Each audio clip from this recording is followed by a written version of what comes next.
I will call the Planning Commission meeting on Thursday, May 20th to order. And I guess we'll do the roll call, right? Okay. Fragoso? Here. Gonzalez-Parber? Here. Green? Here. Jansen? Here. Swift? Here. Acting Chair Newton? Here. And Rodriguez is absent.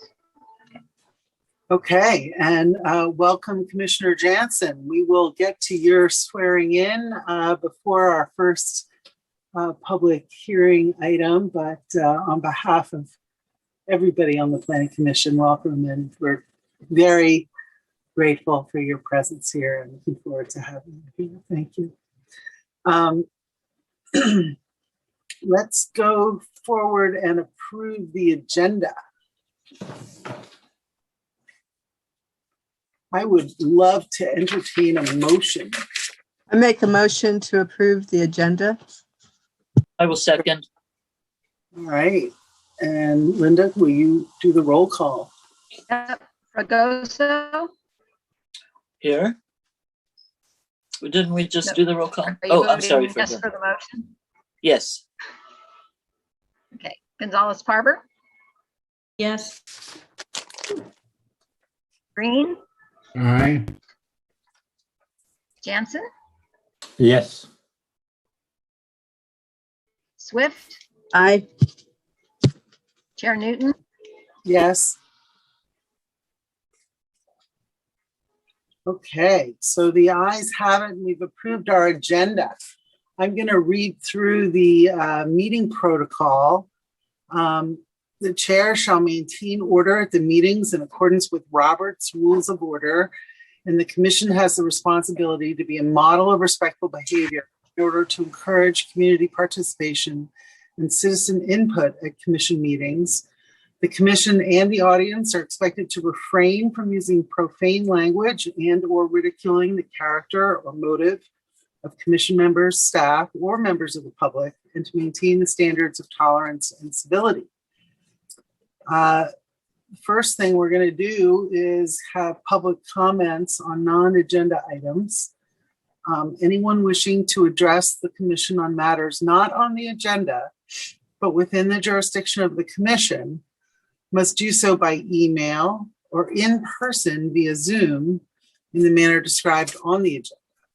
Presentations will be limited to 3 minutes or as otherwise established by the commission chair.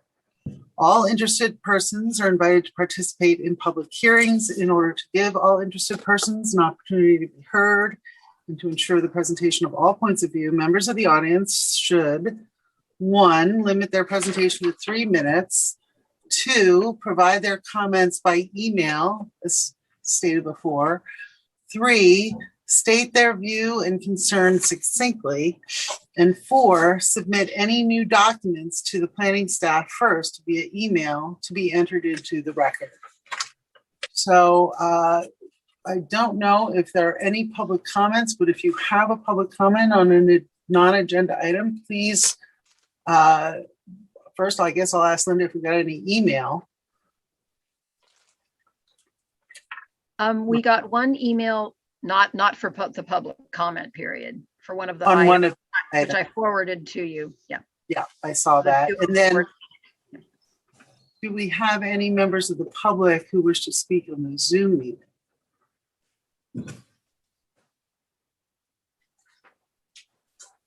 I do not see any hands raised at this time. Okay.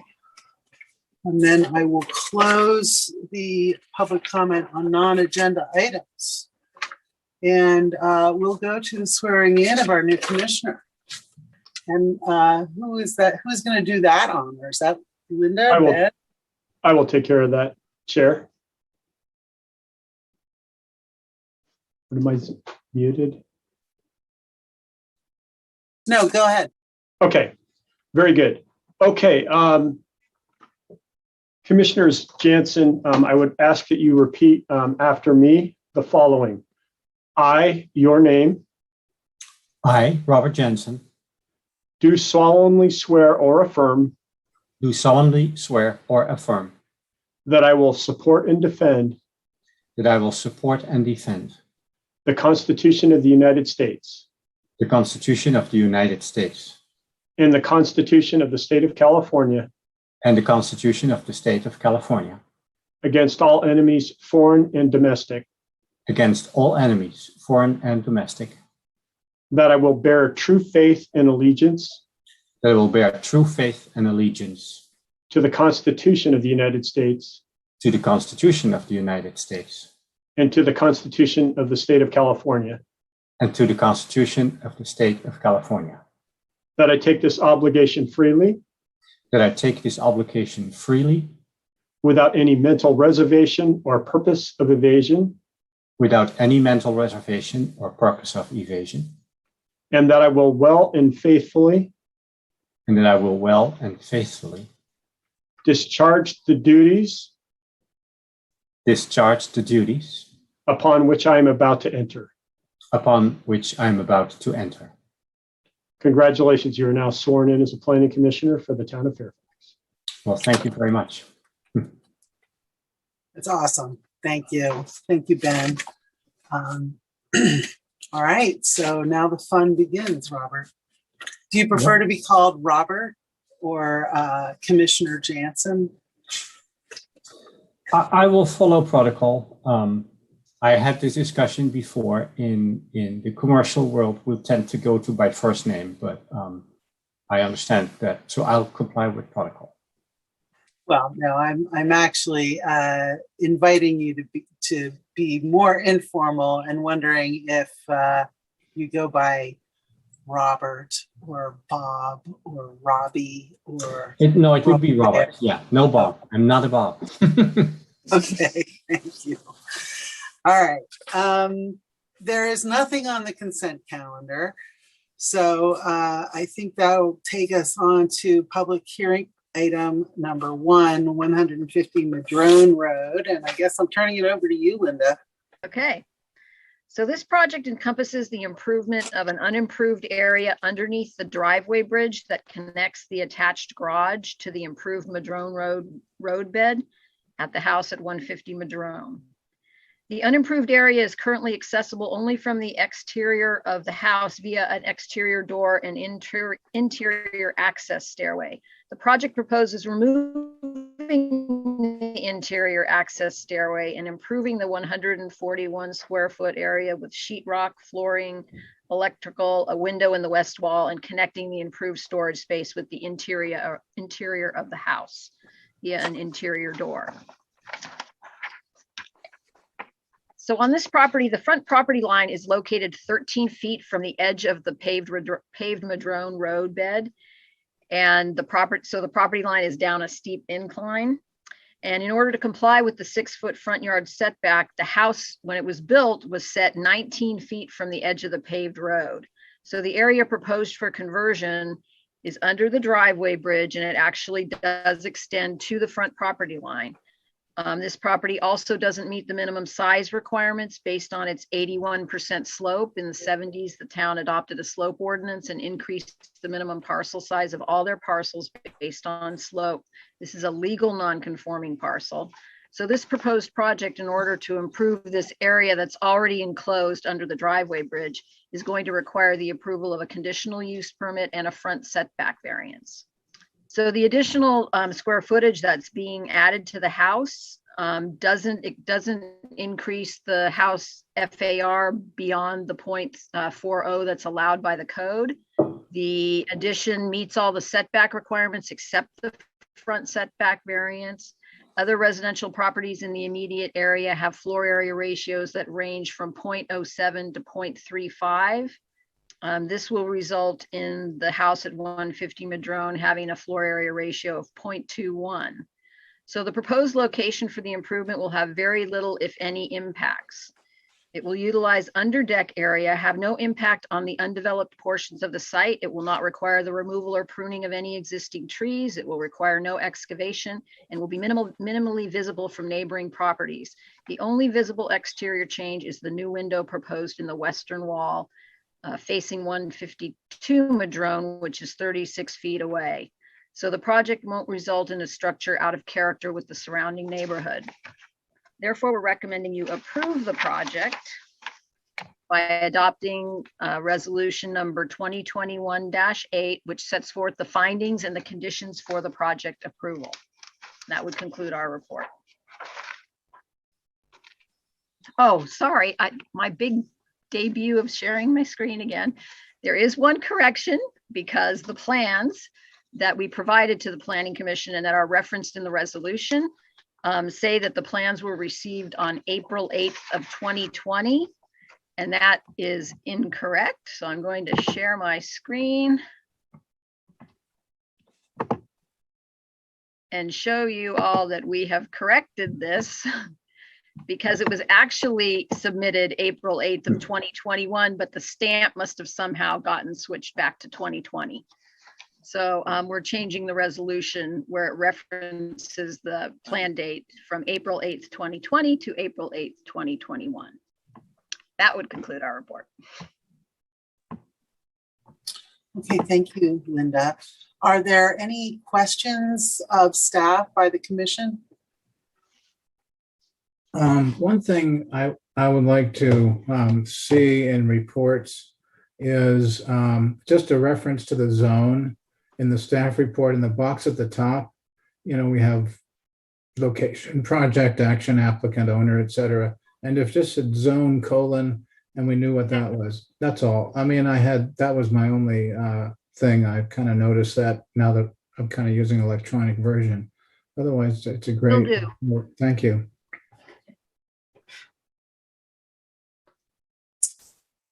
Any other questions of staff? I have a question. On the front page, we have a reference to application 2006. I assume that should be 2106. It says 2106 in the reso. Oh my. So that should actually be 2106, yes. Not sure how that happened. Okay. Where is it? What page does it call it out as 2006? Oh, I see on the front. On the front page. Thank you. I'll make that correction. Okay. And yeah, it was unimportant in terms of it being just in a staff report, but I just wanted to clarify that. Appreciate it. Okay, so assuming there are no other questions by commissioners. Through the chair, I do have one question for staff. Just a minor correction on page 2 of the staff report. Is the front setback actually 0 or is that a typo? No, so the parking deck goes up to the property line, over the property line into the edge of the road. So actually the parking deck structure maintains a 0 setback. So that's Okay. That's not an error. That is correct. Thank you.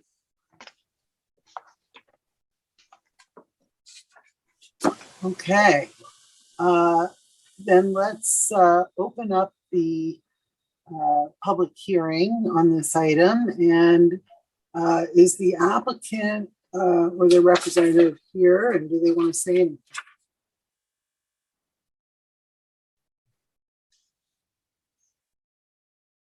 Hi, commissioners. Hi, staff. Thanks for looking. Can you guys hear me okay?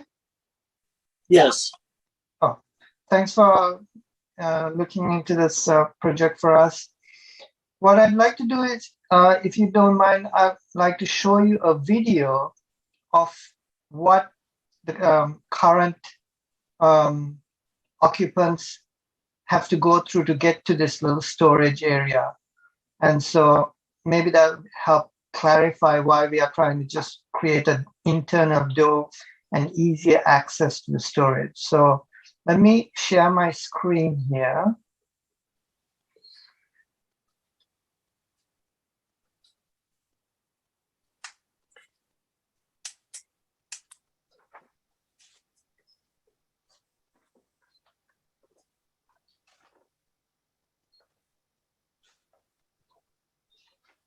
Whoops.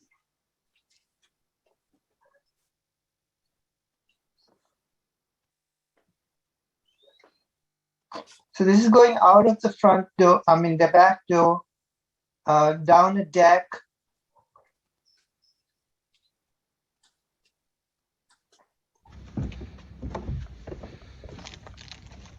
And it's This is the door. substandard size door here.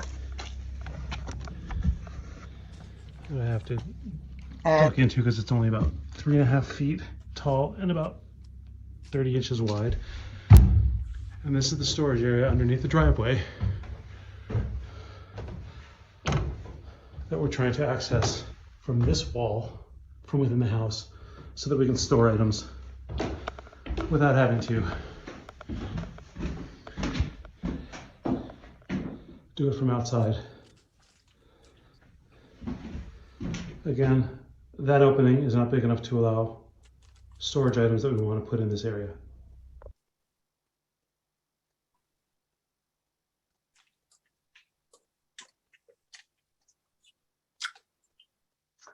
And also just a little FYI, the stairs are really steep and non-conforming too. So it's a little bit of a hazard, you know, walking up with storage items up and down those stairs. So that was it for us. Is there any questions that we can answer for you guys?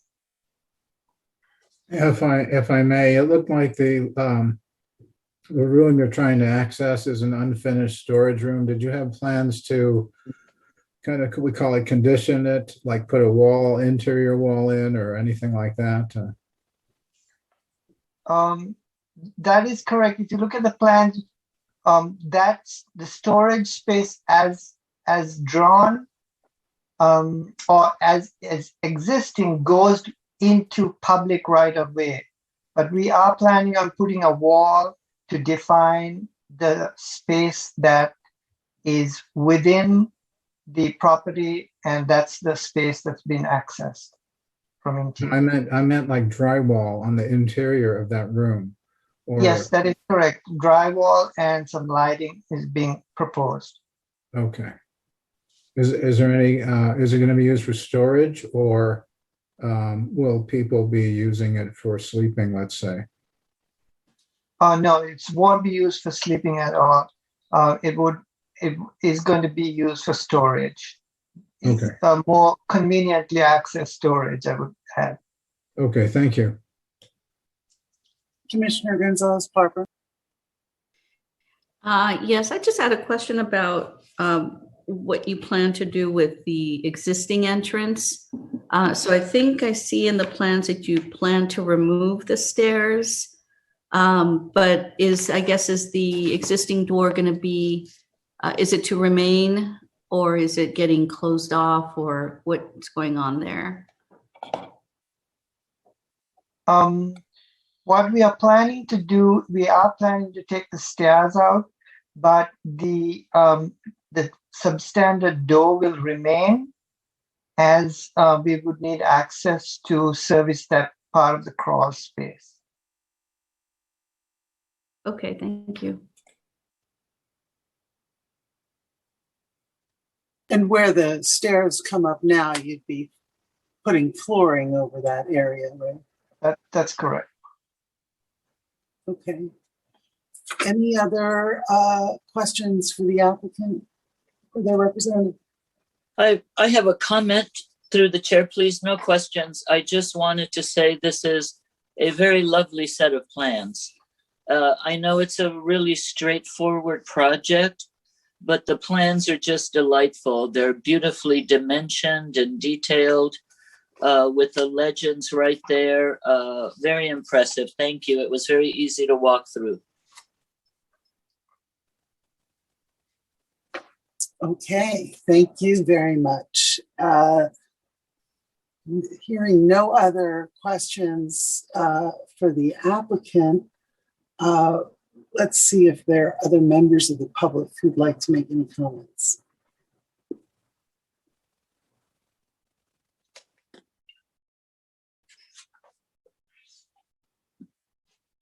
I do see one.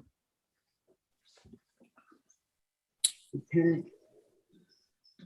Sagar, I'm sorry if I mispronounced your Yeah. name. Sorry, Sagar, want to say hi. Just quickly, my wife and I live at 140 Madrone Road. We're close neighbors of this project, and we support the project.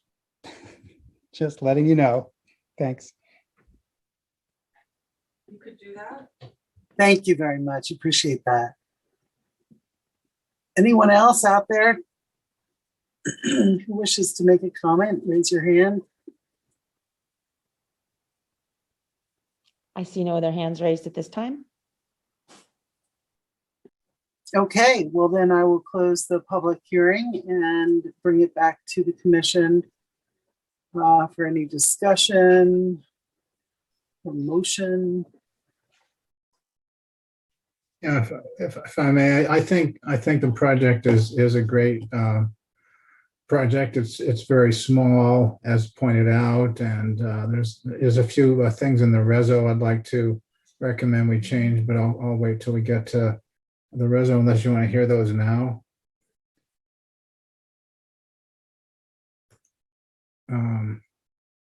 Yeah, why don't you go ahead? I don't see anybody else chomping at the bit to get a word in. I mean, I think, likely I would approve this project. Let me see, where was my reso issue? Okay, so on the page attachment A, it's kind of the middle of paragraph 1 there in the reso.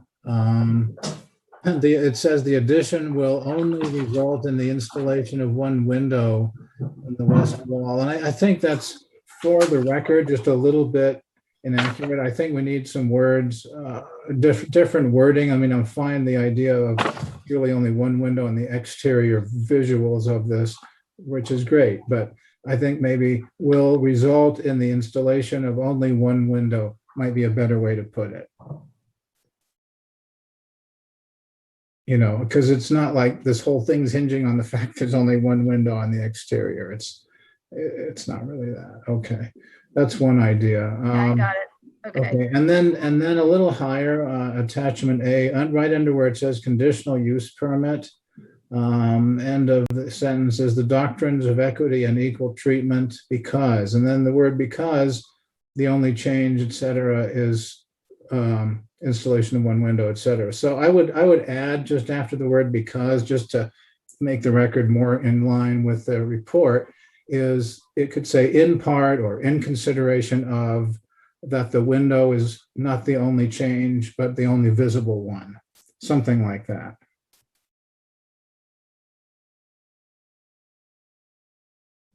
How about the only especially after visible? going over with the owner now, I realize it's not just a window at all.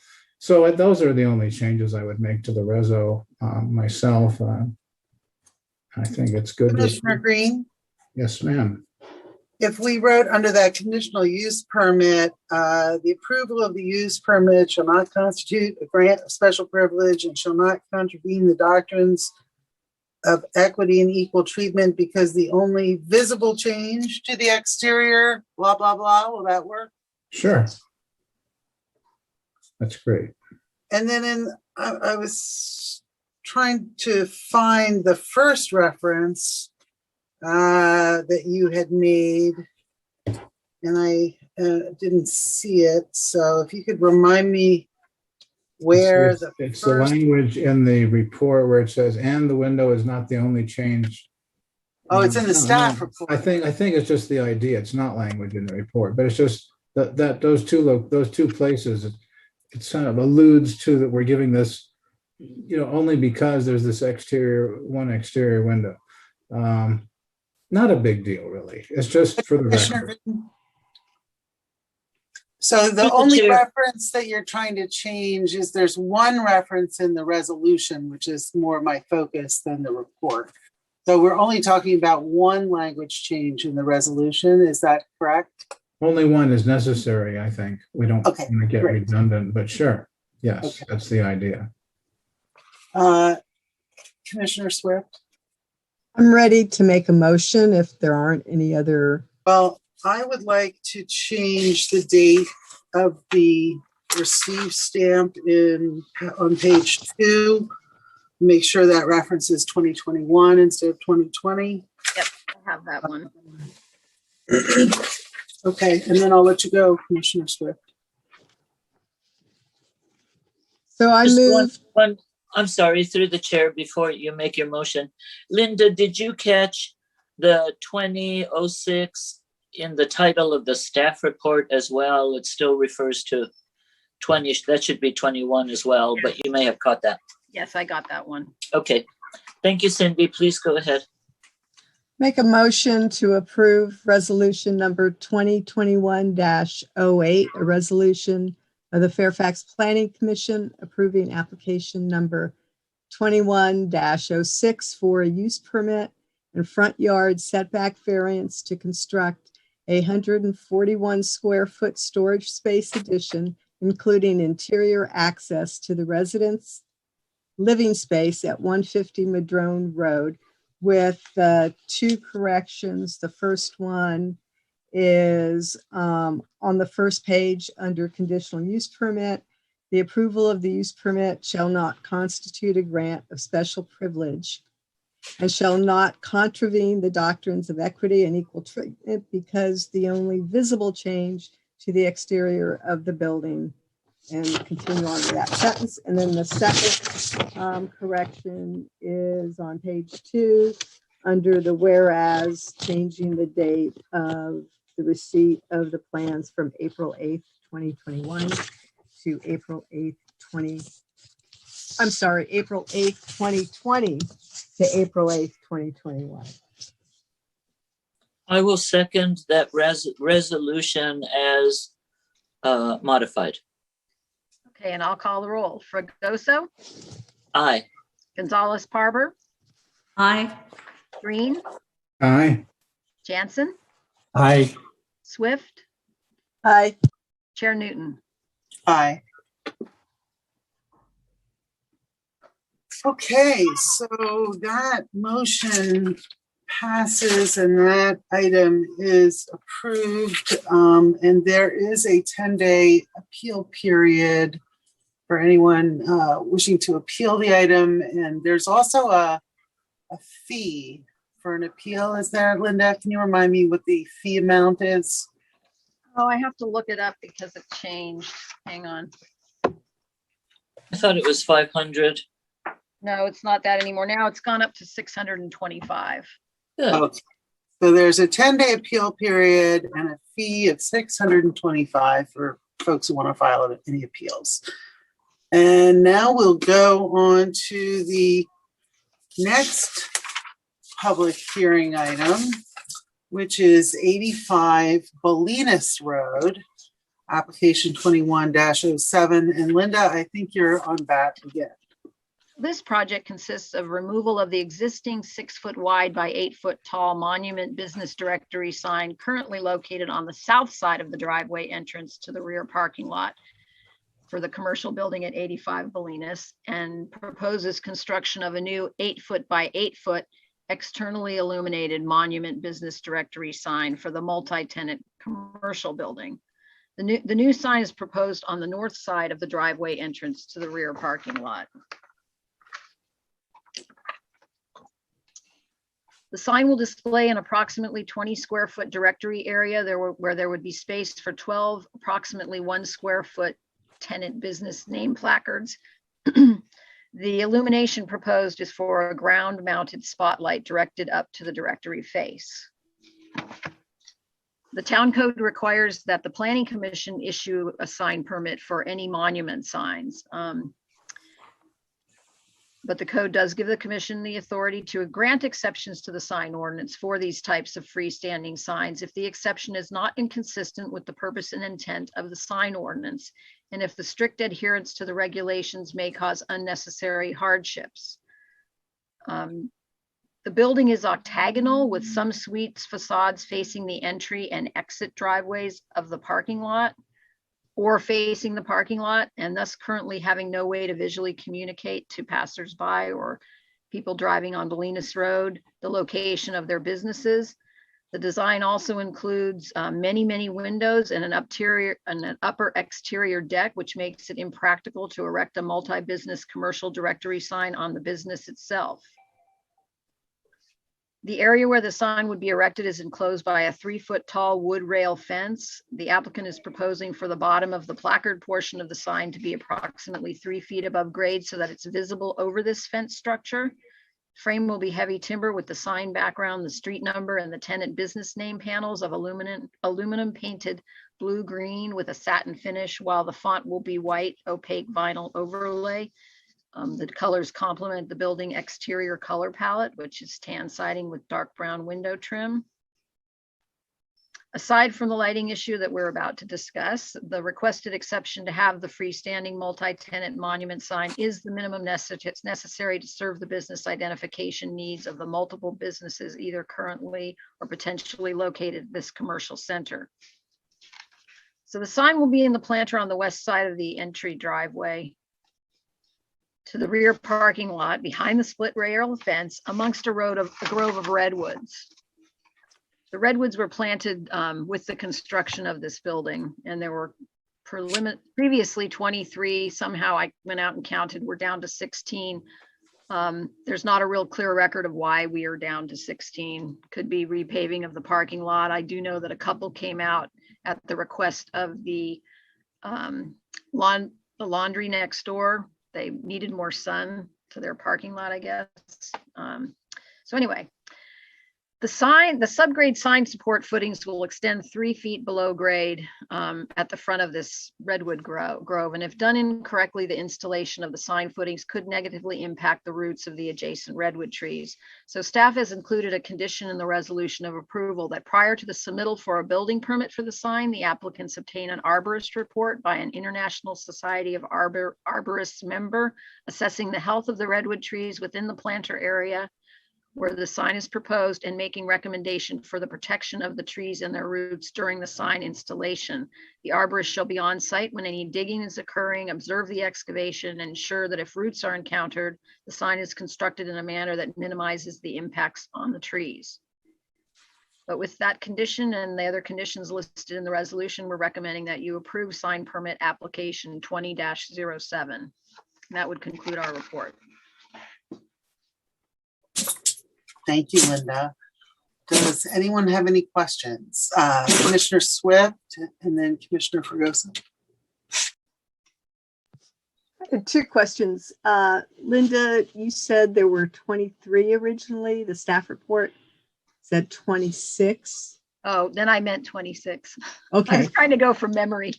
Okay. I looked it up when I wrote the staff report.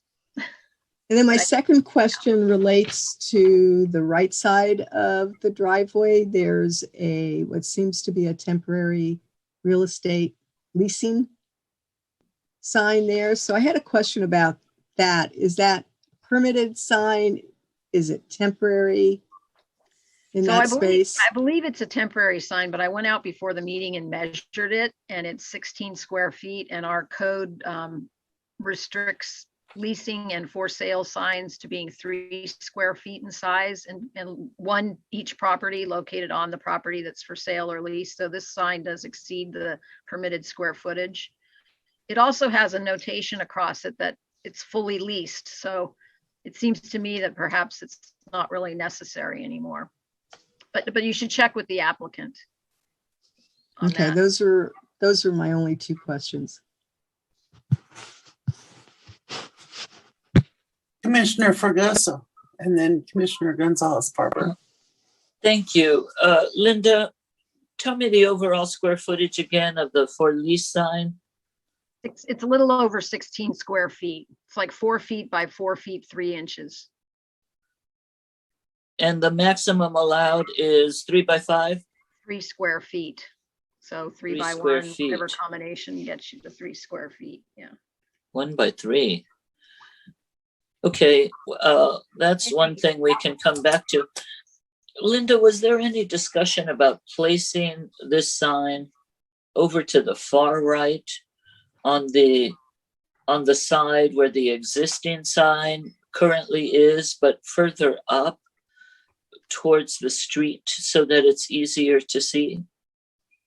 I'll tell you, I asked because for visibility, because that is the in drive lane. And I'm concerned about these big square trunks on the sign, which are required because it's a very big, heavy sign. But I'm concerned of the proximity to those redwood trees. The sign will sit back a couple of feet from the existing fence, and it really puts it right in line with the roots of those redwoods that are very sensitive, though I don't see the exact measurements. Was that? I see you're recommending that the arborist do a report and be out there, but what if it is too close? It would be nice to know in advance. Is it too close? Is it going to endanger the roots? It's within your purview to require the sign to be relocated. I can only, we reviewed the project that was presented to us, and the applicants already have a directional sign where you're indicating. So they obviously feel there's some reason why it's not meeting their needs where it is now. I understand, but the sign is much further back.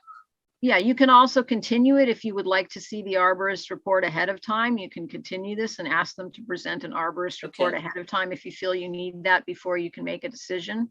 And I can ask them about that. And also, there are two very important signs that are not addressed with the new monument. One is the one-way sign, and the other is the tenant parking only. So we don't see where those will be placed. So again, perhaps another question for the applicant. Thank you. Yeah, and those directional signs aren't subject to sign permits. Those parking lot directional signs, but you can ask them about it. Yes.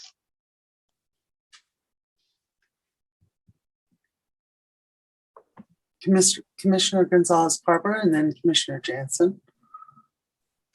I actually had the same question Norma had about the location. I am concerned about the redwood trees. And I was wondering, I see a box on the right-hand side of the driveway, kind of up toward the street. I was trying to see, I couldn't see if that was like a vault, like if it's a utility box, or if there's anything there that can't be moved. Do you know what that might be? I think it's some kind of an electrical vault, but it's been there for a long time. You'd have to ask the applicant. So you're suggesting that be relocated? I think that.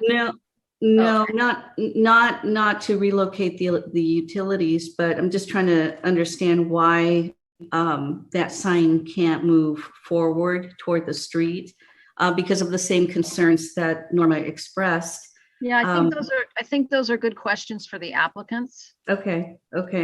And then the second question I had, and I can ask the applicant this as well, but does Fairfax have a dark skies light ordinance? We do not. We do not. But we can request that in terms of what the lighting is going to be. Okay, that's it. Thank you. Commissioner Jansen.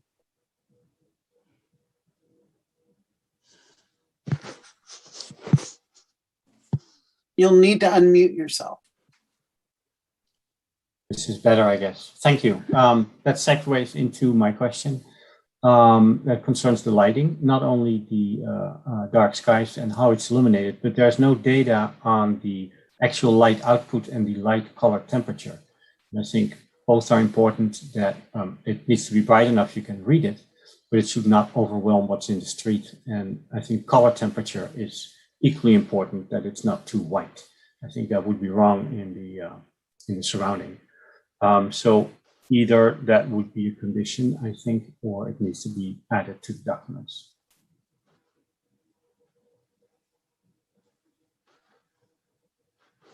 Okay, thank you. Any other questions for staff? I have a couple of questions.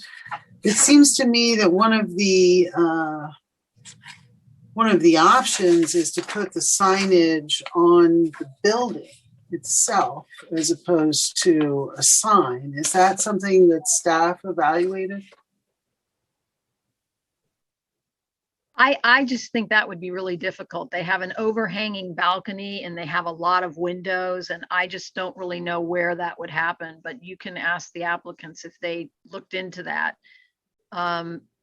The directionals, the directory sign for this building has been a detached monument sign for many, many years, and I don't think it would really be visible. I don't know where you would put it, just because of that overhanging deck that surrounds the upper floor, right? And the large windows in the front that face the street.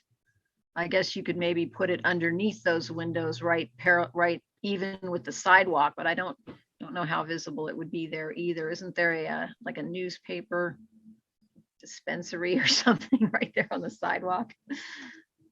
Yeah. Yeah, plus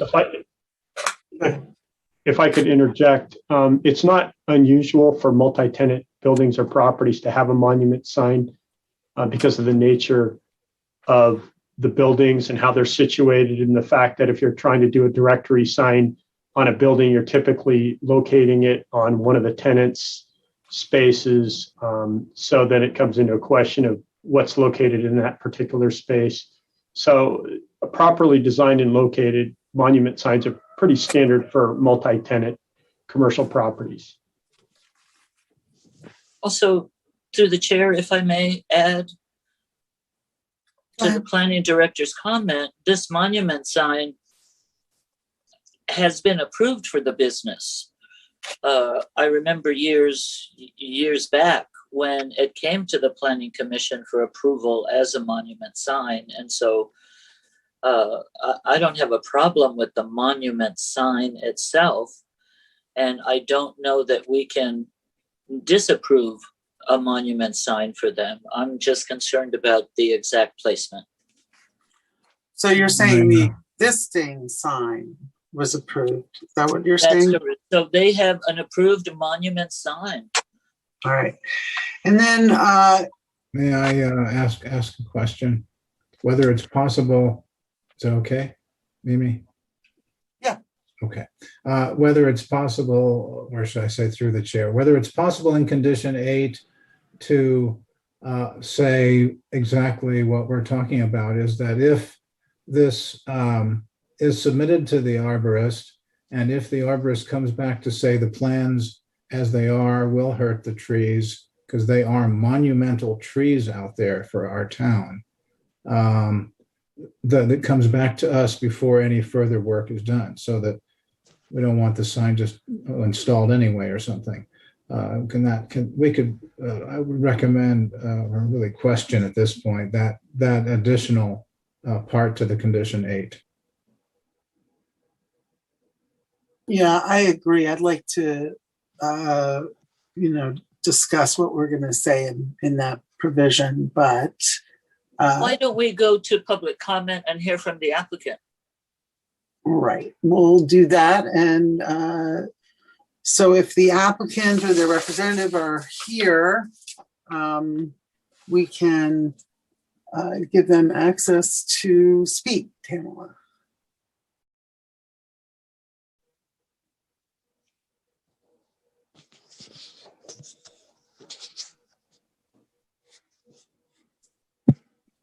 Hello, Mr. Sanders. I see you, Mr. Hunt. If both of you would like to make a statement, please do so now. I'd like to start and then Harry can follow up. So I'm a designer and a previous city planner, and I take all this very serious. And Linda and I worked on this very hard, and the building's been repainted and updated. And Harry Hunt, the owner, has really been, he's a newer owner of the building and been working on this very hard. The existing sign is in an odd place and it needs replacing, and it's not very readable.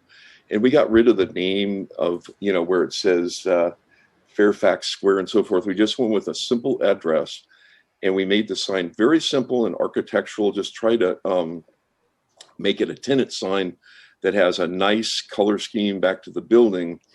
The reason we put it here is it's in a better location. It's in an open space area. And I totally understand the issue of the redwood trees. I have the same trees on my property in Sonoma, and somebody is proposing to build next to me. And I've been working with an arborist up here, and they're doing a lot more grading next to my trees than what this situation is. But the trees are pretty far from the sign, and we're really minimally only doing 2 little post holes. And I agree that this arborist should guide us. And if there's any issues, we shouldn't put the sign there, but I don't think it's going to be an issue. The perimeter fence has been there, and they dug those holes, and the trees have been fine. So we've got these tenants that are kind of hidden in the back, upstairs and in the back, and the project needs a nice sign. And so I encourage you to, I think it's, am I still on? I think that it's going to be a good project for not only the tenants, for the community, for everybody to find them. Robert, we hate blue, terrible LED.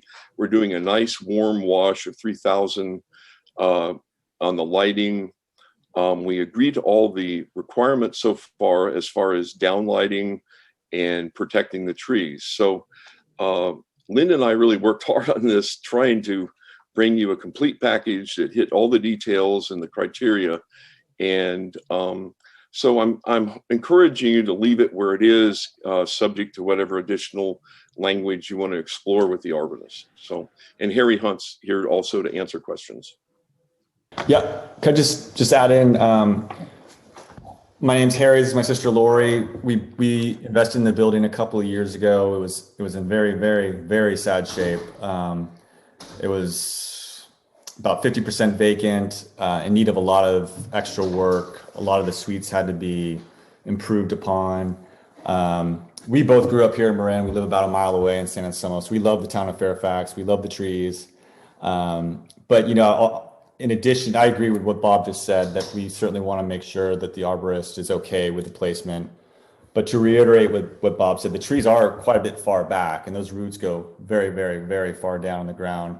Plus there's about, 20 fence posts around the perimeter as well, much closer to the trees. And I'd just like to add that, we've invested a lot in the building. We've filled it with mostly Fairfax residents who are tenants. Like everyone, they've all struggled this past year, and the one thing they all ask for repeatedly is better signage, because that other sign on the other side, yes, it is far back, but it's so close to the laundromat that everyone thinks it's for that property, not ours.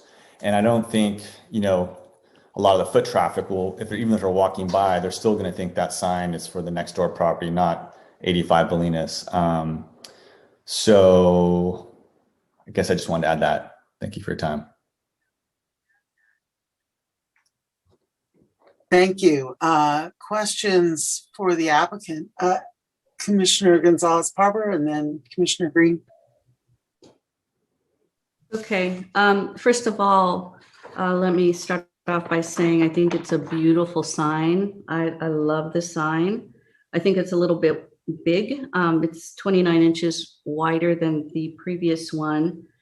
But I understand, I understand what you're trying to do with the redwoods in the backdrop. It's very nicely balanced. So I'm willing to overlook that. I would like to see downlights. I really think we have to start moving in that direction in terms of dark skies. We've talked, we've even had presentations on that. And I really think this is an opportunity to go with a dark sky light. So I would like to see something like that. Also on the footings, these are very, very big footings. They're not small. And I think it's perfect where it is, but I am very worried about the trees. Having worked around redwood trees on projects myself, I do know that the roots go way beyond the drip line. especially trees this old. So there are ways to protect the trees, but considering how close the signage is to the trees and how big the footings are, I would like to see the arborist report prior to my approval, or having, I don't know. I mean, I think, because if it doesn't get approved, then I would like to see where it's going to go. Looking at the right-hand side of the driveway, I could see that sign maybe a little bit smaller, getting rotated at a diagonal and just being perfect there too. You know, I guess if the vault is not going to be in the way. So as far as visibility, I think there is still an opportunity to move it to the right-hand side. And I would like to know if that's going to be required. Just talking to a number of arborists in Marin, I'm very concerned about the health of the tree. And go ahead and respond if you'd like before we ask another series of questions. Okay. Well, for the lighting issue, you know, that's, you know, we could live with the downlight instead of the uplight, but I'll point out there are lights directly behind it that are uplight face that are already approved. They've gone out, but they are functional. And in addition, you know, the canopy from the redwood trees are so, you know, those trees are so giant that I can't imagine there's going to be any light pollution from a small light being pointed up at the sign. But and that box on the right-hand side, I believe it's actually one of the water, I don't know the word I'm looking for, mains are, I don't believe that can be moved. Yeah.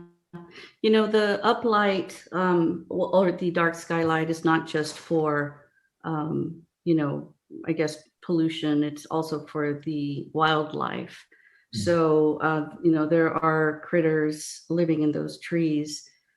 So I would like to not disturb them. I mean, I understand if we already have existing uplights, but it would be a shame to not try to do something better in this case, especially because it's such an important sign. And again, you know, if you can make it work there and the arborist says it's fine, then I think it's a great improvement.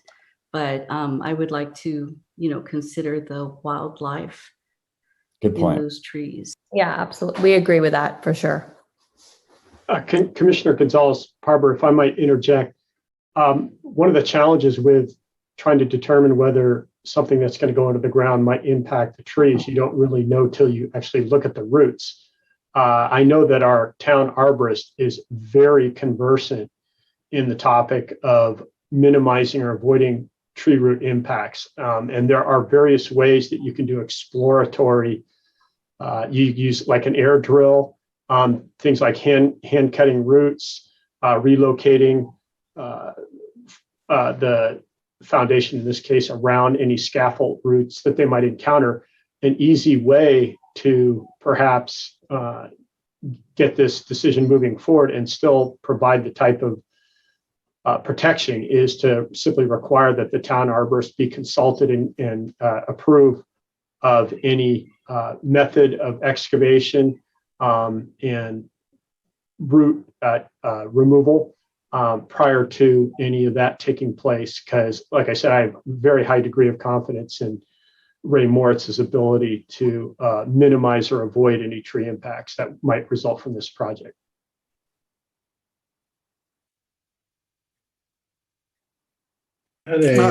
Gonzalez-Parber, you're on mute. I was going to ask, I'm sorry, you just called off a name. Is that the arborist, the town arborist? Ray Moritz. Or who? Okay. So, but there will be an arborist consulted and provide a tree protection plan. Correct? Right. And what would happen was Mr. Moritz would supplement that with his recommendation. So he would review what they're proposing. Okay. And make sure that it is up to full ISA standards. And as I said, I've discussed this with Ray, and things like air drilling, where you're able to do some drilling with high pressure air without actually damaging any large roots whatsoever. And that lets you know that, hey, that proposed hole location might need to get shifted over 6 inches, and then they could bridge over to where the proposed sign location. There's ways to adjust the sign and specifically adjust the foundation if needed, but it has to be done with somebody who knows what they're doing. And I just want And that's great. I want to make it clear that I think what Ben is saying is their arborist would do the study and make recommendations, and our town arborist would be a second opinion, reviewing their review and either making additional recommendations or agreeing with their project arborist's report for how to avoid damaging the roots. And I want to revisit paragraph 8 of our resolution after we close the public hearing on this. Commissioner Green, and then I see Commissioner Swift. Yes, I had maybe a fundamental question about the sign. It appears that the sign is both intended to be visible to people walking by on the sidewalk and people driving by in the road, right? So that if someone's driving by, it may not be too late for them to turn in or stop and park or something. Is that correct? You're looking for both those audiences here, right? Okay. Yeah, this makes a lot of sense. And kind of like Commissioner Gonzalez-Parber, I want to thank you for the design. It's very thoughtful. You'd think the National Park Service would have come up with a design like this. But the down lighting, you'd be amazed what you can do with some warm LEDs. Mm-hmm. Really, really amazed these days. So nice project. Thanks for answering my question. Okay, thank you. Commissioner Swift. The question concerning the real estate sign. So. Yeah, I apologize for that. Our commercial realtor put that up there when he was trying to get it leased out. And you're right, it is fully leased. So that's my next call tomorrow morning that's been on my to-do list. That's just slipped my mind, but I would like that sign taken down as well. And I was not aware of the code for sign size. So I apologize for that. Okay. I'll have comments when it comes back for commission. Thanks. Okay, Commissioner Fregosi. Thank you. Before we close the applicant's comments and the public hearing, I have something, if I may take this opportunity to inform the applicant. It sounds like you're relatively new owners of this property. I wonder if you're aware that in the past, I've not seen this recently, but in the past, whoever maintained and would come and blow, the leaves would blow everything right out into the street and not collect them and blow them across the street and disperse them that way. Were you aware of that? And are you aware that that is not allowed in the town of Fairfax? Yeah, we hired new maintenance and we have a dedicated property manager with a lot of experience. So I'd be very surprised if that's happening now since we've taken over ownership. But I can look into that. And good. That's good to hear. I would appreciate that because it is a problem. I have walked by there, and like I said, I haven't walked by there in years lately, but I do remember just having the guys just blow everything. That happens all over town. So I appreciate your taking that into consideration. Thank you. Welcome. Okay, any other questions for the applicants? I do see one hand in the audience. Okay, we will go to public comments. Thank you. Dee Lee. Hello, Deborah Lee Benson, Cascade Drive, Fairfax. I'm glad to hear that you're also concerned about the redwoods. They're right in our downtown. They're much cherished. And I would like to see something in the resolution that states that if there's any harm possible to the redwoods, that the sign not be placed there. And also, I would like the language that refers to the applicant retaining the services of an arborist, for that to be changed to certified arborist, as Ray Moritz has educated us on the difference that requires much more of an education and experience as certified arborist. I wonder, there's nothing in the plans that shows how close this sign placement would be to the redwoods. And I'm wondering if it's not possible if the trees are going to be affected and it's not possible to put it on the other side, which would be great, to bring it forward and take advantage of the post holes that have been dug for the fence and perhaps redo the fence and place the sign footings in some of the existing post holes that have already been dug by the fence, because that damage is already done and it is much farther away from the trees. So thank you all, including the applicants, for wanting to protect the trees. And I thank you also for paying attention to the intensity and the temperature of the light and the protection of the wild beasts. So thank you all, and that's all I have to say.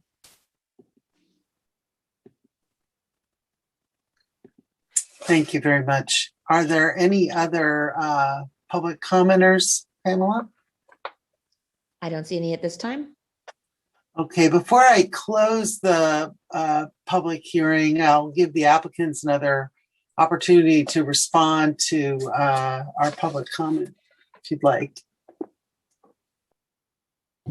I don't have any further comments other than we certainly want to work with the town and the community. I feel confident that we can make it work, but obviously we need to consult with a certified arborist. Bob, do you have anything else to add?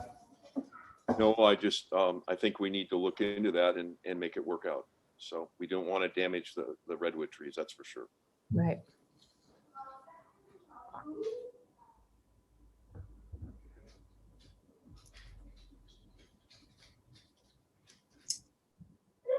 You're muted, Mimi. I'm wondering what Commissioner Green's hand signals are. Okay. This means you're muted. I'm specifically wondering about the public commenter's suggestion that some of the existing fence could be utilized in terms of the location of the sign where you currently have it behind the existing fence. So I know that it's kind of putting you guys on the spot, but I was hoping I might get a knee-jerk reaction and maybe staff wants to jump in. Staff give a knee-jerk reaction? Sure.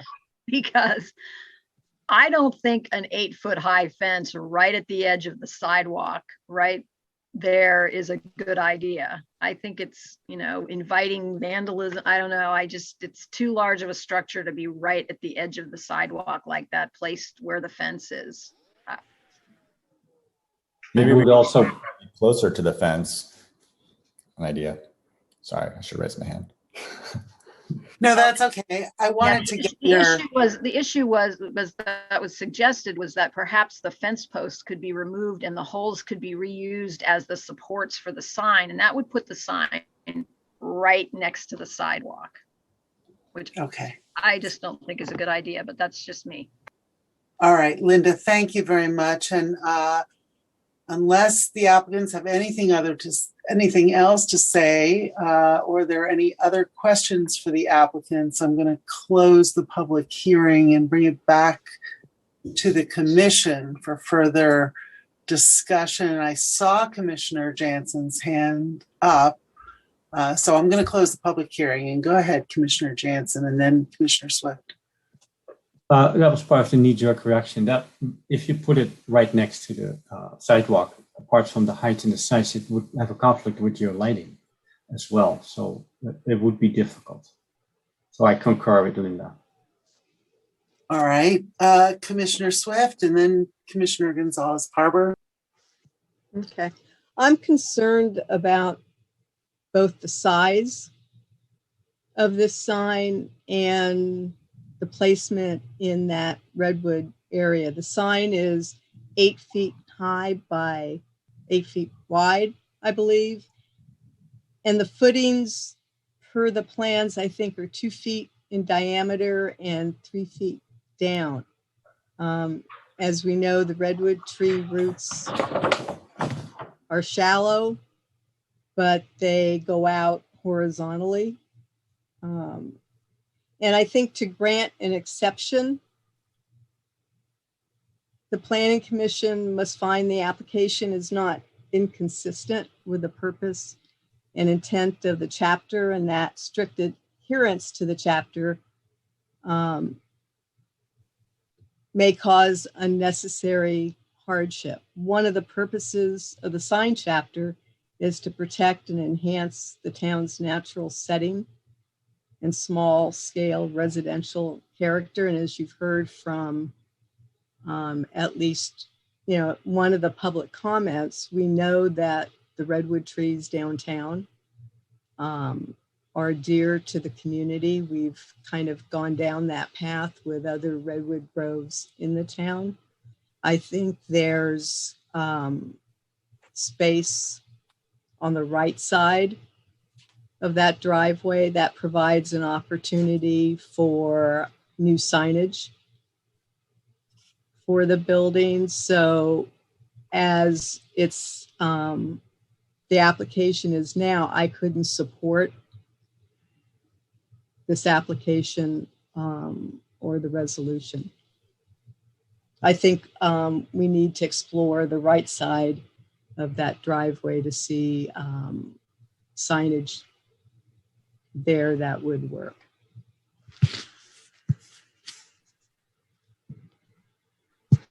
Thank you. Commissioner Gonzalez-Parber and then Commissioner Green.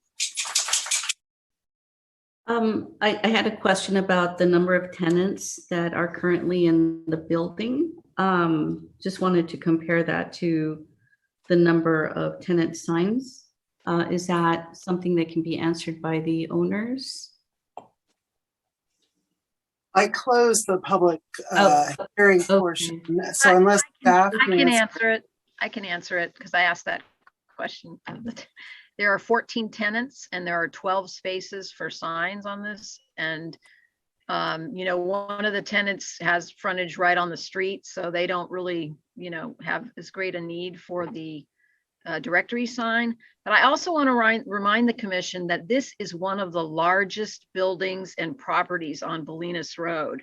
So,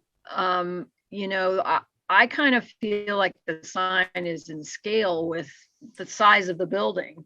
And if you look at other buildings throughout town in our other commercial areas, the Good Earth, you look at the sign for the barbecue place that's on Sir Francis Drake Boulevard, they're monument signs and they are, larger than the type of signs you see on the little small commercial spaces that line Bolinas Road. So I just want to make sure you guys look at the size of the building, the size of the property, when you're commenting on how large this sign is, because it really isn't out of scale with the building or the site in staff's opinion. And, I agree with you on that, except that when Cindy was talking about it being 8 by 8, I was looking at the sign in the picture, and that sign in the picture does not look 8 foot high by 8 foot wide. 8 foot high is like the size of a room. That's a lot bigger than what this appears to be.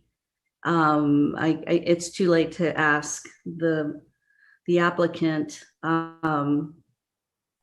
if there is a discrepancy here, because 8 foot high is like the size of, it's like a ceiling, like an office or standard room ceiling height. Is that correct, Linda? What we're looking at here? That's what they're showing, but that's not the, that's not the size of the sign face itself. That's like the structure that's going to, support the sign face and have the address on the top. Right. Yeah, it's kind of hard to, it doesn't really say what size that is. That's just, I understand, because the posts are probably 3 feet high themselves. I think that's what they said. If you, do you have the last? Yeah, do you have the last page of the plan? Excuse me. That picture next to that is a drawing that says 96 feet, 96 inches height and 96 inches width. That's correct. Yeah, so it's 8 by 8.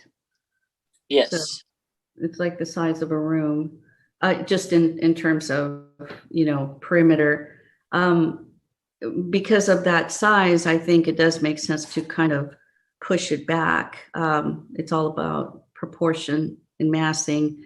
But I was just looking at that after Cindy brought that up, because the picture I'm looking at definitely does not look like an 8 by 8 frame. If you take it from the top to the bottom to grade, it does not, to me, that does not look like a room size. So I was just wondering if you understand something.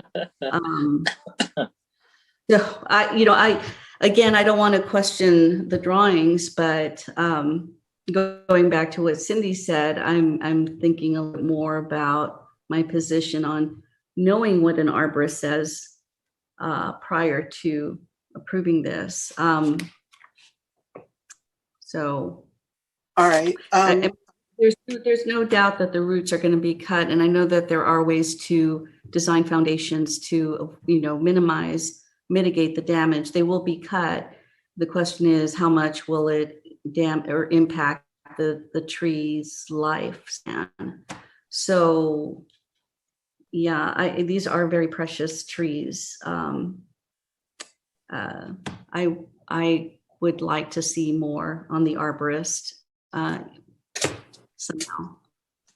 Okay, Commissioner Green and then Commissioner Jansen, and I don't know, Commissioner Fregoso, if you had your hand up or not as well, but I'll put you at the end of the stack here. Go ahead.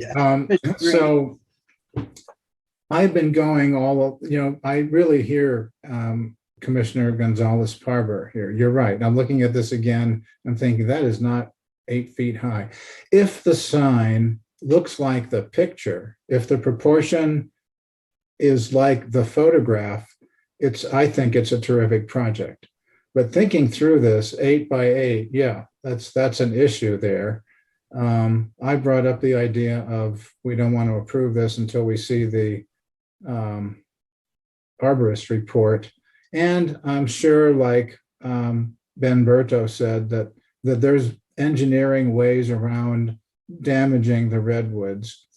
And so if all those things fall in place, the sign looks like this, maybe you need to scale it down a little bit. But one thing I wanted to add to all this discussion is the sign depicted shows tenant sign, tenant sign, tenant sign.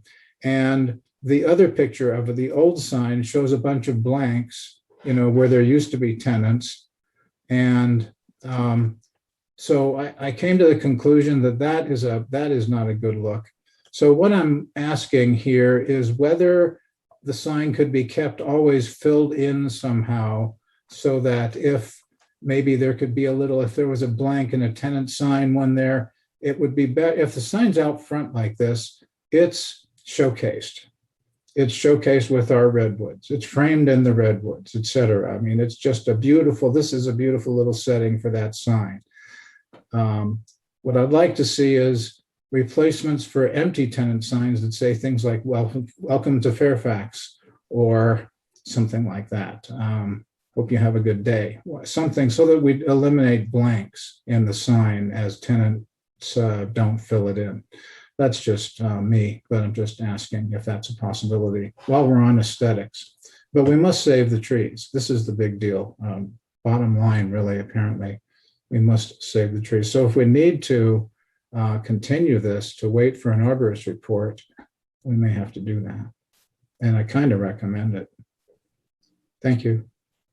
Commissioner Jansen. Thank you. Yeah, I agree with Commissioner Green. Listening to the discussion, it sounds to me that we are missing too much information. It comes back, from the drawings, we don't know how far back the sign is placed from the fence. There's no drawing to scale that you can really use to see how tall it is. The sign itself is well designed, but that's not there. And with that, the lighting is not defined. So there are too many pieces missing, and that's what we're talking about. So shouldn't we request that that gets defined in the document itself? Okay, thank you. Commissioner Fregoso. Thank you. I had the same concern others have voiced about the sign. You know, we've had a number of large signs come before us for approval, and we get all these dimensions, and then you drive by there and you're shocked to see the sign that is not at all what you thought it was going to be.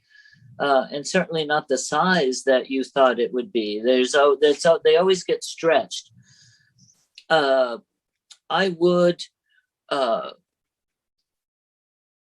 hate to inconvenience the owner, but I would like to have a couple of things. I'd like to have them contract with our town arborist to do this assessment.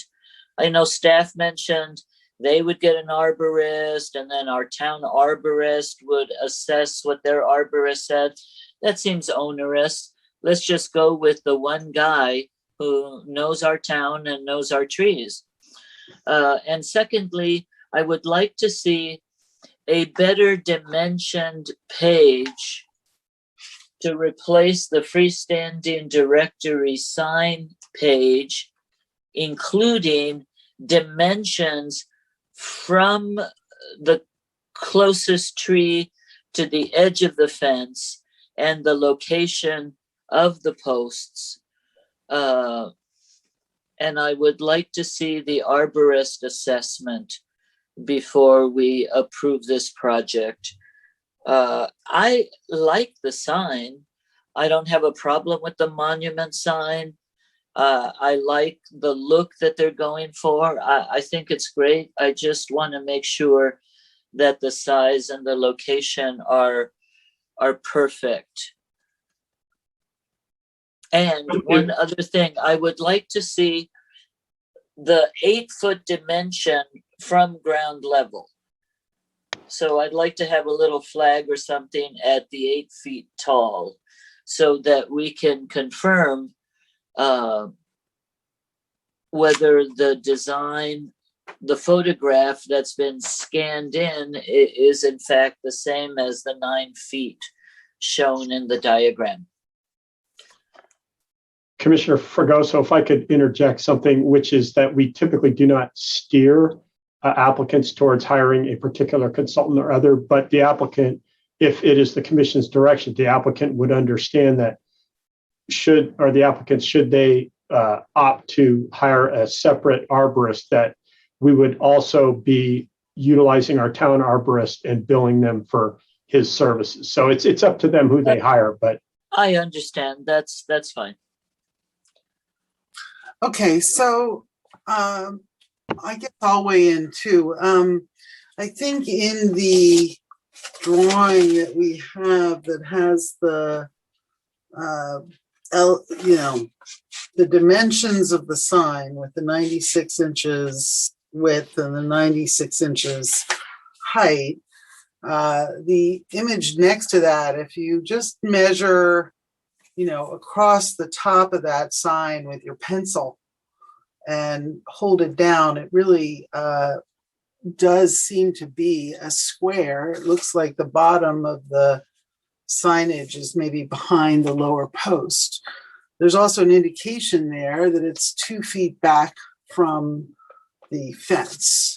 So we do have that dimension, even though we don't have it depicted in a drawing. We do have what appears to be a square, 96 by 96 in that rendering, and the 2 foot back from the fence. My concern with respect to the redwoods is that you guys are asking for something that's going to probably entail breaking the ground surface to determine whether the location of the proposed posts are appropriate for the location. And it does seem to me to be rather inefficient to sort of require an investigation to proper location of the posts and a report and a review by our arborist or whatever we're going to do in these paragraphs 8 and 9 of this resolution, if we were to do that, as opposed to, I think we've got a number of different options. We could send this back to staff and say, we want to see an arborist report before we hear this item again. We could also revise the paragraphs that talk about the role that the arborist might play. If we felt that we could write the resolution in such a way that we got adequate protection, whether it was a certified arborist with review by the town arborist or however we wanted to do it, so that we don't have an iterative process of an investigation followed by a report, followed by another hearing.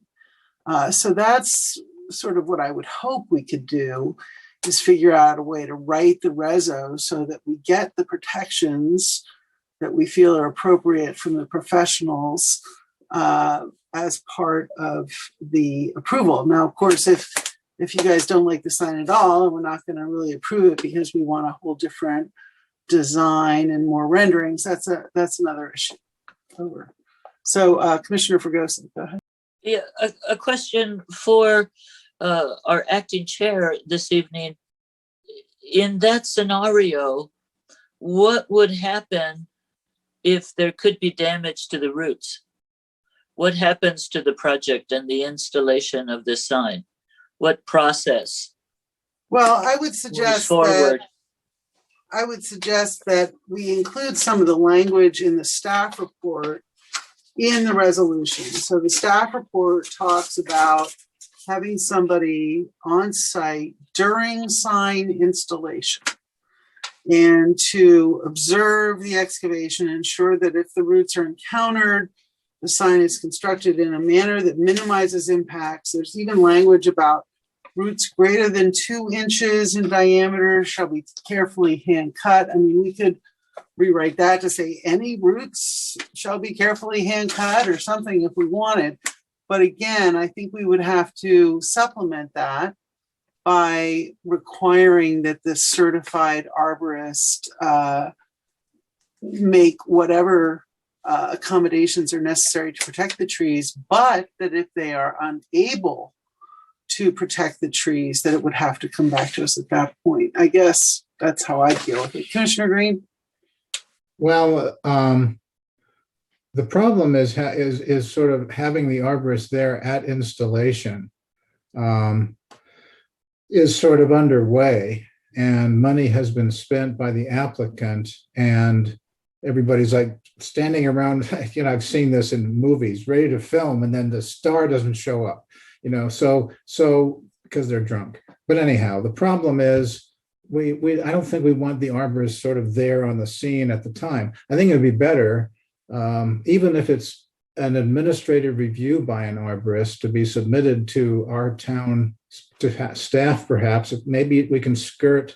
I hear you. I mean, why put the applicant through this if we don't have to? But I think the redwoods are very important. So something like the arborist shall submit a report back to the planning commission or back to staff. And if there's no way to eliminate, damage, and as Commissioner Gonzalez-Barber said, not just immediate damage, but to the life of the trees. I mean, these trees, I don't know how old they are, but they could live a long time, and we want them to be healthy. These are things tourists would stop in front of and take a picture of with themselves. This is why. Okay, this is why we're like this. So that's what I'd like to see is if there could not be, but how would we know if we don't know? So we have to leave it up to staff, I think, to be submitted to staff. And if staff comes to the conclusion that it has to come back to the PC because there's just no way, I just have faith in the technologies that we have in the world and that they could figure out a way to get this sign there with a very shallow foundation, perhaps, but, I know barring in bearing in mind flooding and windstorms and things like that, that could move or damage the sign. But we have to be mindful of these trees because they are more important really in the long run of the universe than the sign is. Okay, thank you. Commissioner Gonzalez-Parber, and then I see Commissioner Fregoso. Yes, and maybe I'm repeating myself, but I just do want to reiterate, these are protected trees. It's a heritage tree. It is very common to request tree protection plan by a certified arborist with regular inspections and more than one inspection. So having an arborist on site to make sure that that the roots are being cut properly is standard. So it's not, I don't think we're asking for more than what is expected on other projects. I've had to do this for fruit trees, because we're attaching something to an existing foundation. So I think these are one of our most precious trees that I think, not just the life of the tree, but these trees, if you damage them in the wrong way, can fall. That's the last thing we want to do. I mean, it might take a few years for it to fall, but they do fall if you cut them wrong. So again, it's pretty standard to expect this from an applicant if they are installing a structure close to a protected tree. So I think, and the other thing too is not all arborists agree on methods or outcomes. So I think it is very important to get an independent arborist report, protection plan, and also have our town arborist review the report.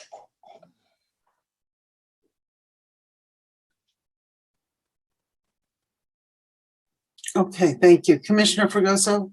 Yeah, thank you. I kind of agree with both prior commissioners. I think that there must be a way, a certified arborist, short of digging 2 3x5 holes in the ground, can figure out where those roots are and calculate the dimensions and how close that 3x5 trench is going to come to those roots and provide an assessment saying, you know what, this looks okay, or this could really be problematic, but we have to kind of dig a bigger hole to make sure. So I believe if we have the applicant get a certified arborist to do their preliminary assessment, and then our town arborist can do a peer review, and our town arborist should be the one there if it moves forward to digging those holes. This structure, as Commissioner Parver called it, truly is a structure. This is not a sign. This is a massive structure with more physical support than a room in my house. These are gigantic slabs of wood here with a lot of weight. And I think it's foolish. I wouldn't go and build this sign and pay what it's going to cost to build this thing before I had an arborist report to let me know, does it seem like it's going to work okay? And it can go to council. It doesn't have to come back to the planning commission. If staff, not council, sorry, it can go to staff. Staff reviews it. Our town arborist does a peer review. If they all concur, this is probably okay, but let's dig those holes and have our arborist, our town arborist there during the digging and to determine how to trim as necessary for protection of the trees, not for protection of the sign. Then we could tentatively approve it with those conditions. And then if for some reason our arborist decides this is too iffy or too whatever, then it has to come back to the commission for any replacement. That would be my sense of how we could proceed. All right. Well, we've got a lot of thoughts. I sort of see a path forward here. Ben, did you want to add something? Oh, just that I just looked up and there are air drills that are available, and the benefit they have is that it allows you to do preliminary excavation and determine if there's roots without your typical digging down and oops, we just dug through a root. So you've basically done the damage when you're in the process of investigation. So they have technology now, air drills that basically don't damage the roots. Exactly. Does anyone have recommended revisions to the resolution or a motion that they're thinking of sharing with the rest of us?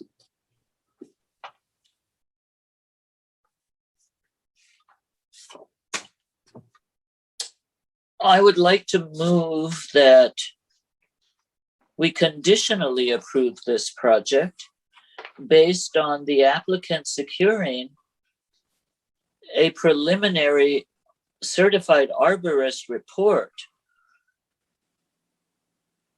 regarding potential root damage to the trees and providing an assessment of the feasibility of proceeding without damage to the trees that our town arborist would then do a peer review of. If they concur, then the applicant can move forward with our town arborist and his own, if he wants them, that's on his nickel, at the actual time of excavation to guide that entire process. And I think it's okay. So that would be part of my motion, but also to include downcast lights. Norma, are you comfortable with a tree protection plan versus a preliminary assessment? Because I think it has to be a tree protection plan. Yes, I think that, yes, that would be acceptable to me. That's a solid, that's a clear description of what they would be doing. Tree protection, pre-assessment and protection plan. So again, I would move approval based on the applicant securing a tree assessment and protection plan to determine the feasibility of this installation not damaging the trees, and having our town arborist be on site for all excavation and cutting to direct that work. So Norma, I'm sorry. Go ahead. And I was going to add the downlights, but yeah. I'm looking at paragraph 8 of our resolution, the way it is in the staff report. And right now, I think we could make some changes to that paragraph to conform to what you're suggesting. And maybe if you might allow me to make some suggestions, let me know if you think this reflects what our motion please do. Is. Prior to submittal for the building permit for the sign, the applicant shall obtain a certified arborist report by an International Society of Arborists member assessing the health of the redwood trees within the planter area where the sign is proposed, and making recommendations for the protection of the trees and their roots during the sign installation. The pre-assessment and tree protection plan report shall be submitted as part of the building permit submittal for approval by the town arborist. Yes. The town arborist shall be on site when digging is occurring, observe the excavation, and ensure that if roots are encountered, the sign is constructed in a manner that will not negatively impact the trees. And then I think once construction is complete and prior to the project final inspection, the applicant's arborist shall provide a report. I don't know. I mean, I'm sort of losing it here, but that's where I'm going if you follow. Yeah, no, I think what you proposed would be just perfect for number 8. And number 9 can remain. The project does not propose the removal of any trees. If it is determined by any arborist that any trees need to be removed to facilitate the sign construction, project approval is voided, period.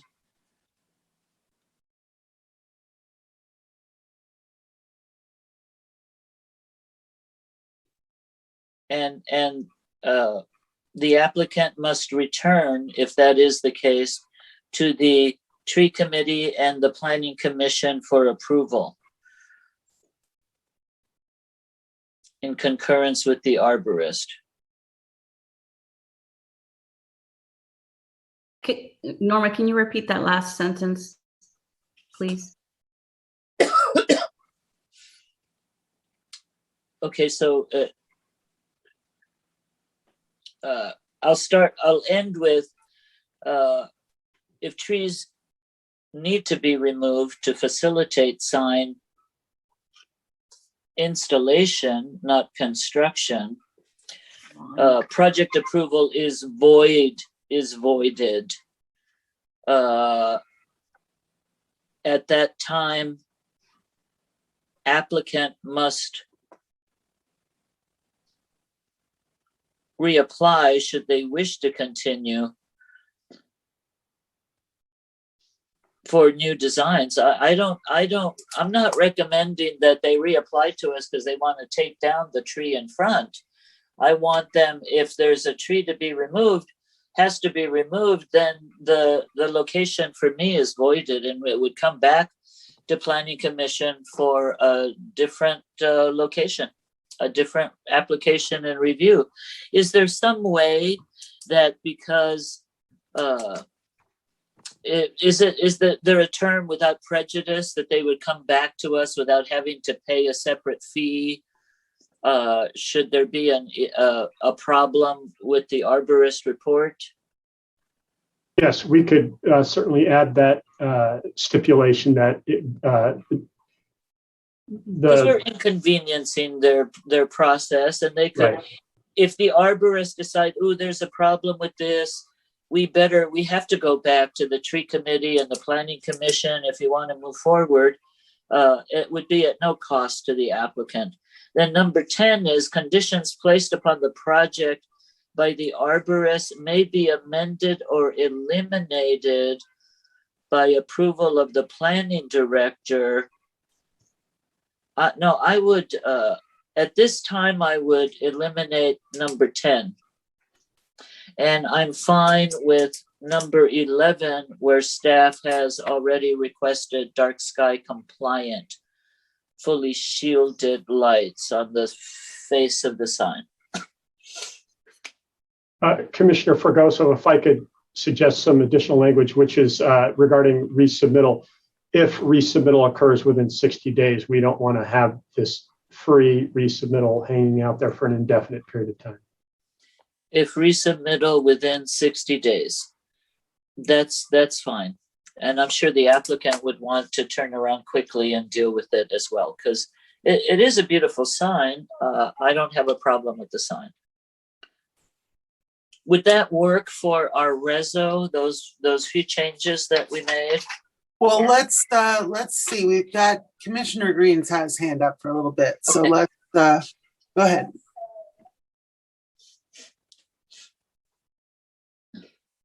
You have to take yourself off mute, Commissioner Green.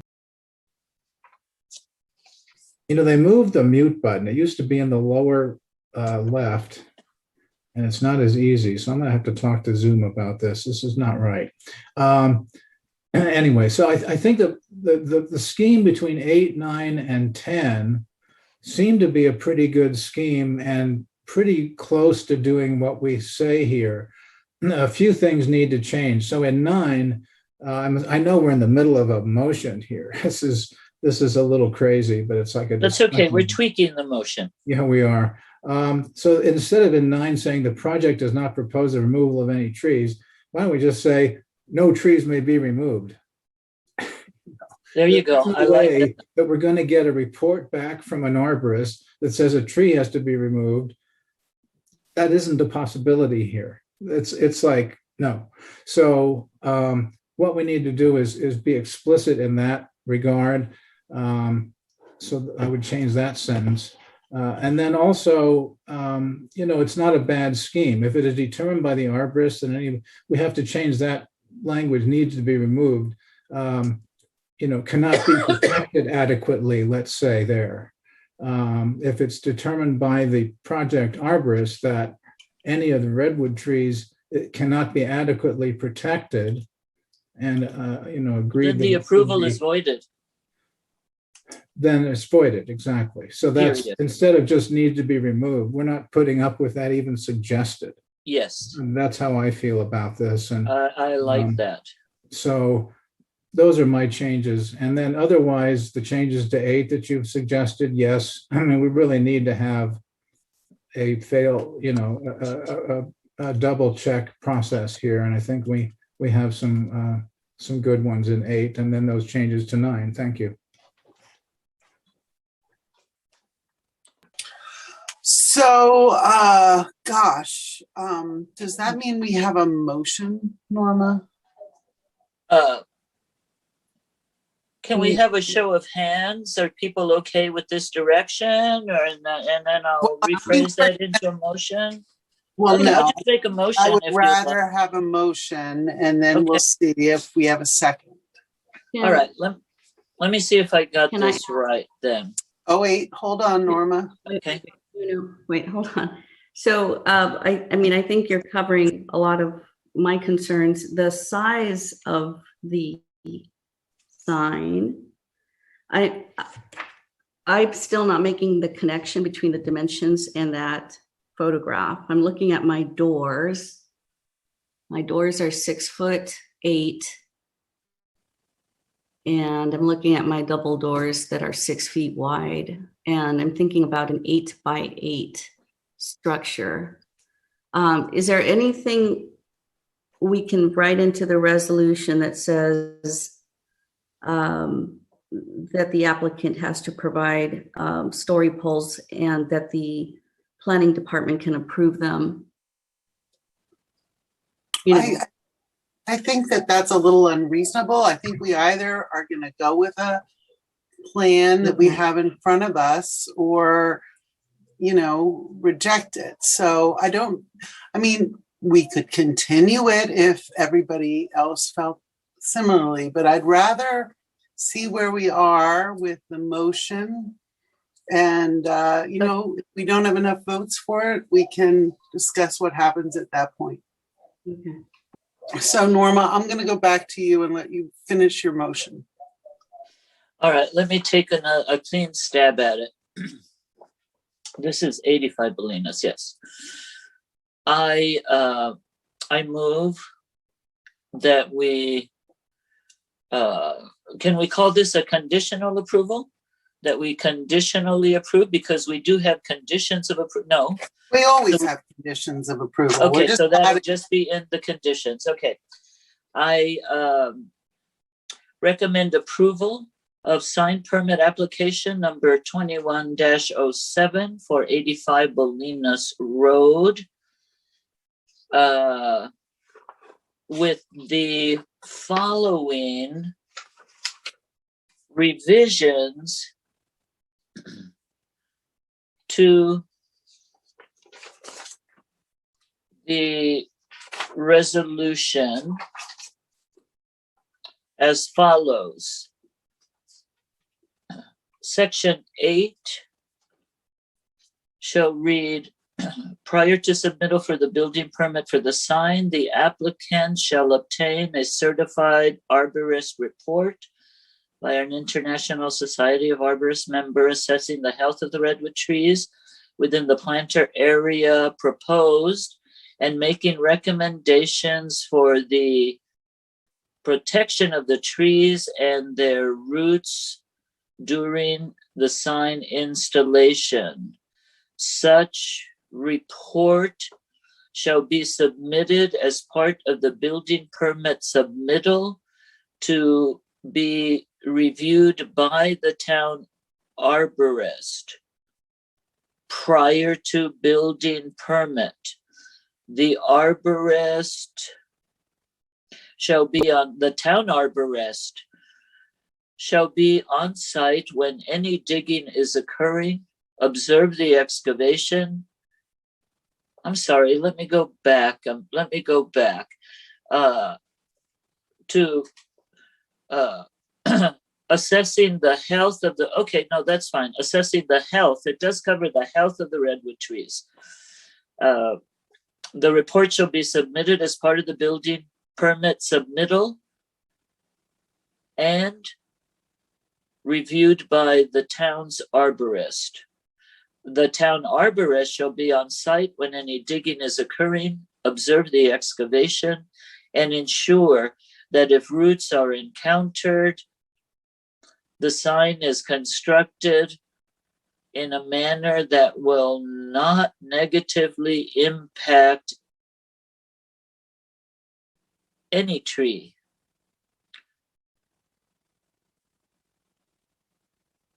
Once the construction is complete and prior to the project final, inspector, the arborist shall provide a report of his observations and recommendations.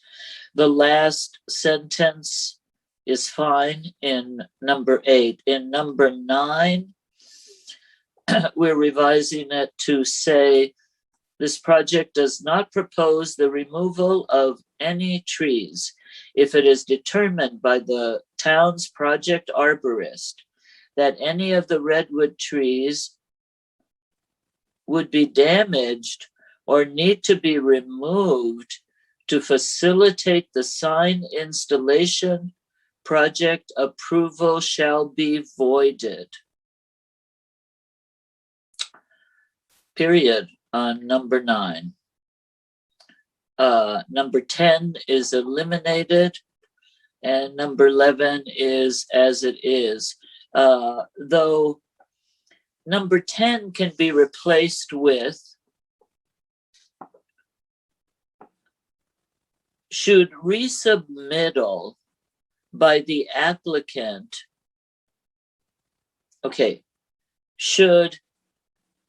number 10 will read, should the town arborist determine the sign installation could damage any of the redwood trees, the applicant may resubmit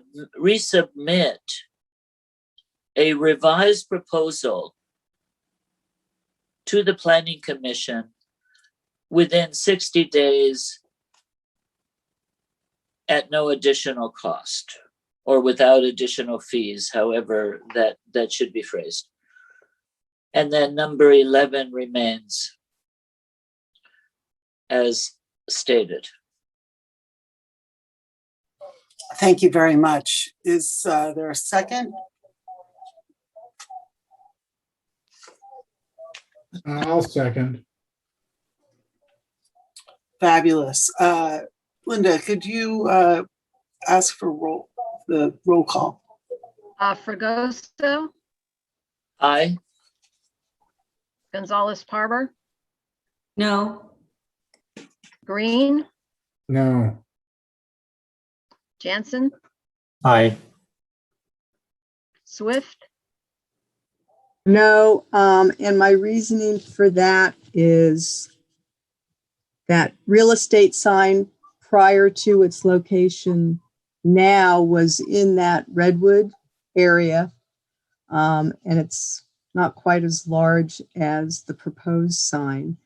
I can't make the findings that we must make to approve this application. And since there is a space on the right side of that driveway, I think this doesn't cause an unnecessary hardship on the applicant to look at that space for signage. Okay, Chair Newton, Aye.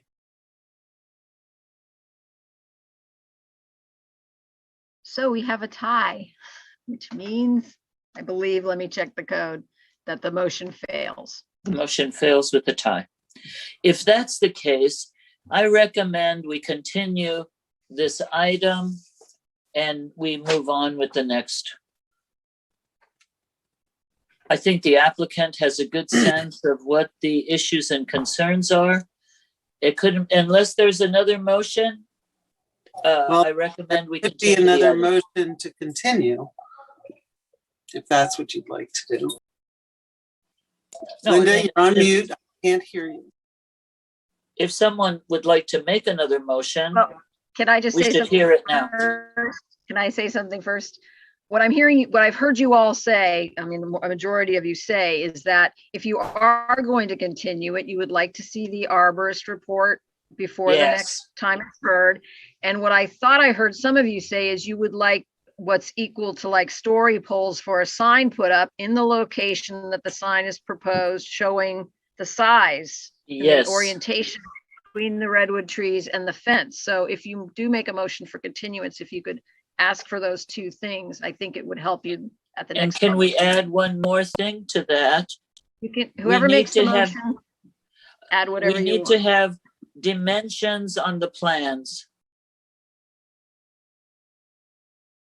So the three things would be dimensioned plans showing the distances between the trees and the trunks of the sign, story poles, and a preliminary arborist report at a minimum. Now, would you like the preliminary arborist report to be reviewed by the town arborist before it's scheduled for a hearing? Ideally. Wouldn't that make sense? Okay. Might cut some time too. Sure. And the fourth item is proposed downlights. Or dark Downlights sky. were included in the, Okay. But if you want to the see the reso. actual, Right. if I'd like to you see- want to see the actual Yeah. fixtures, you can Yes. ask them to give you cut sheets on the actual fixture that they're going to use. Or, you know, just adding it to the drawings the way they did is sufficient as long as they are dark sky lights. I think that would be fine. Does the rest of the commission agree, or do you want to see the fixture? Well, we, Well, if we're having a Anyway. continuance, that's how it would need to be, yes. could I hear a motion for a continuance from someone? Or Commissioner Jansen, go ahead. I was just going to add the only other thing for the lighting is the color temperature. The designer did answer that, but I think that's important. Right. The quality of the light, so it's not white light. Right. And What's if one- they're dark sky compliant, they would be in that 3,000 That's No. correct. range theoretically. No, dark sky means it doesn't spill light into the space above us, but the color temperature is just the color of the light. Right, the applicant specified it was 3,000 degrees Kelvin, which is your warm light spectrum. And then as Commissioner Jansen noted, dark sky compliant, the general rule of thumb is that the lighting doesn't extend above 90 degrees. So it's got the full cutoff for any upward cast light. But it does also, and I'll dig that up, it does also address the whiteness of the light, so. Yeah, blue light at 6,000 Kelvin messes up circadian rhythms and yeah. I would love it if one of the commissioners could summarize all this in a motion for a continuance. I will try. Oh, go I ahead. move continuance of, let me pull up the right staff report again. Continuance of the sign permit application number 21-07 for a freestanding monument business sign at 85 Bolinas in order for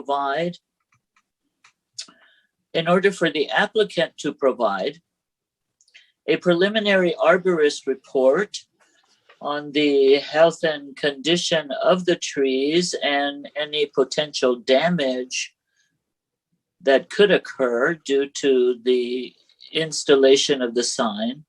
The report to be reviewed by our town arborist to revise the plans, providing dimensions of the area where the sign is to be located, including distance from the trees and the property fencing, and for the applicant to provide story poles that we can confirm the actual dimensions on site, that the applicant further agree to dark sky downlighting on the sign and to provide the color temperature details in their revised submittal. If the applicant can return within 60 days, there would be no additional charge to them. Great. Is there a second? Second. All right, Linda, could you take a vote? Okay, Fregoso, Aye. Gonzalez, Harbor, Aye. Green, Aye. Jansen, Aye. Swift, Aye. Chair Newton. Aye. Okay, we have it. Thank you very much, and we look forward to seeing the applicant again soon. Do we need? It's 9 o'clock. Do we need take a quickie? Quick break? Let's be back here in 5 minutes. Thank you. All right, thank you all for coming back. We have a lot going on tonight, so I'm going to try and keep us moving here. Item 3 is 500 Bolinas Road. And this is to repair and reconfigure and expand a deck. And Linda, is this again your presentation? Yes, Okay. it is. I think we'll just get started and hopefully Esther will join us. Okay, so the project will include demolition of the existing 1,763 square foot second story wraparound deck, including the expanded portion supporting the hot tub on the south side of the residence. The deck will be replaced with a 725 square foot larger deck for a total proposed deck square footage of 2,488 square feet. The deck will include an access stairway on the north side between the residence and the parking deck. The stairway will connect with a new 56 square foot deck on the lower floor that will provide access to the stairway leading down to the grade for site maintenance purposes and to the existing concrete walkway that runs along the east front side of the residence underneath the existing upper deck. And I just want to point out that the upper deck was approved to be located in the front setback with a previous variance that was granted by the town. The project includes construction of a new retaining wall and storage cabinets underneath the upper deck out of the required 6-foot front yard setback and will maintain a 6 1/2 foot setback from the front property line. The project complies with all the setback regulations of the town code, except for the variance, which has already been granted for the deck to encroach into the front yard setback. It complies with the floor area ratio, the lot coverage limitations, and there's no real change to the height of the structure, which is higher than the proposed deck. Staff was unable to find any other structures in the immediate Bolinas Road area that had decks as large as the one that is proposed on this property, but the site is one of the largest properties in the area, so the surrounding area sites are smaller. The west-facing deck along the rear of the building is the portion that will be the most visible to residences across the valley on Pine Drive.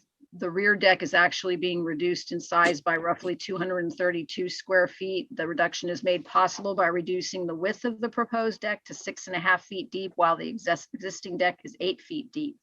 Most of the new deck area is located on the south and east sides of the structure, with the southern portion of the proposed deck being screened by trees and the eastern portion of the deck located between the house and Bolinas Road below the roadbed elevation, where it will not be very visible. Construction of the deck will require the removal of 16 trees, 10 oaks, 4 bays, and 2 buckeyes. 10 of the trees are being removed because they will interfere with the deck construction, and the other 6 are being removed because their removal was recommended by the project arborist due to their poor health or due to their being non-fire resistant species. The Fairfax Tree Committee has reviewed the tree removal permit and voted unanimously to recommend that the Planning Commission approve the requested tree removal permit, subject to the 10 oak trees being replaced somewhere else on the site with fire resistant tree species. The Tree Committee letter of action is attached to your staff report. To further minimize the apparent size of the deck, staff has included a condition that 5 of the 10 replacement trees shall be 15-gallon specimens planted immediately downslope of the expanded deck area south of the house to help screen the deck from view of residences across the valley. A question has been raised about whether it's wise to require planting of trees when we're heading into a drought. The commission could handle this by, delaying the planting of the trees till we're out of a drought condition.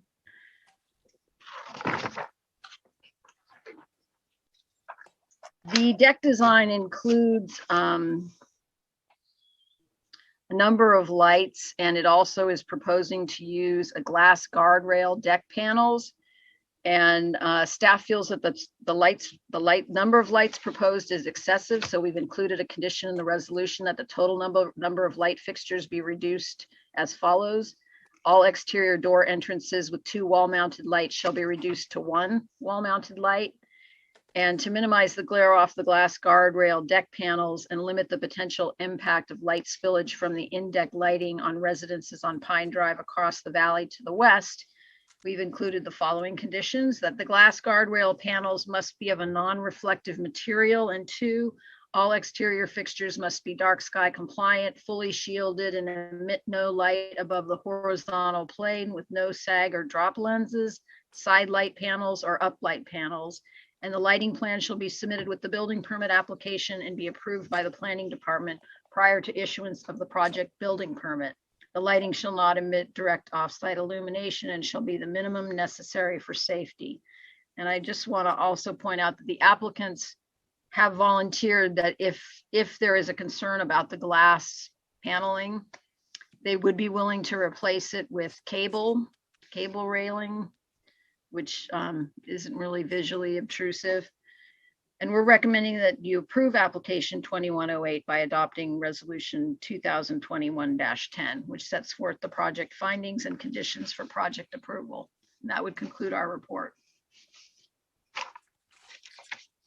Thank you very much, Linda. And do any commissioners have questions for staff? I just need to recuse myself. I believe we're talking about. No. 500 Bolinas. Yes, I have to recuse myself. It's basically in my backyard. Okay. Okay, I'll go to Commissioner Fregoso and then Commissioner Jensen. Thank you. I have one question for staff. That being,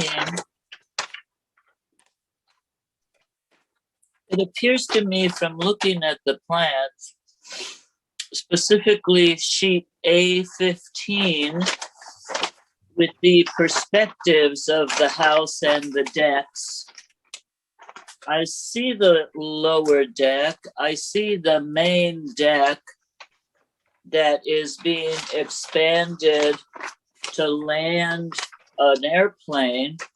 And I see like a bird's nest deck with a big flight of stairs.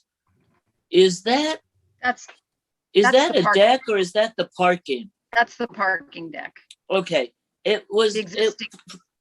for some reason, it was not clear to me from the plans what that was exactly, but because there wasn't a car parked in there. Thank you. At this time, that's the only question I had. Okay, Commissioner Jensen. Studying the plans, the dimensions of the deck are given. And so from the footing of the column most towards the valley to the deck is almost 30 feet. Plus the house above it is approximately 12 feet. There's no dimension to it. That puts the height of the total structure at 41 feet. Is that correct to calculate that way? Because it would exceed the 35 max. Yes, but when this house was approved with a number of exceptions to the code because the site slopes off so steeply. The Planning Commission at the time before the house was built granted an exception because it's hard to build in compliance with the height because of the steep slope of the site and the distance of the property line from the edge of the paved portion of Bolinas Road. So, well, the existing house with the existing decks is 35 feet. It's the columns that are now placed all the way up front that make it taller. oh, so you're saying them adding the columns below the existing house makes. Yeah, the existing house, basically comes straight down and the existing deck cantilevers. So the way we measure height is anywhere within the footprint of the structure.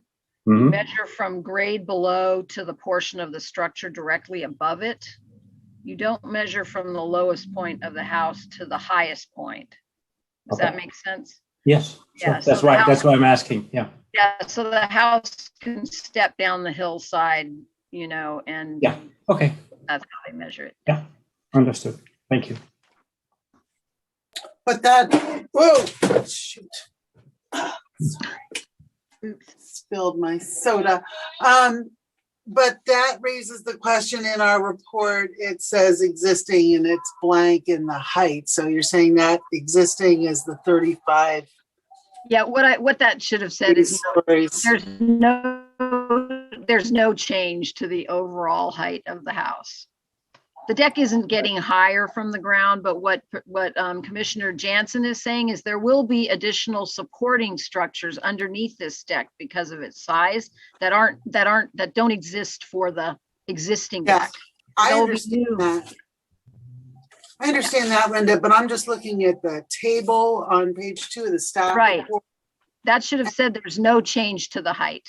It does say there's no change to the height. What it doesn't say is what the existing height is. And what I hear you saying is it's 35 feet, 3 stories. And I have to go grab a towel. Let me double check my measurements. Okay, hang on.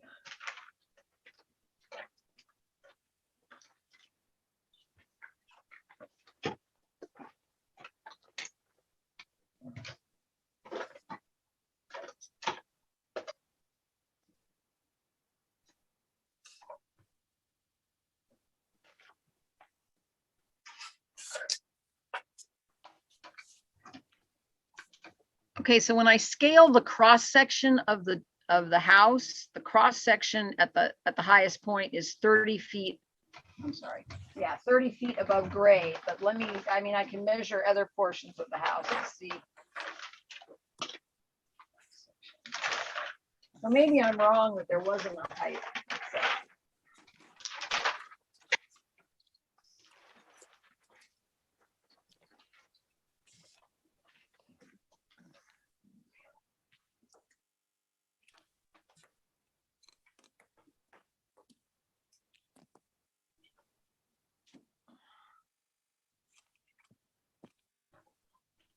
So, so it looks like the house itself, which isn't changing, kind of varies in height from 28 feet to 30 feet, but it doesn't go above 30 feet. So I was incorrect. I thought that a height variance had been granted, but if it's 30 feet, it complies with the code. It's actually 5 feet. The house is 5 feet less than the maximum that's allowed. That's not changing though. The height of the house isn't changing. Gotcha. Okay, thank you. Any other questions for staff?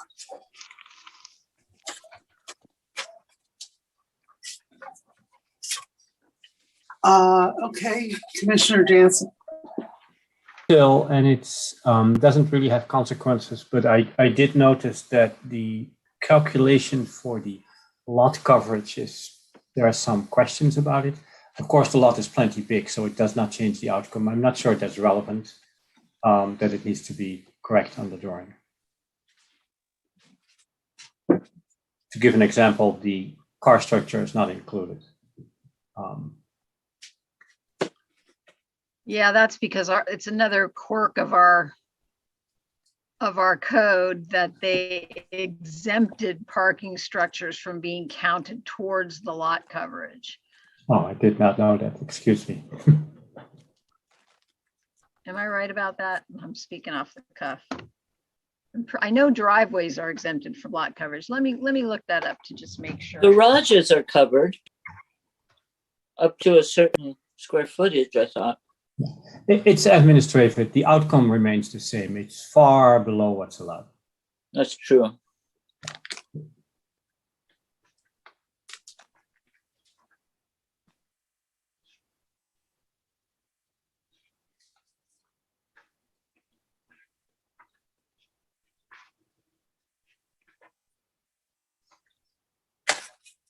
The other question I have, Linda, for you as you look for something that we probably don't need you to look for right now is about the idea that we might delay planting trees till after a drought is over, as opposed to some other solution, given that this drought seems to go on and on and on, and there's no idea how long we're going to really be suffering from water shortages and things like that.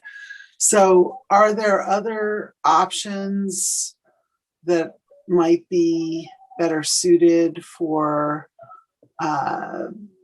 the purpose for which we were talking about planting trees? Obviously, there's this idea of replacing trees that are removed, but there's also this idea that we wanted to provide some screen for some of the people across the valley looking at the area after the trees have been removed and needing to sort of fill that area in. And I'm just wondering if it remained unfilled for an extended period of time, if there was some other solution, So I don't know if you guys remember the roof deck that was right up on Fawn Ridge, right?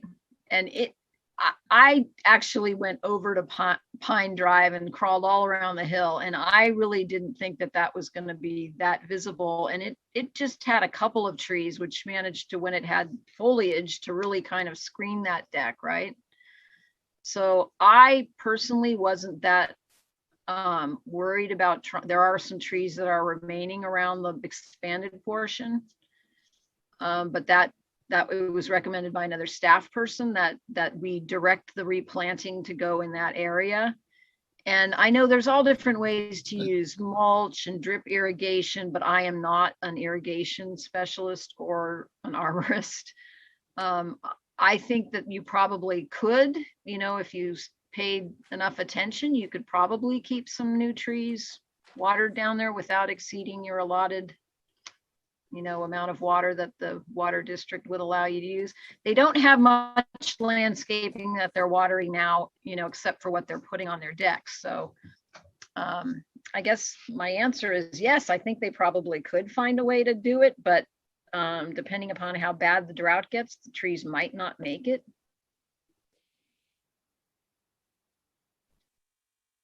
Okay, thank you. I guess what you could require that they put a, the way we ensure that people follow through on conditions that might get delayed is you could ask them to submit a cash deposit or put a bond in place that would be held by the town until they are able to replace the trees, and then it would be released to them when they, when the trees survive one or two seasons, to ensure that the trees actually get planted. That would be one thing you could add to the resolution. Okay, Commissioner Green and then Commissioner Fregoso. Well, I just want to actually follow up on that idea. It's not only the replacement of the trees, but the replacement of drought resistant trees and a water, and an irrigation plan that is low water use in combination. So I think those things, those conditions go together. An irrigation program and a tree replacement program. And I sure like the idea, thank you, of the bonding.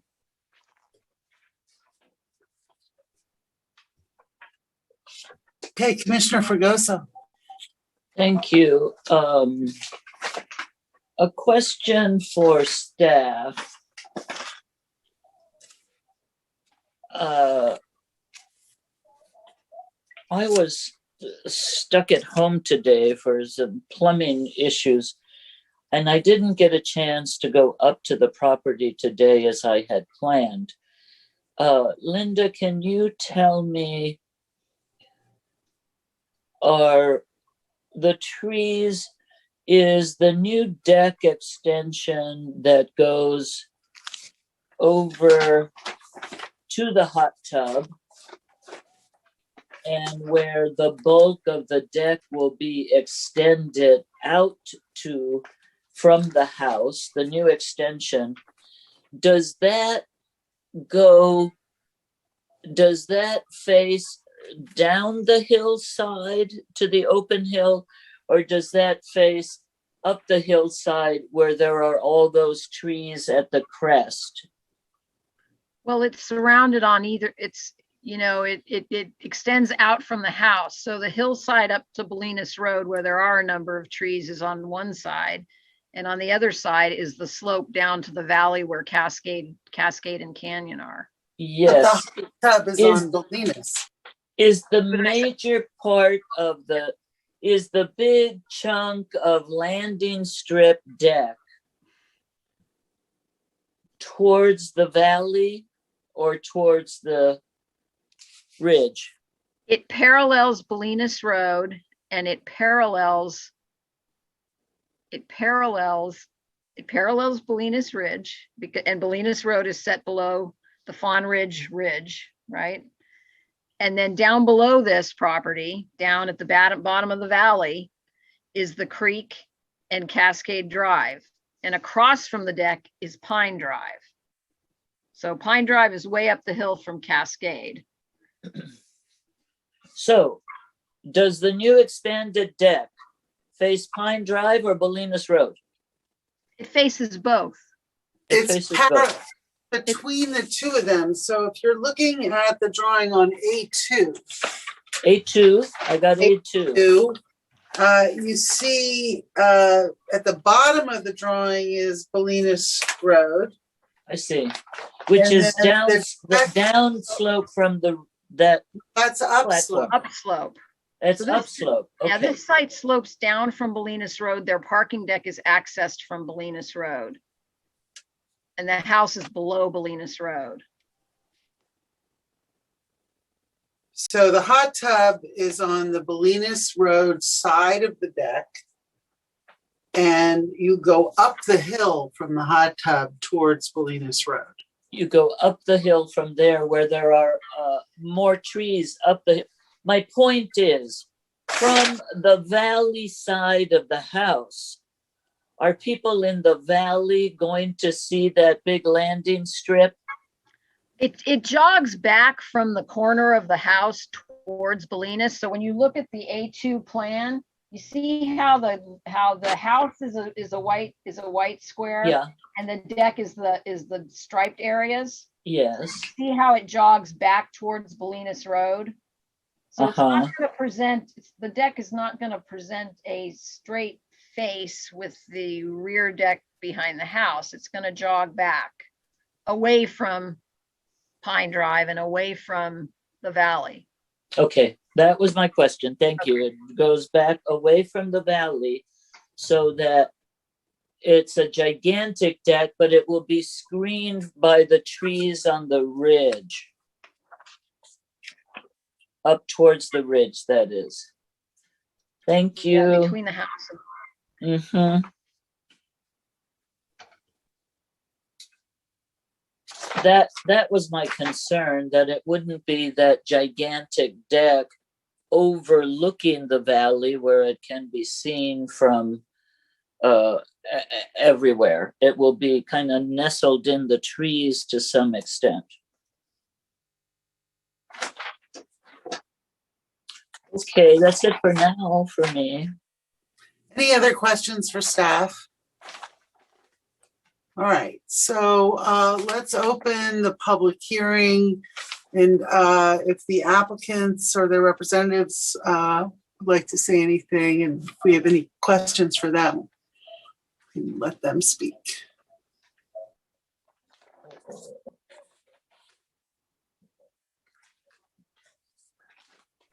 Hello, Mr. Farnsworth.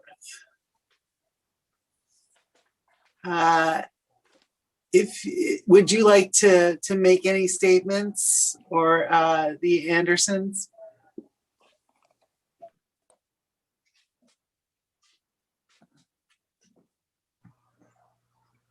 Brian, you're muted.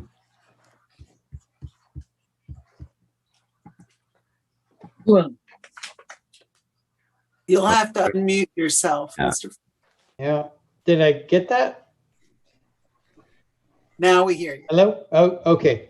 So unless anyone is unfamiliar with this project, I can certainly walk you through it if you'd like. It's pretty straightforward. What would you like to see? Well, let's see if any of the commissioners have any questions for you at this point. Well, start with that, and then I can walk you through the drawings if you'd like. Okay. Do we have any questions for the applicants from the commission? Commissioner Jansen. Thank you. Yes, I have one question. I noticed that the existing deck cantilevers off the house. The proposed part that follows along the house also cantilevers. But then the one corner where it basically veers back toward the hill has this one single large column coming down. I've been looking at that and I'm questioning why that is. Well, you know, I had a back and forth with the structural engineer, and he couldn't get it to get out there quite far enough, and asked that we pulled it back in and chamfered the corner. So we have so many large columns out there. I mean, at 27, 28 feet long, I figured one more column wouldn't be so bad.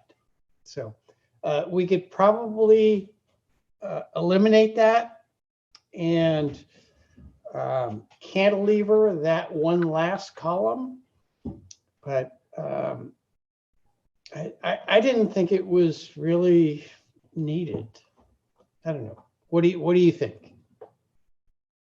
It's the most prominent one that, the house doesn't have them, so that it sort of pops up. That's why I was questioning it. It does. I mean, the other columns are 27 feet.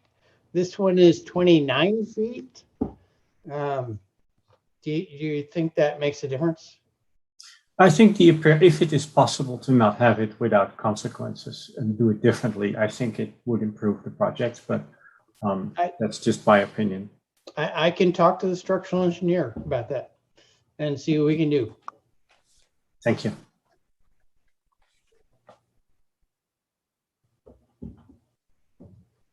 Commissioner Fregoso. Thank you. I have a question for the applicant. Can you talk about your decks? Do you, in fact, not have an upper level deck and a lower level deck that circles the entire house? No, there's only one deck that it's actually, to be clear, the hillside is very, very steep, and the only way to actually enter our house is off the deck. So you come down the carport and you actually then walk onto the deck, and then you walk along the deck to get into our front door. And right.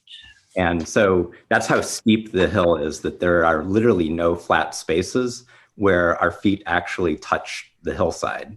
Uh-huh. I saw that. I thought your parking deck was a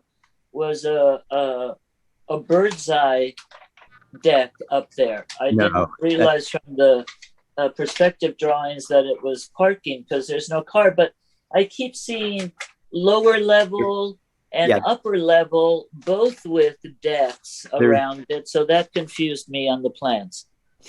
There are the two main bedrooms that are on the lower level. There are two small decks, just about as wide as the sliding glass doors. And they're very shallow. Brian might know the actual dimensions, but I can't imagine that they're more than 4 feet deep. Yep. And so those are definitely there on the lower level, but there's no other deck structure other than the main wraparound deck right now. Okay. Which is used to access. Thank you. That helps clarify things for me. And there's no other usable outdoor space other than the deck. This is why we're actually extending it it's as though it's a continuation of the house and back into the hillside, because we really don't have any place for like our plants and things like that right. growing on. Right. I can see that from the steepness of the site. So you may be placing some plants out on the deck then. If anybody came by, we have 70 olive trees actually growing on our deck right now. And we have literally more than 4 or 5 dozen gigantic aloe plants. And our plan is actually to move the aloe plants down at the level that the deck, the footings are, and actually fill that area in with aloe as sort of a fire protection and actually to prevent from going up under there. So nice. It's hard to tell with just the plants look very stark. As we told the tree committee, we're actually, and we've been talking with Brian, we're very sad to actually remove any trees. And so, if you actually have looked, as Linda was describing, from, Cascade and Pine, it's a very heavily wooded lot, and you really can't see from the deck and down. You see the top of the house for sure, but you don't see from the deck down. And so, for privacy reasons, and this is why we actually, have such a large lot and actually control some of the property around us. We really want the privacy. And so actually screening the deck and making sure that it's hidden from view is actually important to us. Right. I have photographs that I can show you if you'd like. Okay. And would you be willing, there was some discussion, I see that there's a proposed glass fencing around the deck, which I'm afraid might do some strange things with lighting and rainbows and that. Yeah, and so we certainly would use, we would love to use glass panels, especially in front of the sliding glass doors that, look out over the valley. But we'd be happy to use cable railing between those sections. And we certainly would want to use a non-reflective or non-glare glass so that those types of shimmering effects and things like that aren't created. And when you say the sliding glass doors, you're referring to the two large doors on the end of the house opposite your stairway down from your parking landing. There's one on the north end of the house overlooking the canyon and one on the south end of the house overlooking the canyon. They correspond to our living room and our dining room. Okay, thank you. And you're okay with the proposed reduced lighting that staff recommend? I should actually say Brian will tell you, part of the reason that we actually had so many lights was because we actually wanted to have two circuits, one for white lights and one for red lights. Part of what we like to do is we have a vintage telescope collection. So dark sky lights are actually really important to us. Wonderful, yes, absolutely. And some of the fixtures that we were actually looking at for the in-deck lighting were actually so that you could define the edge of the deck with no lights on, but there would be red illumination so that you wouldn't. I see. I love that story. And just as a quick aside, our requirements for dark sky lighting is precisely more so that we can see the sky and the stars, as well as to have better visuals generally throughout the neighborhood. So I'm glad that you appreciate that. That was the initial impetus. Yes, as you know, around the world, the skies, no, if you drive by, the skies are going dark. If you drive by on a moonless night, there's a good chance that you'll see me actually up on the carport with one of our telescopes. Oh, wonderful. That's great. Mr. Farnsworth, if you'd like to share some of those photos, that'd be great. What would you like to see? Be nice for them to see how densely forested the lot is. Okay. Let's see. How do I share my screen? One picture's worth 1,000 words. Yeah.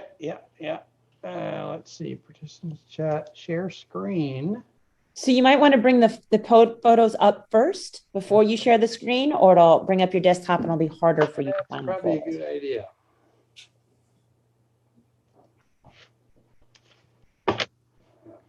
Come on. Where are you?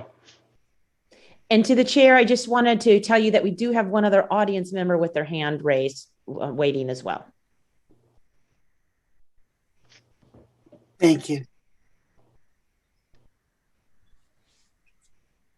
What's the matter? Maybe while you're doing that, I'll ask the applicants about the questions we raised earlier regarding trees and maybe delaying the replanting of the trees during the drought in order to ensure that, you know, when they are planted, they have a better chance of survival. Yeah. We're certainly happy to put up a bond or something like that, or you know, or even make a donation for other trees to be planted elsewhere. We recognize the problems. Yeah, and I really love the idea of the aloe and, you know, other you know, trees that are gonna be fire resistant, and there's some beautiful varieties out there that those of us who've been listening to the town arborist, Ray Moritz, talk about trees are somewhat familiar with, I'm sure. Yeah, we're of course very concerned about fire because of how heavily forested this lot is. Yeah, we're lucky enough to have a very good friend who's one of the Marin Master Gardeners, and we basically have a little or a big nursery on the existing deck of hobbies and all kinds of fire-resistant plants that we hope to put then into the ground. Yeah. Great. Mr. Farnsworth, how are you doing there? Yeah, I'm ready to share. I just got to get your screen back up. Let's see here. Window over there. Where are you guys? We're all here at Fairfax. Yeah. Are you in, let's see that? Nope, you're not in that. We're here. Nope, you're not there. Well, If you this have is a gonna- full screen, you may want to hit escape, and the escape key will bring you out. You can see everything. Nope. And I might just hold off as you figure this out and open up the public comment, so that I want to keep our meeting going here. We've got a lot to cover tonight. So if you could keep the applicants on the screen, Tamala, and allow our public commenter to unmute themselves, that'd be great. Ah, shoot. Where the hell are you guys? Sign in. I got Grasshopper. No, that's not it. And Joe McDonald, you are allowed to, would you have a question? Joe? Let's see if I can just share my screen. Oh my gosh. Mr. Farnsworth, hold off on that just a second, and we're going to see if Mr. McDermott wants to unmute himself. Okay. And Brian, you might want to mute yourself just until Mr. McDermott is done speaking. Okay. He may have stepped away. He did have his hand up for a while. I don't see him responding right now.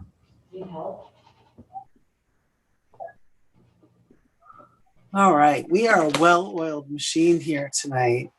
Mr. Farnsworth, don't stress.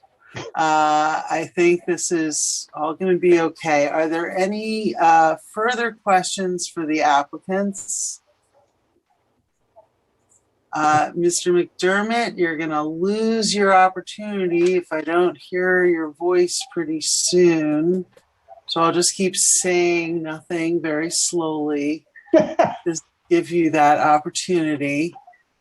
And Mr. Farnsworth, I think we're good. We don't need to see the pictures. That was just me trying to get a better glimpse, but it's not necessary, I don't think. I'm not sure I know how to bring it up right now, so. Don't worry about it. That's fine.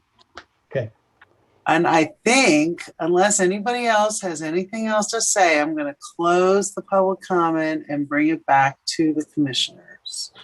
Now, that's what I'm going to do. All right.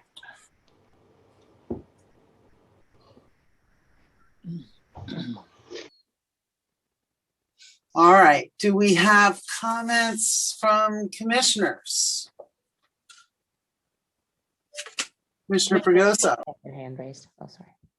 Thank you, Madam Chair. One thing I would like to say is when I looked at how many trees were being taken out, I was concerned, but I was very glad to have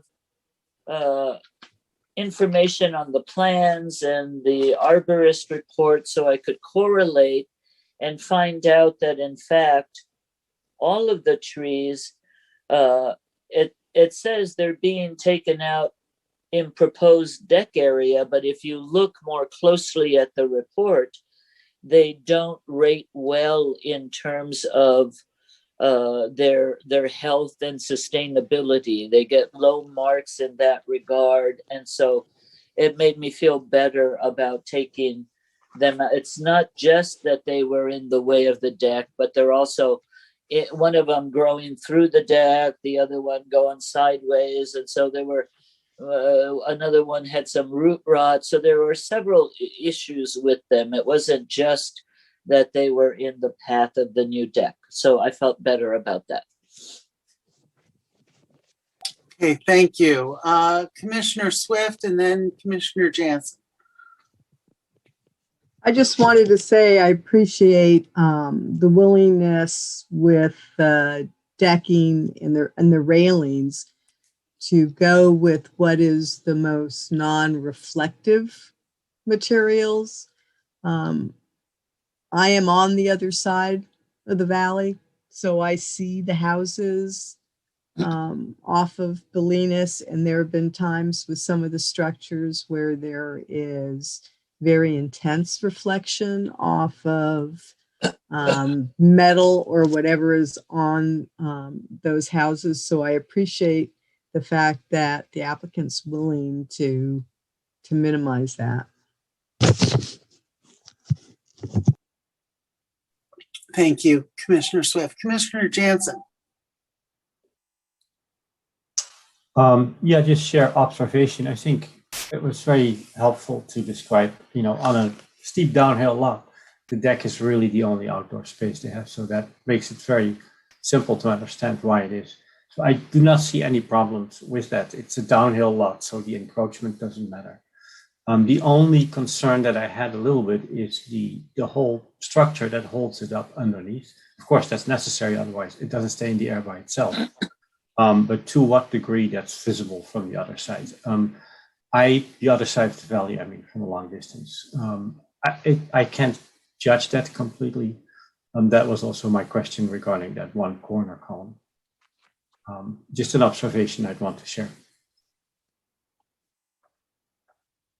Well, I'd like to follow up with you on that. And I mean, I heard the applicant's response to you about, potentially cantilevering that area and not having that tall pole. Is that something that you would recommend as part of the approval if we were to approve this? What were your thoughts on that?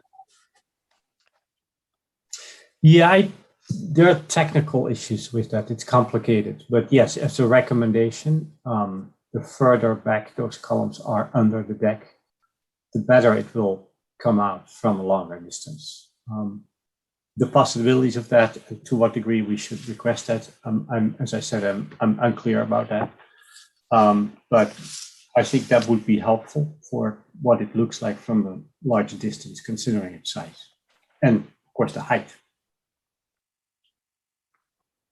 I mean, I imagine that there's a way we could write the resolution to allow for the building official to review and approve a potential modification on that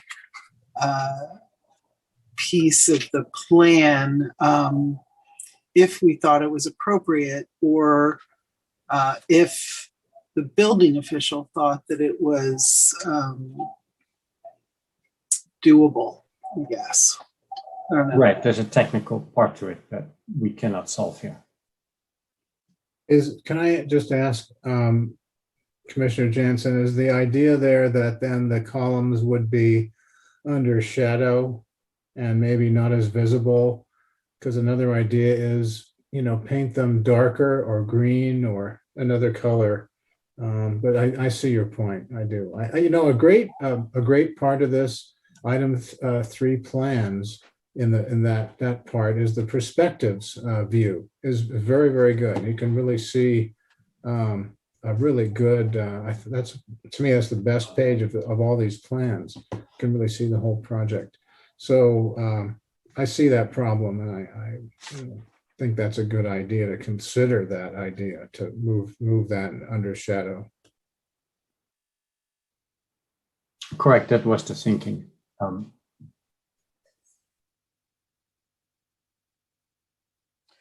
Through the chair, since we're talking about these poles holding up the deck, I didn't see any geologic assessment with this. Is our engineer going to be looking at the size and the capacity of these posts to support? Oh, yeah. So the construction drawings, so these are preliminary planning drawings, just to give you an idea, but the construction drawings have to show how they're structurally going to support the deck. And our plan checkers, who are engineers at Coastland, they review all that and they look at the calculations to make sure that it's going to be stable before they issue the building permit. And if the plans need revisions, they require revisions. Thank you. I appreciate that. I didn't see that anywhere in the staff report, that comment about them doing it, it might be helpful to add a comment like that because oftentimes we get something about the engineer's assessment. Well, you guys can do that, but that's just a standard procedure. We don't issue permits for large decks without the engineers looking at it and agreeing with the construction methods.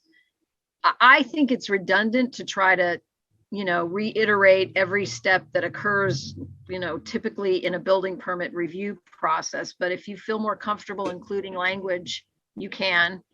But there's no way the town's going to issue a building permit for a deck like this without the town engineer reviewing the calculations. Okay, as long as I know that, that's fine. I don't need to make more work for you. It just oftentimes we get that information. Yeah, it's not a big deal, but when these preliminary drawings get really refined before they submit for a building permit, and then they get resent to fire. They get sent to the coastland engineers. The building official reviews them. We do not issue permits based on the plans that you guys see. Those are preliminary planning plans. And so far the town hasn't, they don't want to require construction drawings at this stage and put people to that expense if the project might not even be approved. That makes sense. Yeah. Linda, if we were to allow for a change in the height of that longer 29-foot pole as deemed feasible by the building official, could we theoretically incorporate that into the I think you would say something like, the support posts for the upper deck shall be relocated as far under the deck as is structurally possible, to be designed by the project engineer and reviewed and approved by the town engineers prior to issuance of the building permit. And if you liked, Commissioner Green's idea, you could require that they be painted, to match the hillside or to, match trees. But I think it's going to be screened, but the idea of moving them back underneath where they're under the shadow of the deck is a really good idea, right? So you could leave it up to the engineers to determine how far under the deck that post, either that one post or, more of the posts could be moved. So that's a lot of deck. It may need support at the end. Right. And then it also has more interior supports as well. So I think we're a bit out of our league to start asking them to move the supports. Well, you would just be asking them to explore it in their construction drawings, if they can move them in further. And if they feel they can, they would submit the design, right? And our engineer would approve it. If they don't feel they can do it, they can explain why they don't feel they can do it. And our engineer will look at that explanation and say, oh yes, we agree. They really need to be where they're located. Mm-hmm. Right. So in that case, we need to address perhaps by color. Another issue with a lot of decks, of course, is fire. Fire departments are asking for skirtings under, to prevent sparks from getting under a deck and trapped there. And they've demonstrated from Santa Rosa how that causes a house to catch fire pretty easily. So, there's some skirting issues. But I had a question about on the plans. The last page shows what appears to be a survey. Is there an encroachment going on at, I guess it's Bolinas Road? Is there an encroachment where the property seems to, on the corner there, just touch Bolinas Road, or is that just an effect of the drawing? No, the property line is actually well away from the edge of the paved road. You're looking at the survey? So you see the dark dashed line? That's the front property line. The edge of the roadway is way up the hill. Right. Okay. Got it. Yeah. So, because it looks like the Lemus Road is indicated as between those two dashed lines. 50 feet wide, it says, and then there's a corner that comes right there. I've got it, I think. Thank you. That's good, clarifies.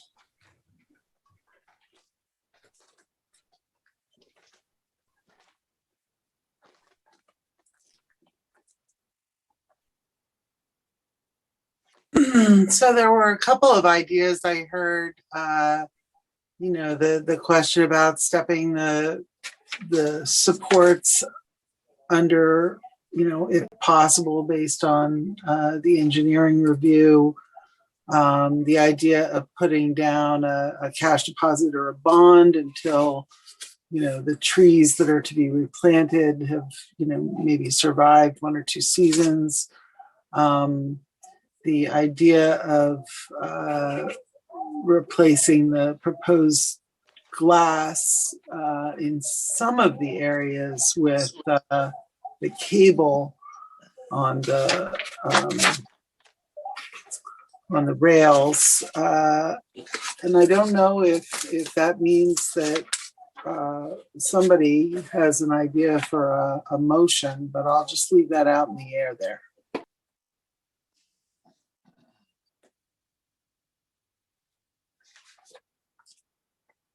Well, I would incorporate language similar to what Linda mentioned about the exploring the relocation of the supporting posts, and then based on an engineer's review idea. I think that might be want to be maybe a new condition 16.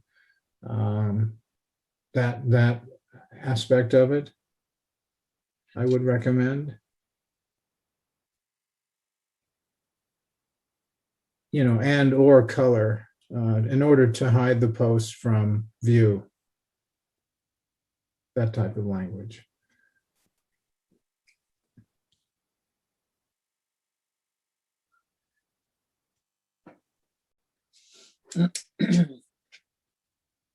Do I see a motion forming in your thoughts there, Commissioner Green, or are you just adding to the conversation? No. I think I'm suggesting here a motion that would include, but for now for discussion, an additional condition 16 that says something like the applicant will explore the possibility of relocating the how we actually technically describe those posts, based on review of the town engineer for the purpose of hiding them from view. And we want to also add and or using color to hide them from view, something like that. That's where I'm at. Can I take a stab? Can I Sure. read something to you guys? Okay. How about something like this? Condition 16.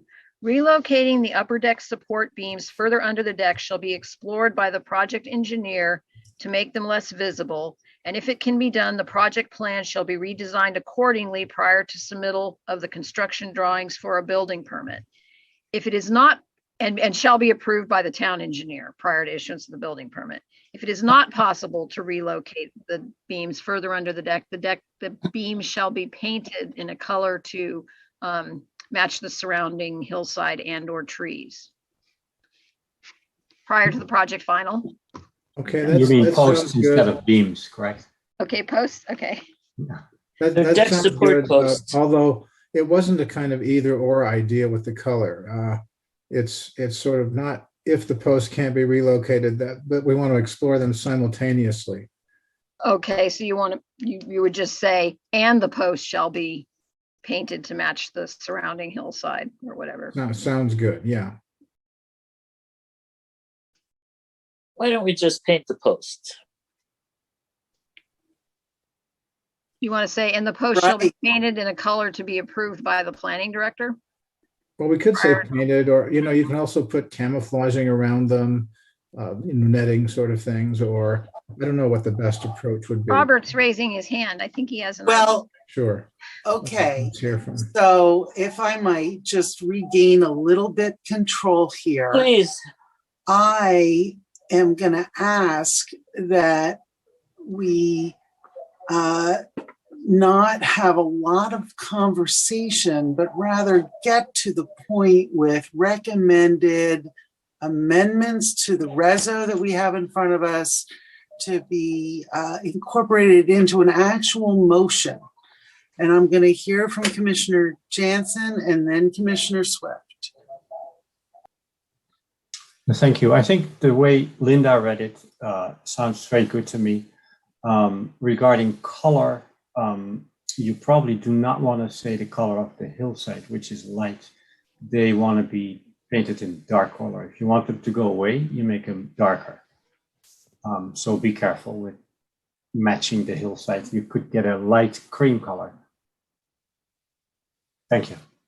Okay, thank you. Commissioner Swift. And let me ask a question on the posts then. Is the suggestion that if they can't be moved back further that they're painted, or is the request that they all be painted regardless of whether they can be pushed back and therefore not as viewable? And that's to Phil.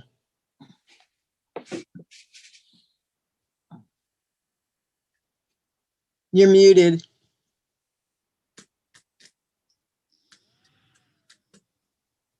Who are you talking to? You're still muted, Commissioner Green. They moved the darn mute button. I'm really getting nonplussed. A lot of my meetings having this problem. Okay. I see it as painted black, like the Rolling Stones, right? Let's paint it black, and then it hides. It goes away. So if we can't move the posts, then they could be painted black, and flat black. I don't see. Okay, so if they can't be moved, then we should look at painting them. Got it. No, I don't see it as an either or option, though. I see it as what's the best options. Maybe both. Maybe moving them in and painting them black, because moving them in, you might have a sun situation or a shade aspect where some part of the day, even moved in, they're visible. So painted black as well. Okay. Sorry and then, to make such a long deal about it, but I think that's kind of the best idea of both. I would like to add a 17 that the glass guardrail panels must be a non-reflective material, as suggested by staff. If I might interject also, I'm not sure black is really the color. A dark earth tone, ochre, sienna, that kind of stuff. I mean, we could sit down with the applicant and work it out. But yeah, black sometimes is a little dramatic. As determined by staff. Okay, and can you guys clarify for staff, the applicants were indicating that they were willing to switch to cable, but they would like to keep the glass by their two upper sliding doors. So you need to clarify, are you willing to allow them to go with all glass panels as long as they're not reflective, or are you trying to get some kind of a combination of the cable and then the glass panels non-reflective by the upper sliding doors? So my concern is anything that reflects across the valley. So whatever the best solution is fine, as long as we minimize that reflection. And I would leave it up to staff to determine that. Okay. Commissioner Fregoso. Thank you. Honestly, I think we're getting ahead of ourselves to start making engineering suggestions and recommendations. None of us are engineers. We don't know where those posts are best placed. Let's leave that to the engineers and just tell them to screen the posts with a dark color. and forget about trying to give direction to the engineers about where we think the posts might go. We're getting in too deep, I think, there.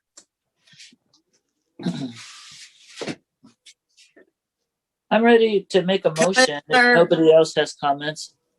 Commissioner Jansen, is your hand still up or did you leave it up from previously? Okay. It's still there from previous. All right. My only comment in response to what you just said, Commissioner Fregoso, is I think that the language that staff recommended really wasn't dictating where the posts should go, but merely allowed for an exploration of whether they could be stepped back, and we were leaving that to their expertise. So, but those are my only thoughts. So go ahead, and if you have a motion in mind, please proceed. I move approval of use permit and tree removal application number 21-08 for the reconstruction and expansion of an existing wraparound deck at 500 Bolinas with the following changes to the resolution, including, and I'm not sure where these would go, but what section, but requiring a tree bond to ensure that the replacement tree requirement can be done at a later date when we are not in drought. That clause number 16 be added as stated by Senior Planner Neal regarding potential relocation of the deck supporting posts or painting them a darker color to screen them, and adding number 17, requesting that or requiring that the paneling around the deck be non-reflective to minimize light reflections, with the exception of those immediately in front of their sliding glass doors. Does that cover everything? Thank you very much. Is there a second?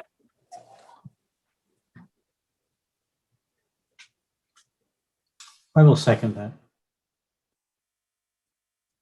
Thank you, Commissioner Jansen. And Linda, could you take a vote? Yes. Fregoso, Yes. Gonzalez Parber. Oh, she Please can't vote. repeat. That's right. She can't vote. Green, Aye. Jansen, Aye. Swift, Aye. Chair Newton. Aye. Great, so that motion passes. Thank you very much. And there is a 10-day appeal period and a $625 fee associated with appeals. And we will go now. And may the night skies be with you. Yes. May the night stars be with you. And your olives. Okay, so we are going to go on to the next item, which I believe is 403 Cascade Drive. And this, Ben, this is you. This is you're up for this one. Okay. Yes, indeed.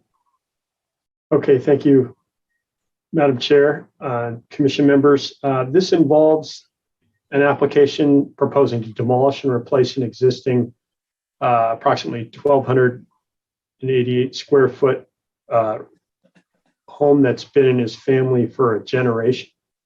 It's located on a 600 square foot, pretty much level lot, and just beyond the rear property line, it slopes down steeply to San Anselmo Creek. The proposed house is 2 stories and would contain 1,136 square feet of habitable area on the first floor, and plus a 467 square foot attached garage, and a second store which contains 609 square feet. Total habitable area for the project would be 1,745 square feet. The upstairs would include a master bedroom, bathroom, and closet. And off the back on the second floor, there would be an approximately 6 foot deep by 10 foot wide deck. This is in the rear facing the creek. The building, in terms of materials, would feature a 2.5 and 12 standing seam gable style roof. The house would be a maximum of 22 feet in height. The proposed siding is dark brown, smooth, hand troweled stucco, and hopefully I sent out 2 examples of the material board via email. I think some of the emails I sent out on Monday bounced back, and my apologies for that. We're still kind of sorting out some of the email issues, but so that would be the stucco windows, oil rub brown aluminum, kind of the standard dark aluminum you see. And the standing seam roof would have a plain shot metal finish. The garage door and front doors are also proposed to be natural finish Douglas fir, so that wasn't included in the staff report. The design review is required for a new residence, and a use permit is required because the 55-foot lot width falls below the minimum 60-foot for the RS6 zoning district. In terms of staff analysis, the project overall is quite modest. The building footprint is almost the same size and location as the existing house. And the second story is limited to the rear of the structure. The 22 foot maximum height, as you know, is fairly low for a 2-story building, being, for example, about almost 4 feet lower than the house which your planning commission approved a year and a half ago. At 407 Cascade, which you can see is done at this point. It looks pretty good, in my opinion. The side second story windows would have a minimum plate height of 6 feet, so it preserves neighbors' property. It's noted the applicants are not proposing new landscaping, and I know this sometimes is a concern. The site does have some landscaping. Staff is proposing that the proposed the driveway, which is shifting from the east side of the front of the lot to the west side, be actually moved 2 feet further away from the fence. This is both to reduce impacts on the sycamore tree on the property line, and to provide room for some of the shrubbery that's currently on that west property line. There's an Oregon grape, I think that's what it's called, right at the front that's kind of junky, that the applicant indicated he wants to remove, and seems like it's probably be a good one to remove. But in any event, that's one of the things. And as been discussed, as we go into this drought period, even if landscaping is required, staff would strongly recommend that installation be deferred at this time due to MMWD's official pronouncements regarding limiting irrigation, and staff anticipates that ability to irrigate may get further reduced as we go into the summer and water supplies become more scarce. So if there is a request to do that, I think we would have to get a cash deposit or something. Let's see. In terms of relocating the driveway, staff is recommending that the driveway be stipulated to be of a pervious surface to allow through infiltration for what rainwater we end up getting, and that it be evaluated by a certified arborist to determine what impacts the construction might have and how to minimize that. And your commission may recall that we had similar recommendations on the 407 Cascade house next door. And that was a quite thorough report, and staff was satisfied with the recommendations and how they were followed. In terms of design review, staff actually has a very unusual item that the commission might consider, which is the applicant, consistent with the very modest theme, is proposing a 2.5 and 12 pitch on the roof. And staff believes that will require a more expensive standing seam roof than would otherwise be the case if it were 3 and 12. I have a little bit of personal experience with that. And so given the relatively low height of the house, if the commission were so inclined, they might consider allowing the pitch of the roof to angle up to 3 and 12, which would allow more of a standard and less expensive standing seam metal roof. Just a conversation item for your commission, given that the project is very modest. It's noted that the project complies with all pertinent zoning requirements in terms of floor area ratio. It's well below the max. Combined setbacks, which is usually something that, many times we run into variances. It complies with all those requirements. And as you can see from the chart showing the nearby houses, it's pretty much in the middle of the pack as far as those houses. And as I said, the recommendation in terms of modifications to the design have to do with adjusting the driveway location somewhat. One of the commissioners noted that although it was included as a condition, it wasn't discussed in the staff report, and that has to do with the retaining wall towards the rear of the property. And what's going on there is they have basically a failed retaining wall as it faces the neighbor's property and the rear towards the creek. I've discussed this with the applicant, and he indicated that he is already planning to work with this neighbor to replace that. Obviously, when you're dealing with property line work, you have to be a little bit delicate about that. And staff is confident, given the applicant's approach and long tenure on the site, that can be successfully done. And I don't believe that is a problematic condition from the applicant's standpoint at all. So with that, staff recommends approval of the project with the slight amendments, and I'm prepared to answer any questions you may have. Okay, I see a couple hands up. We'll start with Commissioner Swift and then Commissioner Fregoso. So what is the creek bank height behind that property? I'm going to guess it's somewhere in the 15-foot range, maybe a little bit taller. Okay, because I was just considering our requirements for that. And yeah, go ahead. Well, I think I think they're 22 feet back from their property line or something like that, over 20 feet, which of course the 20 foot is the minimum. And their property actually kind of stops right at the break in the slope. So, okay, so as long as it meets the requirements for the distance to the creek bank. And the Ross Valley Fire will still require a vegetation management plan, correct? yeah, they typically look at each site on a case-by-case basis. This site, obviously, with its relatively minimal landscaping, isn't going to require much, but they'll take a look at that. Right, but you'll still have the applicant go through the process of submitting the plan.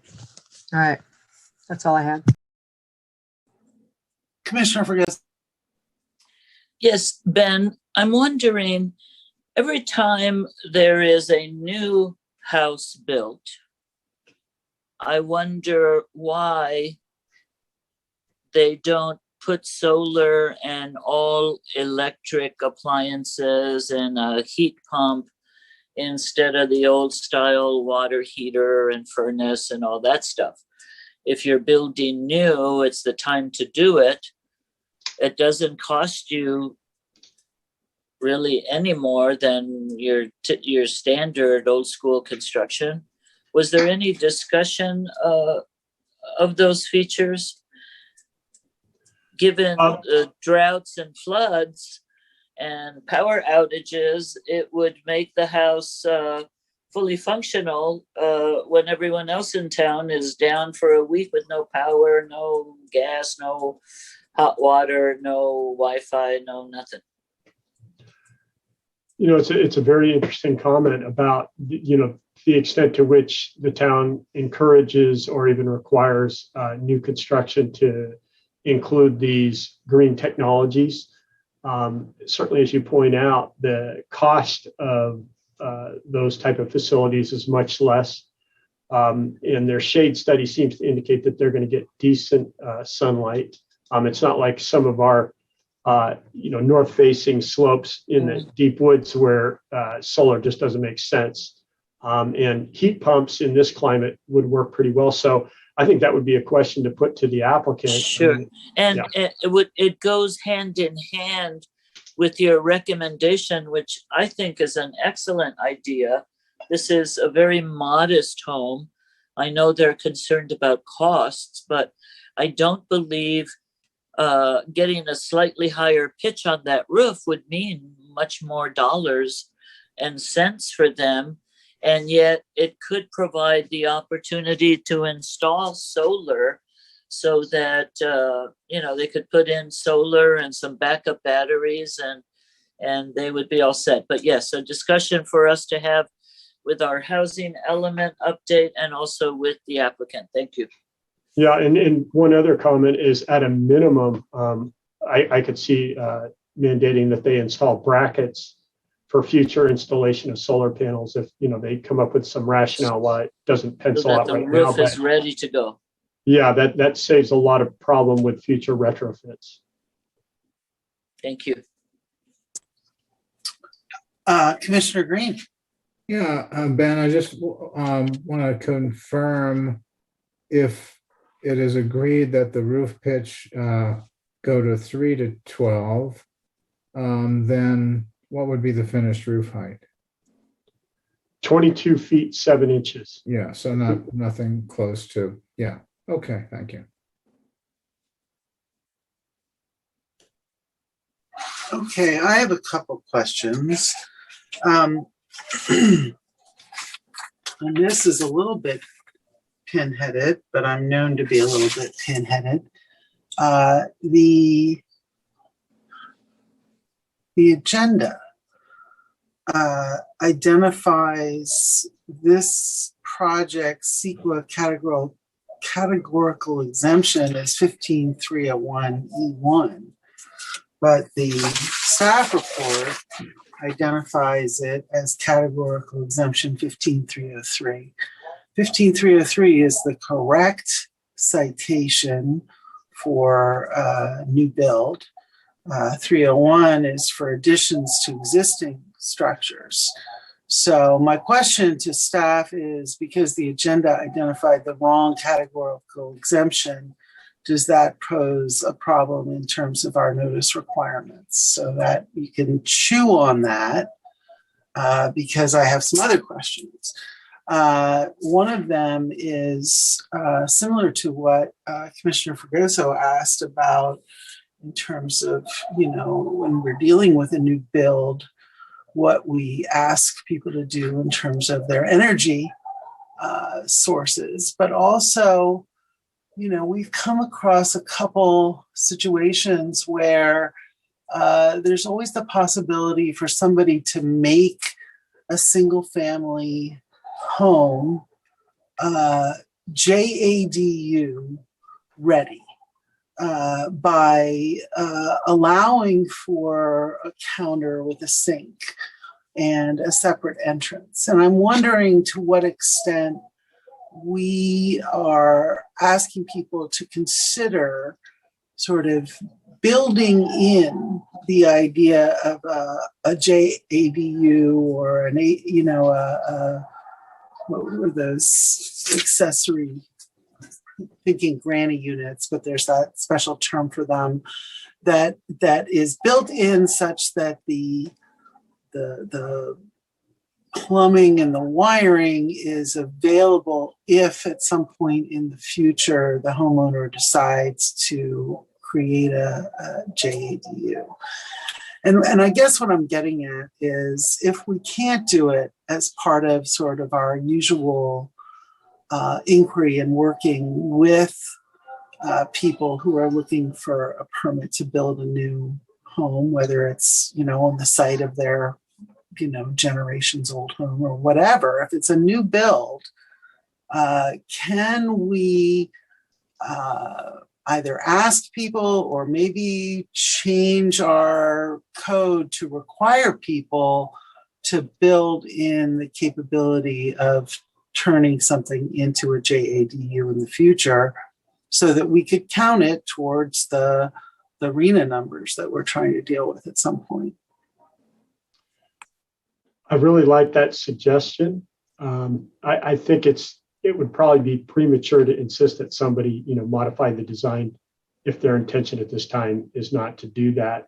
I think it's certainly an interesting concept to explore with our housing element update, because as we know, we often are suffering with bootleg ADU, JADU conversions in somebody's garage that's just as substandard as heck, or it's in a basement with a 6-foot ceiling height, that sort of thing. Whereas the opportunity to do some modest design features in a brand new home that make it ADU, JADU convertible, not to mention things like having adequate parking, off-street parking, things like that. So I love the idea. I think we're probably a little bit ahead of using this project, but I will definitely keep that in mind as we go into the process, and hope you make sure to remind me if I don't bring that up. In terms of the CEQA, I think we could consider the public notice a clerical error. It's relatively minor. We just need to make sure in the decision that it's properly noted. It's one of those things where you'd like to get it perfect, but at the end of the day, if you miss a citation and it's captured in the action that the commission takes, I think it's still exempt. Yeah, right, and it's still within the range of things that CEQA doesn't worry about too much.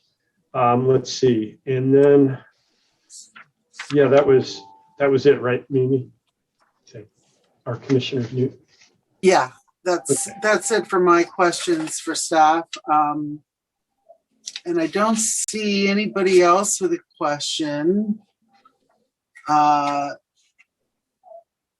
So I'm going to open it up for the applicant and the applicant's representatives if they would like to join us and make any statements. Oh, I'm sorry. Hold off. Commissioner Gonzalez-Barber, did you have a question? Yeah, sorry, I couldn't find my hand fast enough. I had a question about the landscaping. I think I heard Ben say that they weren't going to do landscaping. So I'm trying to think of this in terms of a new build, and what we would typically require of a new build is to show something, at least for the irrigation, especially because of the zone, the hazards in this area. Seems that we should have something. And then the lighting, the exterior lighting, I don't think I see anything. I do see some symbols, but I don't see any cut sheets. And it just seems that it would make sense to get more information on how the site is going to be irrigated and how the lighting is going to work for the exterior. So I don't know if it's a question or a comment. I'm just wondering if it's something that we should have asked for. Well, I would say that the request for the standard exterior lighting condition, I think is very appropriate, minimal necessary for safety, downward shielded, etc. So regardless of whether they really propose to install it or not, we're on record and they don't end up with, landscape accent uplights that we didn't even get on subject So that was an oversight for which staff apologized.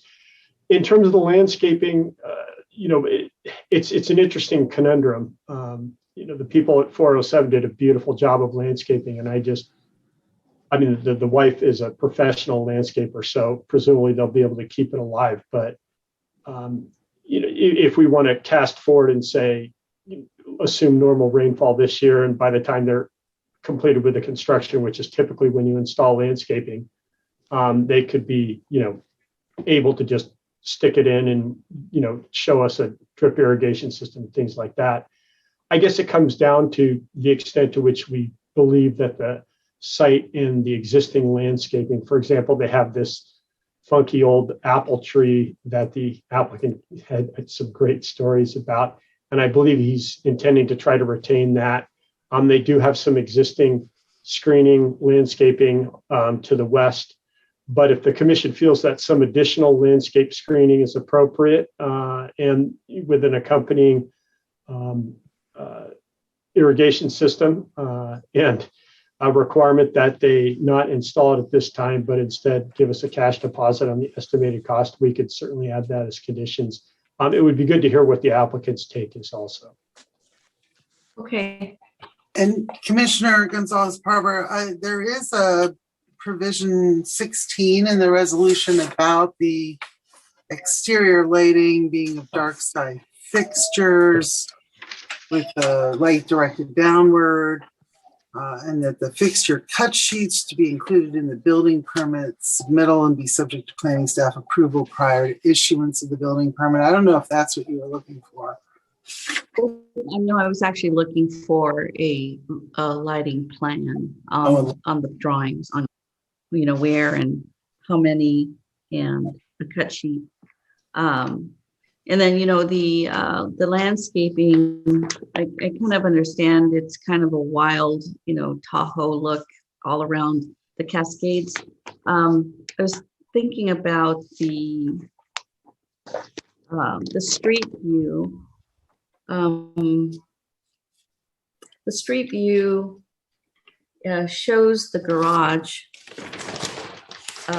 side, and you have some clear stories there, but and that's a practical thing. I understand that, but it seems that there's, it would be nice to have some screening there because it's pretty much a blank wall. So I was just thinking about that in terms of the irrigation. I think that's something that could be covered in the resolution that staff would take a look at, review, and approve at their discretion. But the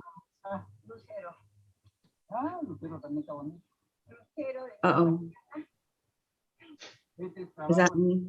Linda, could you go on mute? So, but as far as the lighting plan, the exterior lighting plan for, a new build, I think is within reason. We have to kind of look at this as if there was nothing here before. So it's just my comment. Okay, Commissioner Swift. And I think to Commissioner Gonzalez-Parber's comments, I think I agree with her. On this project, we didn't have a color board. We didn't get a landscape plan, and that can be simple, and it could be not a lot of landscaping at this point, and we didn't get a lighting plan. So I think to do design review, even though this is a simpler project from staff's viewpoint, we didn't have the material that we would normally look at to evaluate this from a design review perspective. So I concur with her on, on those types of things that we would need to do the evaluation. Now, Commissioner Swift, did you get the color board that I sent as a subsequent email? So they had the color elevation. One of the challenges with use of integral colored stucco is you don't necessarily get something that's going to be on a paint chip, for example. But and there was a description of the color of the materials. I agree they could have provided additional detail, but I think in terms of what they're proposing, they did have that one elevation that showed the color materials, and the description of the project does include all the pertinent main exterior features of the house with the colors.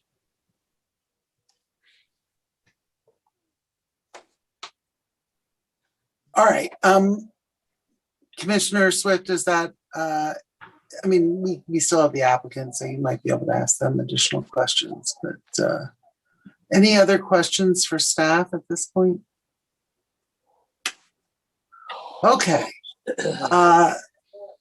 Tamala, I would ask you then to allow the applicant and their representatives to join us and make any statements they would like to make.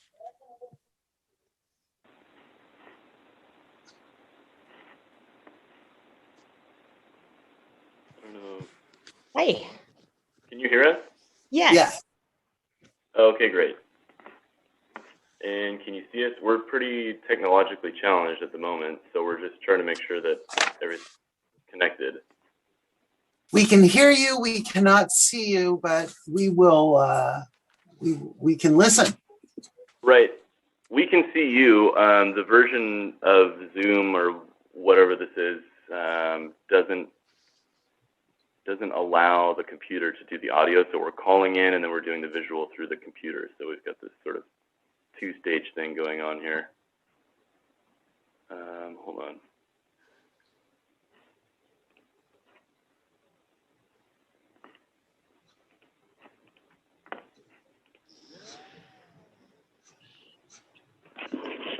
Yeah, can you hear us? Hello? Yes. We can hear you. Yes.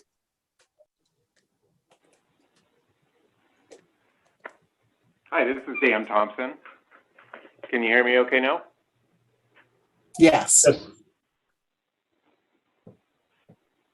I'm sorry, I can't really hear you now. All right, Mr. Thompson, this is Vice Chair Newton, and if you can hear me, I see Mr. Fernandez's icon is showing that he is here and unmuted. Yes, And- he's here with me, yes. Okay, you guys can go ahead and talk then.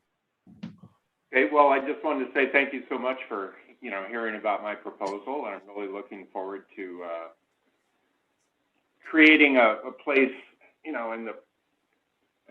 that I can spend the rest of my life, where I grew up. I hear the concerns about the lighting. I think Mr. Fernandez has included some of that, but maybe we need to look at that a little more closely. I've shown all the exterior lights on the plan, and the intent is for the shielded down lights that are shielded that are only down focused, yeah. Focused down, yeah.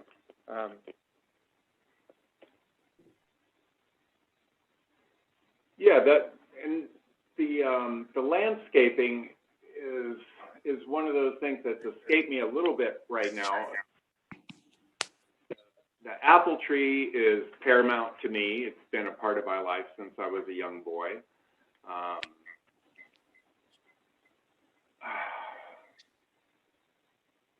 I'm not really sure exactly what that landscaping is going to be. It's going to be relatively minimal. Most of my time would be in the backyard, so it's already so much forest back there. I don't really know exactly what to tell you about that at this point. There is some greenery between the house to the west of me.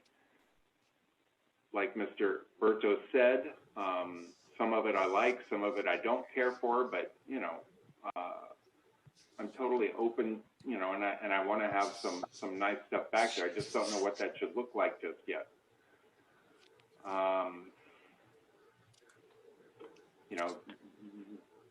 the existing house has a big front lawn, which is going away. It's already dried up over the last few years anyway.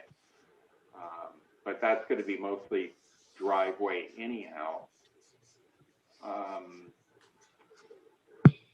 Yeah, I don't really know what to tell you about that. You know, if you want me to put some kind of landscape plan together, I certainly can. I'm just not.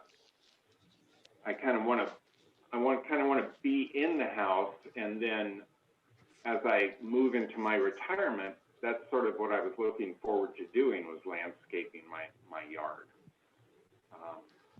But of course, with drought tolerant and, you know, mostly native plants, if that's possible. I have a Meyer lemon tree and an orange tree that was my mother's, you know, still in a pot. I want to get that in the yard, you know, in the ground. But that's about all I've really got on my mind about the landscaping at this point. You know, I'm just not at that point. You know, I've been so focused on just getting the house design down. Okay, thank you. Are there any questions? I'm sorry, go ahead. Well, I was just going to ask the commissioners if they had any specific questions to ask you. Sure. Commissioner Jansen.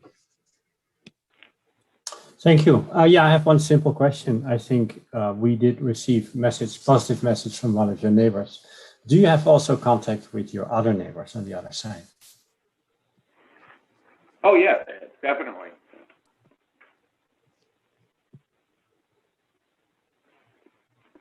Are you referring to the neighbor directly to the east of the property? No, I'm just curious if they are completely aware of what you're proposing, and it sounds like they are, so thank you. You know, I haven't shown them exact plans yet, but the story poles are up and they know, you know, we've been talking about it off and on for the last year. So, you know, everybody in the neighborhood knows, you know, has a pretty good idea what I'm planning. But they haven't seen actual drawings. My sister has. She lives down, you know, a few houses down from me, so she's seen it, you know, and her husband, but some of the local people have not seen drawings yet, no. Oh, we do have drawings that are part of the packet.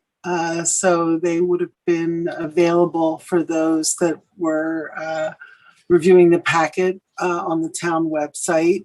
I do see a couple public commenters with their hands raised, but first I'll see if Commissioner Gonzalez-Parber wants to ask her question. Sure. Yeah, and it was actually in the same line as what Robert just asked. I was curious about the neighbor to the east, just because I don't really see a footprint of their house on the site plan. And I did look it up on Google Maps, and I see that it's pretty close. It looks like it's probably, well, I don't want to say 6 feet, but it is pretty close to the property line. So I was wondering if you had talked to your neighbor to the east. Their house is pretty modest as well. So that was question one. And then in terms of the landscape, I think, you know, sometimes a landscape plan doesn't have to be thoroughly designed or detailed, but just having information on what is there, or, you know, even if you're going to leave it natural, is very helpful. So if the driveway moves over a little bit to the east, it would be nice to see if you're going to have a planter along the west, that kind of a thing. So sometimes it's just a matter of information, showing where your hose bibs are, you know, where your irrigation might connect to. So it doesn't have to be final and perfect, but I think it would be very helpful just to have more information. And same thing with the lighting. So I guess my question is, are you willing to provide that for us to review at a later date? Absolutely. Okay. I mean, I do appreciate what you've done here. I think what you did is very modest and considerate of your neighbors. I like the fact that you pulled or, put some distance between your neighbor on the west, because I know that was a point of discussion when they were building their house. So it's, you've given yourself a nice buffer there. And I think overall, this is a good project. I also think the pitch on the roof, if you want to go 312, I think that would be great. And maybe just showing some plants in front of the garage facing the street. Something, doesn't have to be final. Sure. But just something there would be nice. Yeah, sure. And just to touch base on the idea about solar, I'm definitely not opposed to that. I would love to do solar. I'm just not sure that I've got the right exposure because of the Point Reyes or the Mount Tam watershed behind us. Is the southerly exposure. We just have to get somebody out there to take some readings and give us some ideas. The new house built at 407, they have solar up, so there must be something available there. I just haven't really researched that at this point. Okay. Okay, are you done, Commissioner Gonzalez-Barber? Yes, thank you. Commissioner Green. Just to let you know, there are some at the marincounty.gov website, there are some solar analysis articles and scientific information.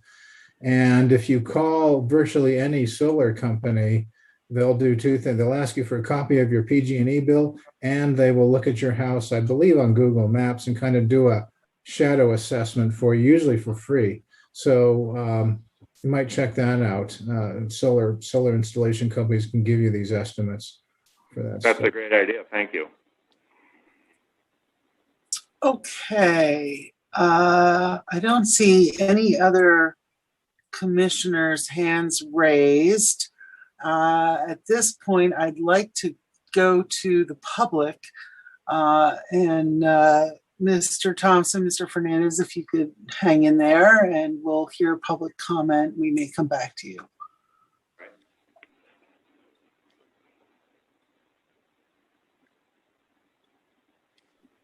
Mr. Egger? Yes, thank you. Frank Egger, Meadow Way. I just want to follow up on a question that Commissioner Swift asked, and it's about the creek setback. The ordinance requires the creek setback to be a minimum of 20 feet from the top of the bank or twice the depth of the bank, whichever is greater.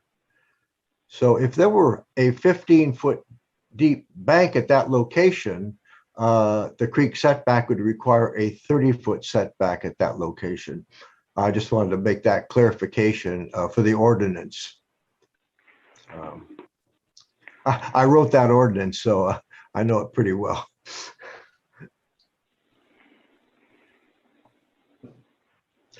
So, is there is the setback?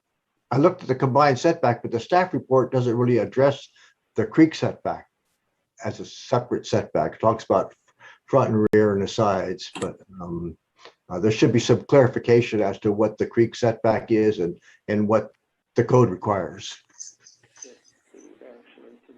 Okay, thank you, Mr. Egger.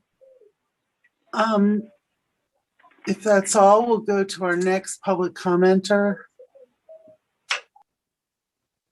Mr. Lee, D. Lee, I'm sorry. Hi, it's Deborah Lee Benson, Cascade Drive. When I first saw this project on the agenda, I had the great fear that my neighbor, Dan Thompson, had sold his property and someone was going to mimic the huge house at 407 Cascade next door to him to the west, tear down the little cottage that mimics most of the houses in Fairfax and build another mega house. So I was very relieved to find out that he is continuing to live there and he wants to unfortunately tear down the family house but build a new structure, which I'm sure his parents would applaud him for. The landscaping issue on that property, the landscaping has always been really minimal. I think his mom had a butterfly bush out front, and that's all I remember. The little house is set back from the road. There is a lawn, but there's really not much landscaping. I know you all have to deal with this as being a new structure. The house at 407, almost 26 feet high. And we're talking 22 feet as he proposes. And I'm wondering what the house to the east of him, what the height of Ed's house at 307 is. And hopefully he doesn't have a problem. Otherwise, we're going domino down the street to raise the structures. Let's see. I guess that's all. I think that putting restrictions on this applicant after allowing that house at 407 to be built, too many restrictions is not really appropriate. And I support, as a close neighbor, this application and his plans, and hope that he's happy there for the rest of his life, as he stated he intended to be. So thank you all for your service, and thank you for hearing me. Thank you very much, Deborah. And then Tamara, are there any other public commenters? I do not see any hands at this time. Okay. Any further questions from commissioners of the applicant before I close the public hearing and bring it back to the commission? All right. Thank you very much, Mr. Thompson, Mr. Hernandez. I'm going to close the public hearing and bring it back to the commission. And I'm going to just take my vice chair privilege and ask Ben to respond to Mr. Egger's comment about the creek setback, if you could.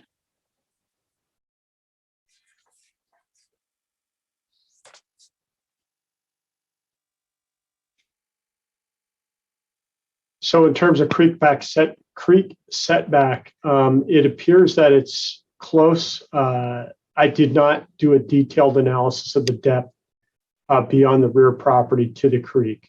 So it appears to be the 20-foot minimum, meet the 20-foot minimum. If the depth is in excess of that, wherever the bank is determined, then there may be some kind of an issue with that setback. There, Ben, on sheet A-1 on the revised site plan, there is a note here that says the setback to the creek is 84 feet. I don't know if that was surveyed, but I'm looking at the revised site plan on A1. Yeah, and there's also a top of bank on that first sheet where you can see the houses, as I said, the 20 feet back from the top of bank. I think they might be talking to the center line of the stream thread or something like that. The creek is a considerable distance. I mean, when you are standing on the property looking at the bare stones, you know, something that indicates typical high water, it's 30 plus feet to there. And sometimes determining stream bank can be challenging because you have a slope, but is it the entirety of the slope or is it typical high water? Certainly staff could do a little bit more investigating on that in conjunction with the applicant and his architect. I did talk to the applicant, and he reported that in his family's generational occupancy of that house, there's never been any flooding on the property, which, including our 500-year flood and things like that. So I'm pretty confident that it maintains an adequate setback from a standpoint of flood. Whether or not we're looking at a determination of the bank and the break in the slope and then being twice that, I'm not sure about that at this time. Okay, thank you. Commissioner Swift. So I would ask staff to review the code and review the application to see if it does meet the code for the creek setback.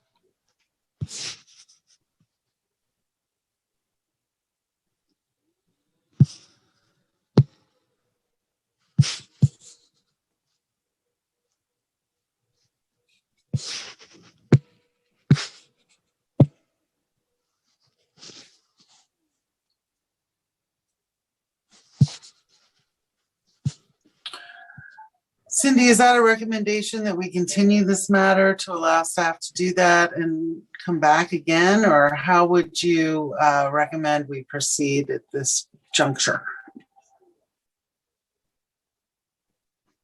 That I'm not sure. I also don't know if at this point if you can get a variance from that creek setback. So I'm not sure the best way to go with this, since it may not have been looked at the beginning.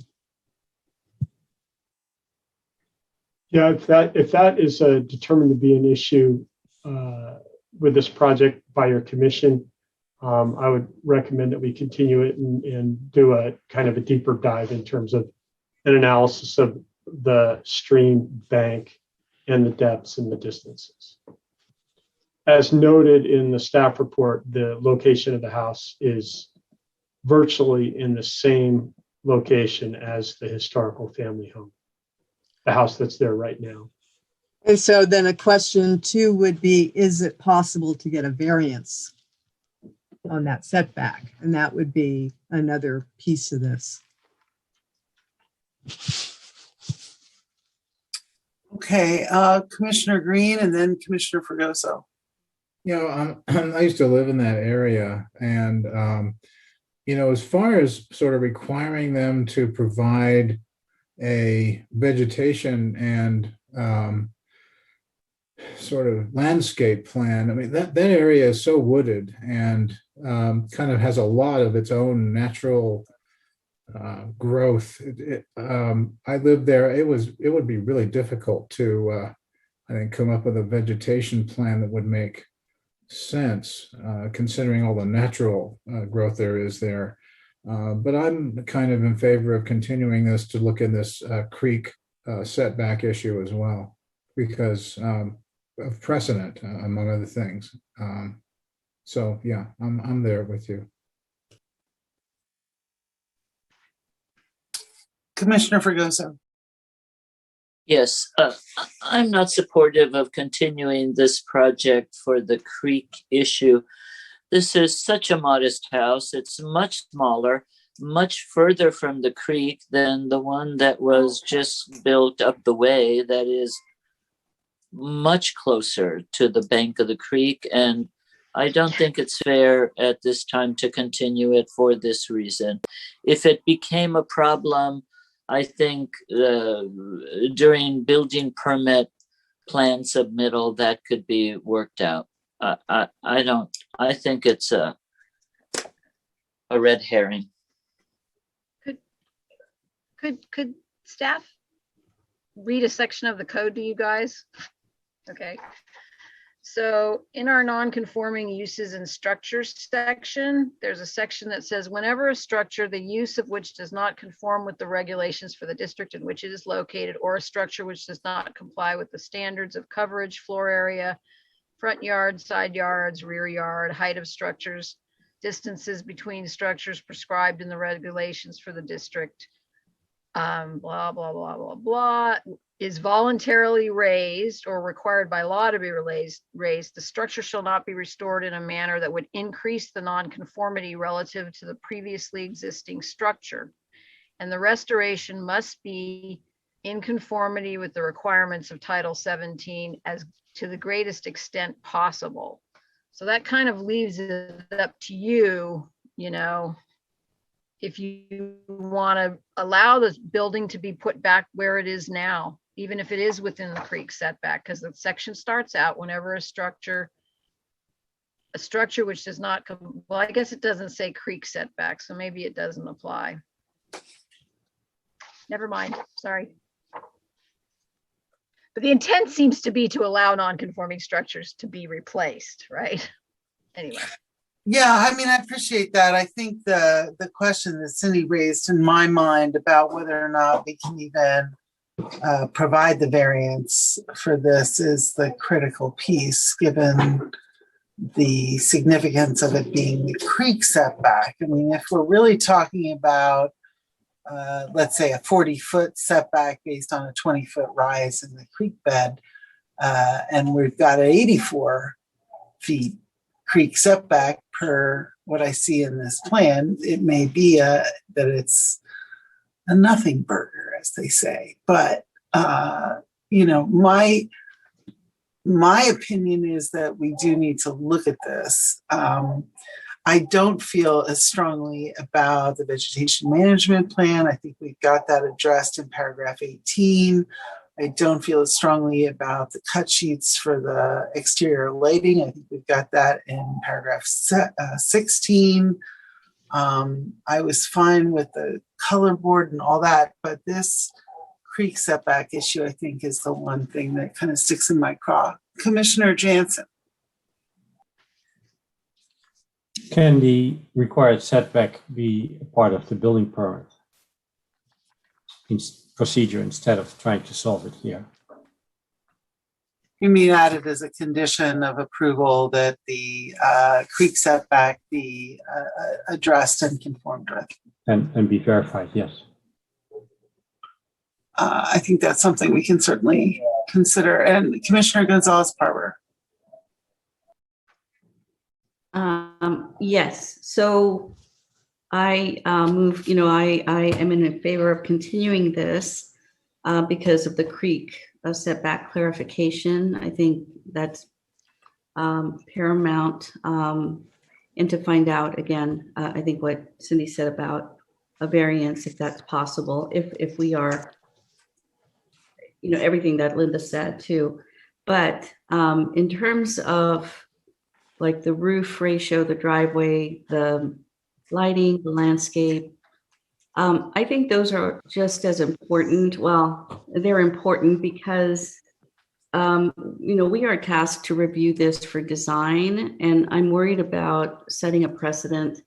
I'm in favor of the project. I'm very pleased to see how modest it is.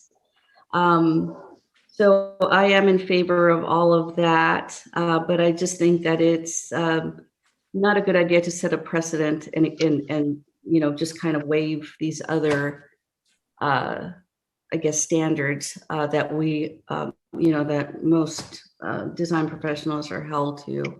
So I would like to see a little bit more, and I think the owner has agreed to provide some more information, even if it's to show us what is there. I would include that in the continuum. Commissioner Swift, just hold on a moment. Ben, would this be running up against time issues if we were to continue it? Would we need the applicant to sign a waiver to agree to the continuance if need be? I believe we're within that. We would be within the Permit Streamlining Act timelines. If we were to continue to the next meeting, in any event, we could request the staff to allow an extension of up to 90 days. I don't believe it'll take that length of time, but the commission could ask him to voluntarily agree to that so as to facilitate a continuance. Okay, thank you. Commissioner Swift. So I'm looking at 17-040-040 setbacks. And this is the one that applies to the creek. And it says, you know, no buildings, blah, blah, blah, shall be constructed closer to the top of the stream bank. More than 20 feet, minimum 20 feet or 2 times the average depth of the bank, which is what Frank said, whichever is greater, without authorization by variance. So I think in continuing this, we would be able to have staff look at this creek setback, and then if it needs a variance, then that could come back to the Planning Commission for that variance.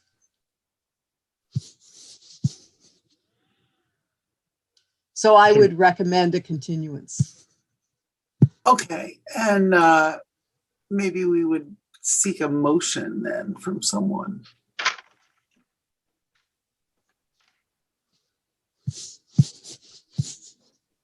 Well, may I say, the chair or vice chair in this case has the authority to make a motion, but I'd be glad to do it. I move we continue this project pending an examination of the creek setback issue pursuant to 17.040.040, and that the applicant also provide all of the information that we requested, a vegetation plan and further design review elements that we need to make a more informed decision on those items. And you want to continue that to, let's tentatively continue it to the June 17th meeting, so we don't have to renotice. If they can achieve that, we would just have it on the agenda, and if they can't, we'll continue it. Note that it's continued at the next meeting. That's fine. The sooner the better. I mean, I think that just project overall is a great thing.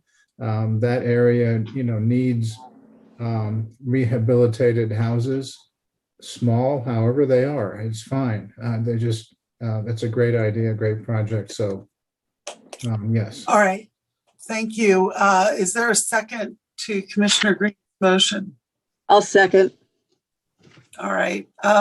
Ben, would you take the vote? Yes. Member Green? Aye. Member Fregoso? No.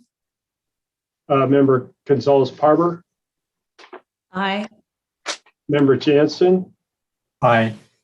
Member Swift? Aye. And Member Newton? Aye. All right, that motion passes, and we will continue that item to our, hopefully our next meeting. And just taking a little poll here of the commission, it's 11:11. We've got a number of items yet to go here. Should we plow ahead? Do people want to take a quick 2-minute break? What is the sense here of this commission right now? I would say we take a quick 2-minute break and plow ahead. Is everybody prepared for that? Yeah, I'm all right with it. Let's do it. 2 minutes.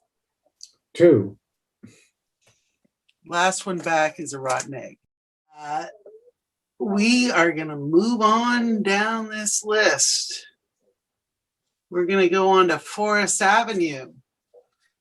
And Linda, I think you're back up on Forest Avenue.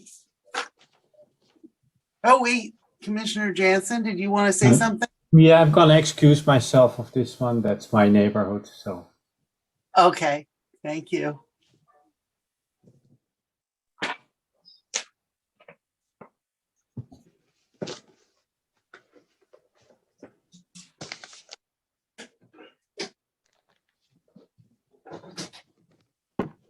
Should I go? Okay. So this project is restoration and minor remodel of an existing 1,326 square foot, 2-story, 3-bedroom, 2-bathroom, single-family residence to relocate the lower bathroom to create a laundry storage room and to bring the electrical and plumbing to a safe condition. This house hasn't been maintained for many years and it's really not in very good shape. So the project did have permits to do some electrical and some plumbing, and the owner got started and started to find some really dangerous electrical situations, and due to his fear that the house is going to burn down, he went beyond his permits, and so the building official stopped the project, and he's before you now to get a conditional use permit. The site doesn't meet the minimum size requirements, but the changes being proposed to the existing house are pretty minimal. They want to move the bathroom to the back wall so they can create a laundry room. They want to remove a couple of interior walls between the kitchen and the main, I guess you'd call it a living room, to just help the house flow better. It's an old house. It was built a long time ago. They're replacing a window in the front with a sliding glass door, and they're adding some windows at the rear, and they're adding some new lighting. It's a very dark site, and right now the access is not well lit. And so we believe the findings can be made. They're not, the changes aren't going to have any impacts on the neighbors. The structure floor area ratio is well below the allowable FAR, and they're not adding any square footage. They're not adding any new bedrooms. So we're recommending approval of the project, subject to based on the findings and subject to the conditions contained in the resolution. And we just wanted you guys to maybe take a look at condition 4, because the way staff worded it, we said all exterior lighting shall be the minimum necessary for safety and shall be shielded from direct off-site illumination. And I don't know if you want to beef that up with your standard, dark sky compliant lighting. So that would conclude my report. I want to remind you that this isn't subject to design review. It's not considered a 50% remodel, and so it doesn't reach the level where you would have to look at exterior materials or anything like that. Okay, thank you very much. Are there questions for staff?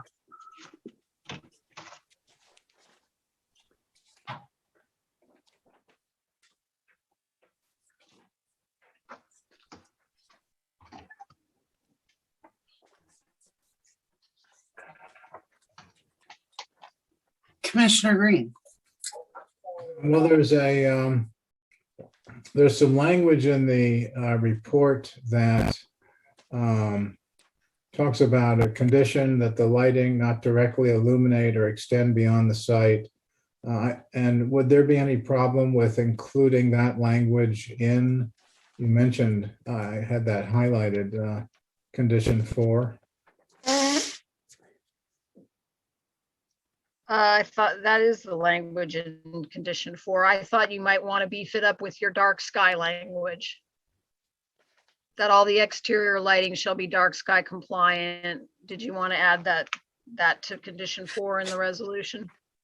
That was an idea, but this is supposed to be a question time, so I just wondered if that was not there for a reason or something. But I think we should add that, yeah.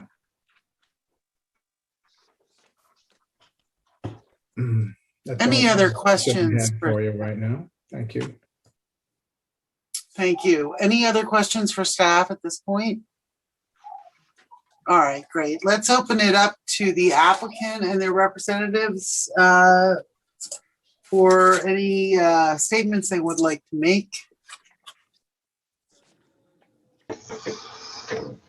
Hello. First of all, thank you guys for hearing this. I applaud your stamina. I really don't have much to add beyond what I've included in the write-up and what Linda has assessed. I suppose I should though. My concern with this house is it's simply to bring it to modern standards and to make it safe. We're trying to make a home for a family and bring this old, strong-boned, beautiful old, dilapidated house back to life and make it into a better and good neighbor for the community. That's our concern. So thank you for your time and consideration. Thank you very much. Commissioner Swift, do you have a question for the applicant?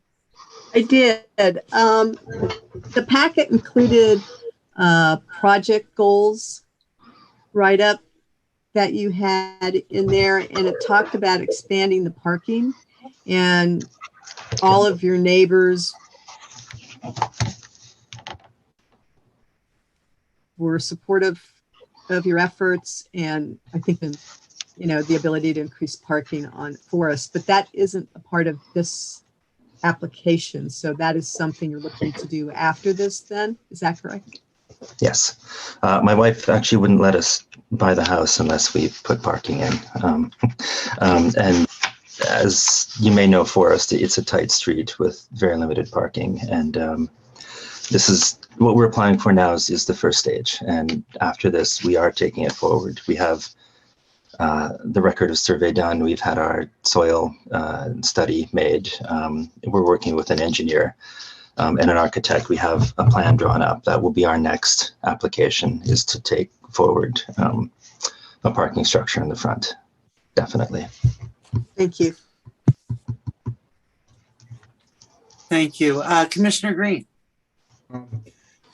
Having worked once with an electrician, I love those pictures of these spider web looking rusty boxes that you got there. And I applaud you for, fixing this. I mean, so basically I think this project is like not just great, but a necessity. I mean, looking at that, yeah, you would have, that house, I don't know how it's still there. That's amazing to me. So thank you for taking this on. And this is the type of project that I really like, is where you take a house like this that's basically terrific and turn it into a modern function. Thank you. Thank you. It's definitely our concern to preserve the character, the character, especially in the details, like Linda said, we're not changing much. We're opening up a couple of walls because it was very tight and very dark. And it's going to be a home for our family, to continue to live here and grow. We don't plan to have more kids, but we'll obviously grow as we do. But it's our concern definitely to keep the character of the house, to preserve as much as possible of the 30s and 40s character, and just, I think, the charm and loveliness of the site. That's really our concern. And of course, to add shear wall, make it safe, and modern electrics, and yes, thank you. Plus, you have some great neighbors. I know that. Very much so, yes.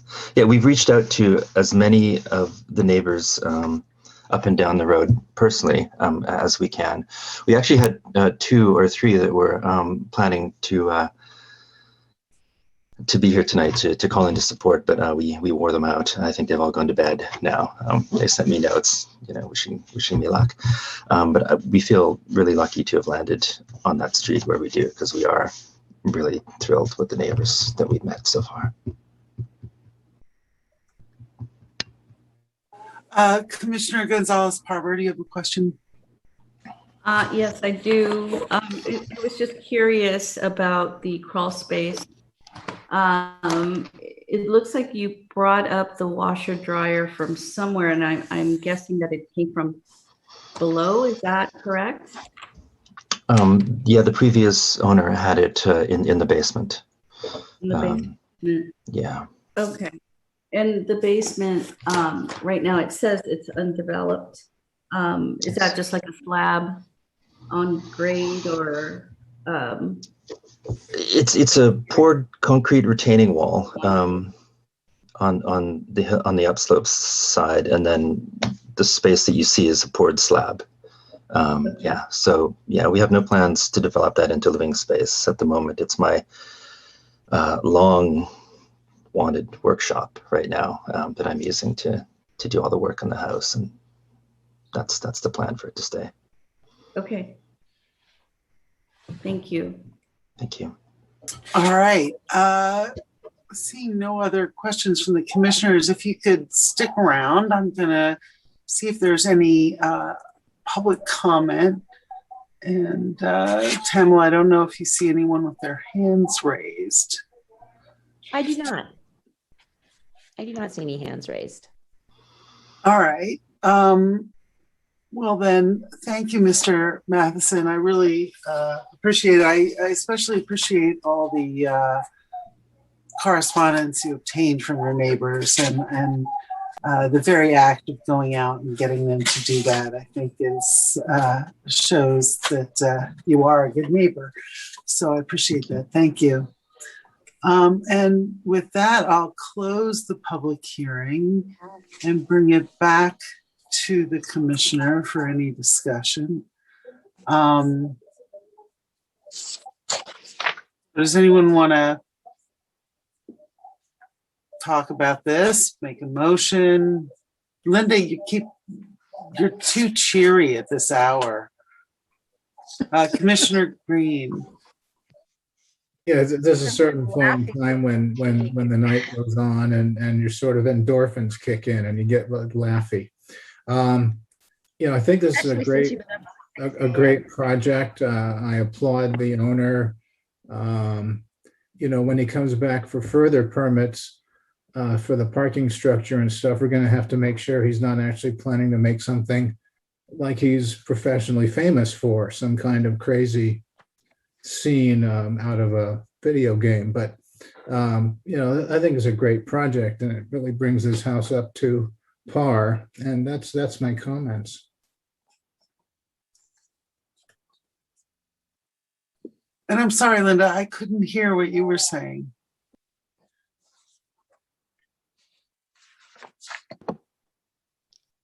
I have no comments.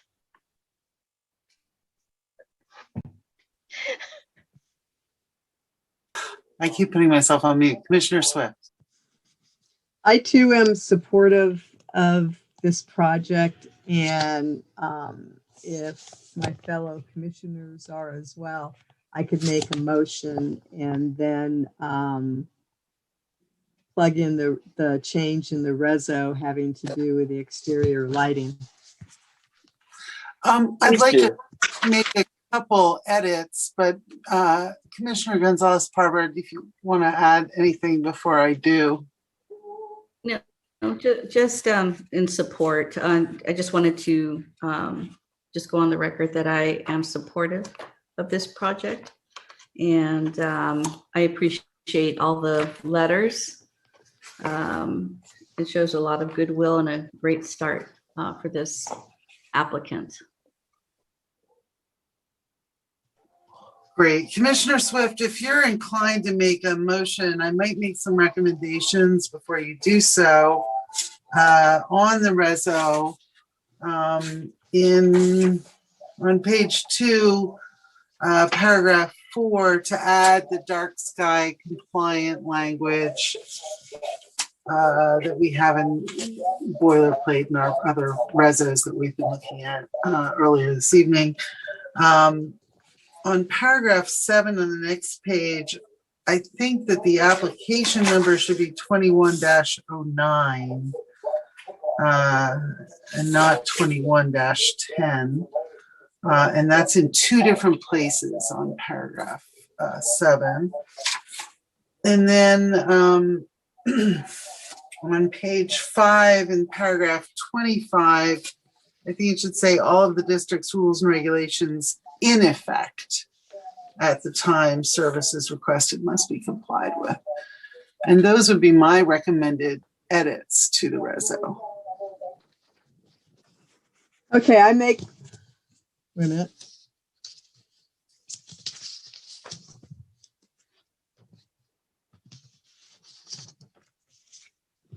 I make a motion to approve resolution 2021-11, a resolution of the Fairfax Planning Commission approving application number 21-09 for a conditional use permit for a minor remodel / repair of a residence at 139 Forest Avenue with the following changes. Page 2, number 4, change that to all exterior lighting shall be the minimum necessary for safety and be dark sky compliant fixtures and direct the light downward. The fixture cut sheets shall be included in the building permit submittal and be subject to planning staff approval prior to issuance of the building permit.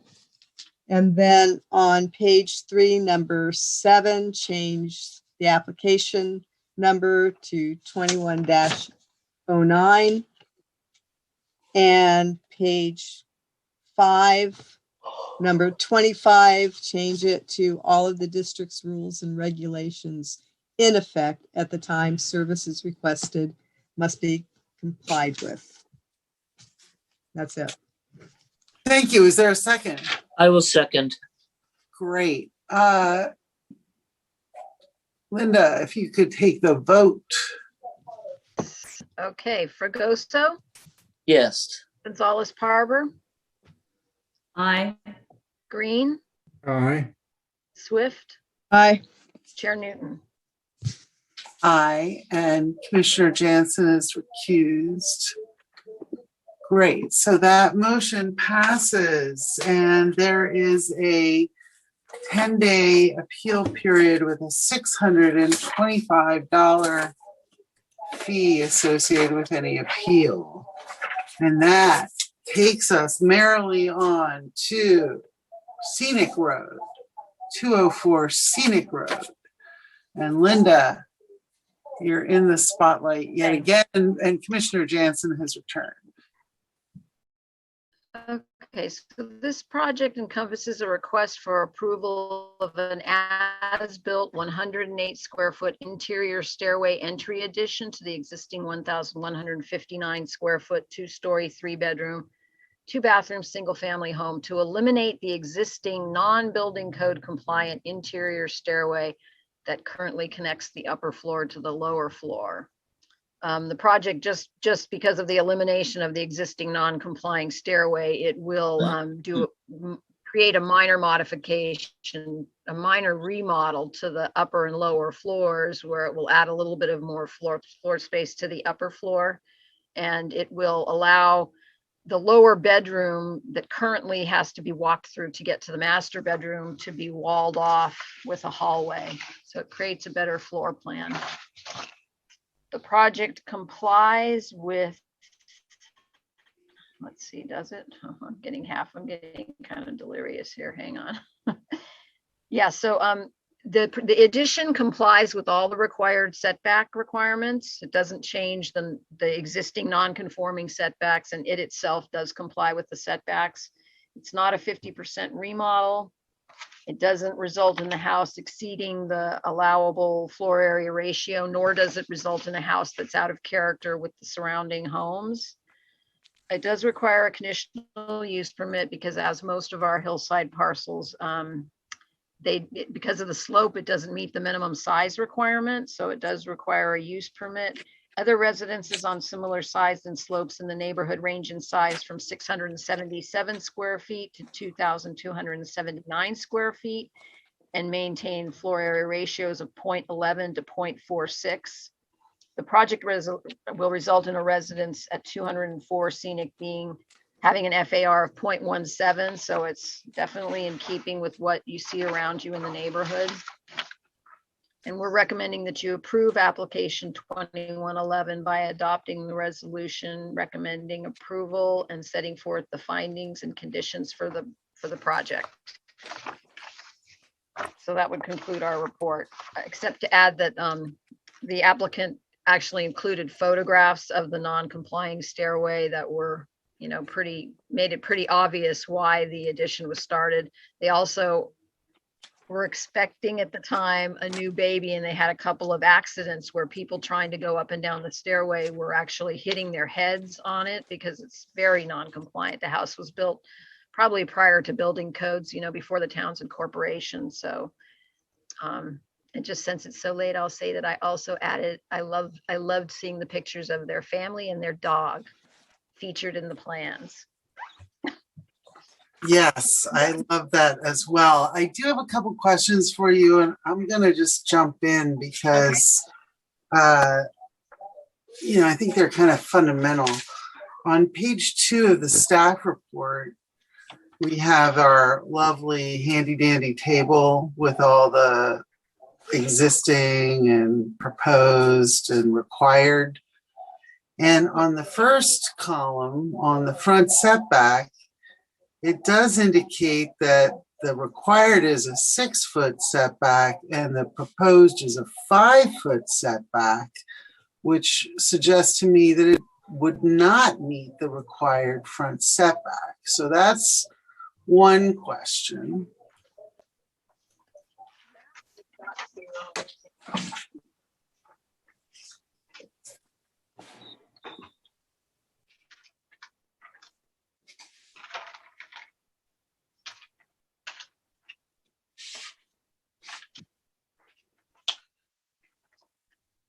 I'm just going to plead that because I had 5 staff reports, I think I must have been delirious because I'm looking at my marked up site plan. And the existing front setback is supposed to be 19 feet and the proposed is going to be 11. So I don't know what that was all about.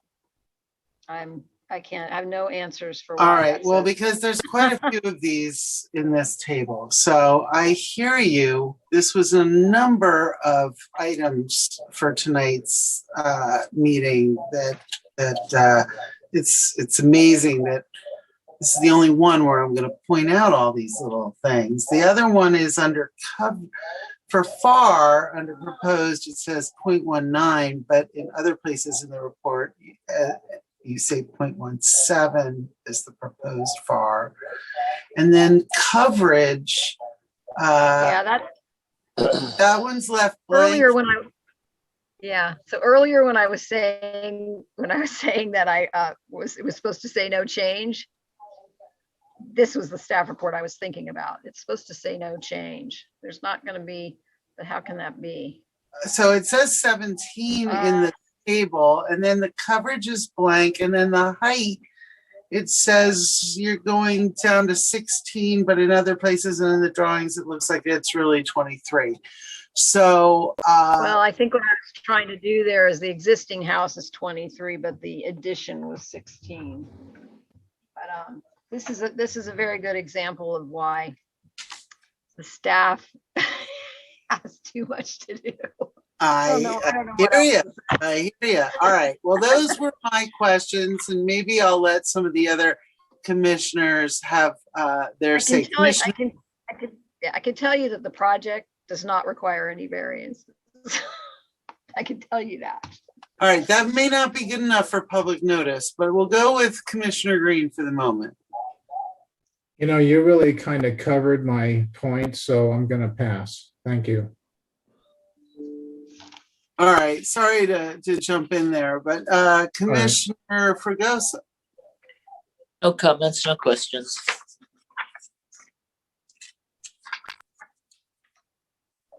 Okay. Any other questions other than, I guess I do, before I open this up to public comment, it would be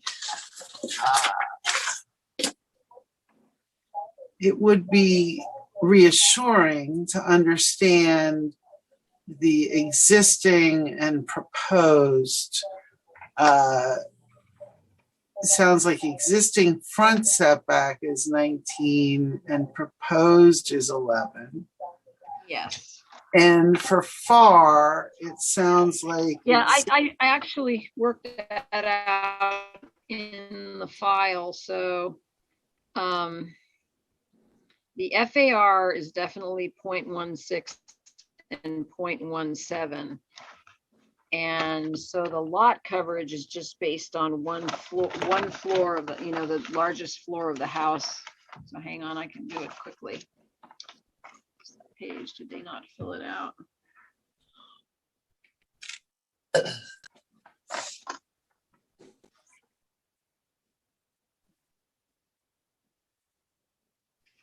Yeah, so I wrote it down on the plan. So let me just quickly get my calculator out.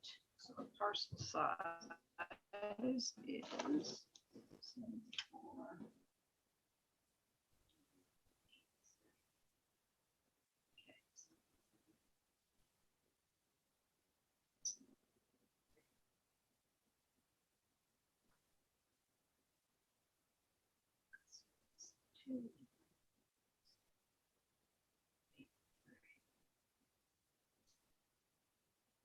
So the lot coverage is going from 0.07 to 0.08.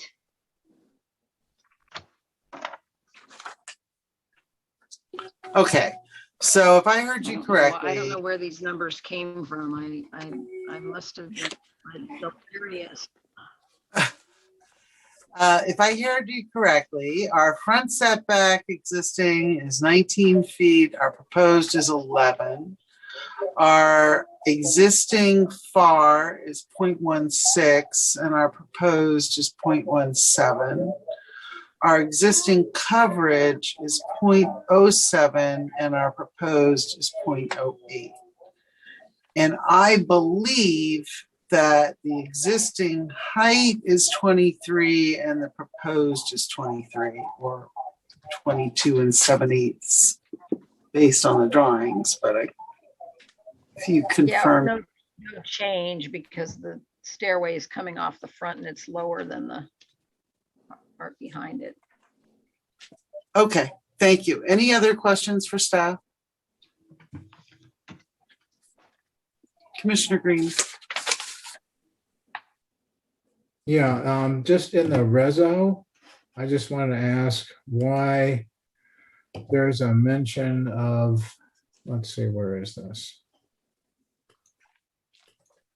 So it's the first whereas in the reso, 108 square foot storage room addition to an existing residence, 150 Madrone Road. What is that? So I assume that's supposed to be 204. You're muted, Linda. You're still muted. You're Linda. We still can't hear you, Linda. Yeah, it's supposed to mirror the title, which is a 108 square foot enclosed stairway and minor remodel, including the removal of non-building code compliant stairway at 204 Scenic Road. Okay. All right, that was kind of confusing. Okay, thank you. Sorry. I mean, I didn't know if there was like a rear on another street or the house or something. No, it's just, I think it's something I'm going to have to speak to the management about here, that it's just too much work. I can't do it, obviously. It's pretty obvious. So anyway. Well, and I apologize too, because it took us all probably a little while to get through these ourselves. So, I wish I could have raised these questions earlier, but Contrary to popular belief, we do proofread these, but I can't even explain how these things happen. I mean, seriously. In my mind, I remember doing the calculations and them coming out different. I have no idea how they got into that table. I can't explain it. well, I'm very familiar with, thinking I have something completely nailed down and then looking at it an hour later and finding it's completely changed. And I tend to think the statutes are haunted or something, and they just Yeah. themselves. Okay, so let's open this up for the applicant and their representatives, if anyone would like to say anything about this. I just want to, can you guys hear me? So I received an email from Tamala, are you seeing the applicants there? Because they sent me an email that said they were going to try to hang on, but they have a newborn and a toddler and they weren't sure they were going to make it. So they were, let me see. Then she sent me another one. Thanks. I will log back in. So I will log back on. That was at 11:40.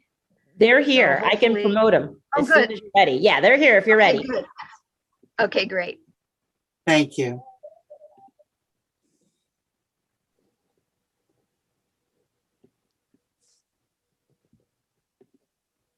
Thank you for joining us. And Hi. make a statement. We apologize for the late hour. Appreciate you staying up. No problem. Yeah. Thank you guys for hearing this. And so this is Chris and Lindsay. We apologize for not getting the permit before starting. We were sort of acting out of desperation. We had been dealing with the unsafe stairs for quite a while, but when we had my first, when our son, my mom fell down the stairs carrying him down there because it was so steep, and they've just been problematic the whole time we've lived here. And then when I was 8 months pregnant, just a few months ago, I fell down the front stairs twice. There was no landing. And so it was just, very unsafe, and they were rotting away. And we just felt like we couldn't, have a newborn and a toddler with the unsafe situation. So we were just trying to make it safe in the most minimal way possible, without adding anything extra, just one safe staircase. So happy to answer any questions about that. And then also just to say that we're not adding any traffic with the construction because Chris, who's right here, my husband, is doing the work. So it's just, it's just him doing the work. Thank you. Thank you. Commissioner Gonzalez-Parber. Yes. I was going to say, I'm always amazed how a simple improvement it's not simple, but it looks simple on plan. Relocating a stair can improve your quality of life so drastically. And I think I see that here. I am having a little bit of a hard time understanding how the landing or how you get out. I'm looking at the plans. I'm not sure I understand how you get out of the living room. So I see the stair. I was hoping you could explain this. I see the stair. I think the new plan is the smaller plan, right? And you're going down the stairs to get to the bedrooms. Is that correct? Yes. Okay. But how? Okay, because I see the old entrance into the living room area, but I'm trying to figure out how what is the entrance now, and I'm assuming that is where the addition occurs. Yeah, we use the same area where the old interior landing was for the outdoor staircase to build the new staircase down. Then it turns and comes back, and our front door is now facing the same directions as the stairs used to. So our front door is essentially where the stairs used to land on the ground, if that makes sense. So you come in on the bottom level, and then you go up the stairs into the living room. So you actually enter the living room in the same spot. You just enter it from inside rather than from outside. Okay. So we use the same opening that was existing to build the staircase through. There were already 2 stairs there that we just continued. Oh, so those stairs are actually going down to the entry that leads to the exterior. Is that? Yeah, exactly. Correct. Mm-hmm. So then from the bedroom, I'm just really want to understand this. So I see the old stair in the new plan. It says first floor. So how are you getting up? So it's a U-shaped staircase. You come in the front door, and then where the old staircase is a hallway. So you can either go sort of to your right into the hallway or go to your left up the U-shaped staircase, and that puts you into the living room. Okay. Okay. So the bedrooms are master is upstairs. Yes. Yeah. Ground level. Okay. I think I had it backwards. Okay. And second floor, okay, is up above. Okay. I think I get it. So the addition is occurring at the entrance to get that stair to comply. Yeah. Okay. Okay. Well, I'm glad you are improving the bedrooms upstairs. That makes a big difference. Yeah. Okay. Thank you. Are there other questions of commissioners for the applicants? All right.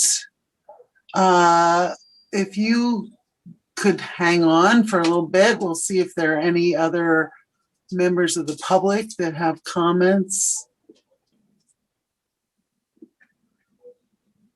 Pamela, I don't know if you see anyone else. No hands at this time. Okay, so thank you guys very much. I'm going to close the public hearing and bring it back to the commissioner for any discussion.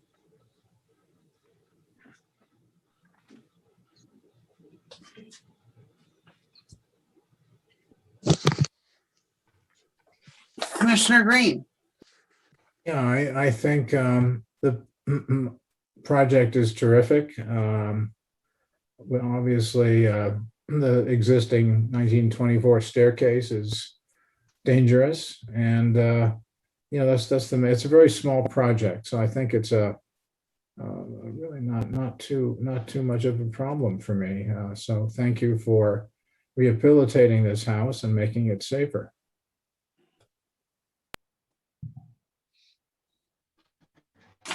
Do you have a motion in you, Phil? I have lots of things. Anyway, yeah, sure. I don't have any changes to the reso. So I would like to. Other than the ones you raised earlier about the first paragraph, right? That one, right. That one, the address, yes. So other than that, I would say make a motion to approve this project. Number 6-20, item number 6. Let me see, what is the 204 Scenic Drive? A second. Thank you. Okay, so we have a motion to approve the resolution 2021-13, approving the application number 21-11 with the change to the first whereas clause we've discussed. And we have a second. Linda, could you take our vote? Yes, Fregoso, Yes. Gonzalez-Parber, Aye. Green, Aye. Jansen, Aye. Swift, Aye. Chair Newton. Aye. All right. Congratulations on the approval of your application and the new baby. And there's a 10-day appeal period and a $625 fee for anyone wishing to appeal this item. And with that, wow, I think we're done all our applications, and we get to move on to the next item. If I can find my agenda, here it is. And we have a discussion. Oh, great. We have a couple-hour discussion about housing element, objective design, and development standards ahead of us. Is that right? Get our second wind here and go ahead, Ben. That's right. Everybody get something with a lot of sugar in it, and we'll just kind of speed through this for the next 45 minutes. Actually, I'll keep this brief as we are heading into the witching hour momentarily. This is basically part of keeping the Planning Commission up to date on the work that's happening with the housing element, even if we don't have anything specific to that. And furthermore, kind of letting you know what's coming up on your agenda at the special meeting next week, which all of you have in your calendars, yes. That's going to be next Thursday at 7 p.m. So what's been happening regarding the housing element first is that the town council approved the contract with EMC Planning Group on April 7th, and work has been proceeding apace since then. We are working hard in the process of developing materials and the whole public conversation for the 6th cycle regional housing needs allocation, the RENA. And several of the planning commissions were present at the joint session that was held on April 21st.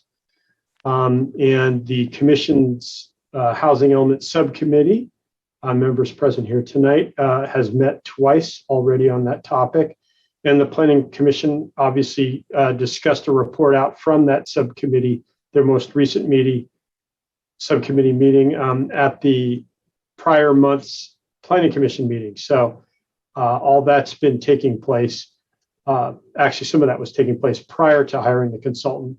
The consultant has also met with the Affordable Housing Committee on May 5th and the Climate Action Committee on May 18th. That was Tuesday of this week. We got some good preliminary feedback. It's noted that these initial meetings are really more informational, just to make sure that for especially the townspeople who do serve on these committees, that we are appraising them of the entirety of the process, the scope, the requirements, mandates, etc. And we'll be getting into more the planning phase as we go forward. And our next meeting is scheduled with the Open Space Committee next Tuesday. So that's what's going on with that. In parallel, the staff has been working with 10 other jurisdictions in Marin to develop objective design and development standards. And your commission is aware of the conceptual underpinnings behind that the state, through various laws, specifically relating to the Housing Accountability Act and Senate Bill 35, has steadily been removing local discretionary review over housing, period, in particular multifamily housing. One of the very few tools that they have left, and really the only tool we have left in addressing multifamily housing, is objective design and development standards. And the idea is to set out the ground rules for developers up front and hopefully have some expectation or hope that they would comply with them. It's noted that the state has also, through density bonus laws, said that there's a number of exceptions they can request to virtually any local provisions you have, whether they're objective or not. But that's a conversation for a separate evening and has been discussed in other areas. Focusing on objective design and development standards. Opticos is the firm that's been leading this multi-jurisdiction collaborative effort. They put forth a draft toolkit. The Planning Commission's Historic and Odd Subcommittee has met a couple times, even though they've been somewhat truncated meetings insofar as we weren't able to get the entirety of the subcommittee at any of those. But there was some good feedback provided. We are going to be bringing that to your commission next Thursday, all 348 glorious pages of it. We're actually working on getting that posted online tomorrow, which, as you might imagine, is somewhat of a challenge.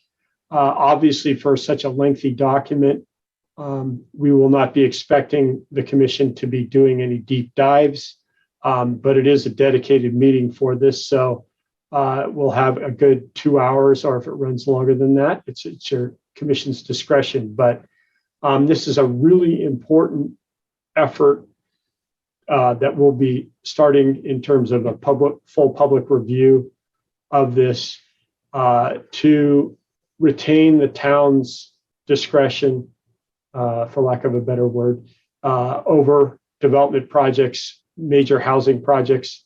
As we know, with the state mandating in their RENA numbers that the upcoming housing cycle plan for 490 housing units, we also know that a significant percentage of those would have to be multifamily housing.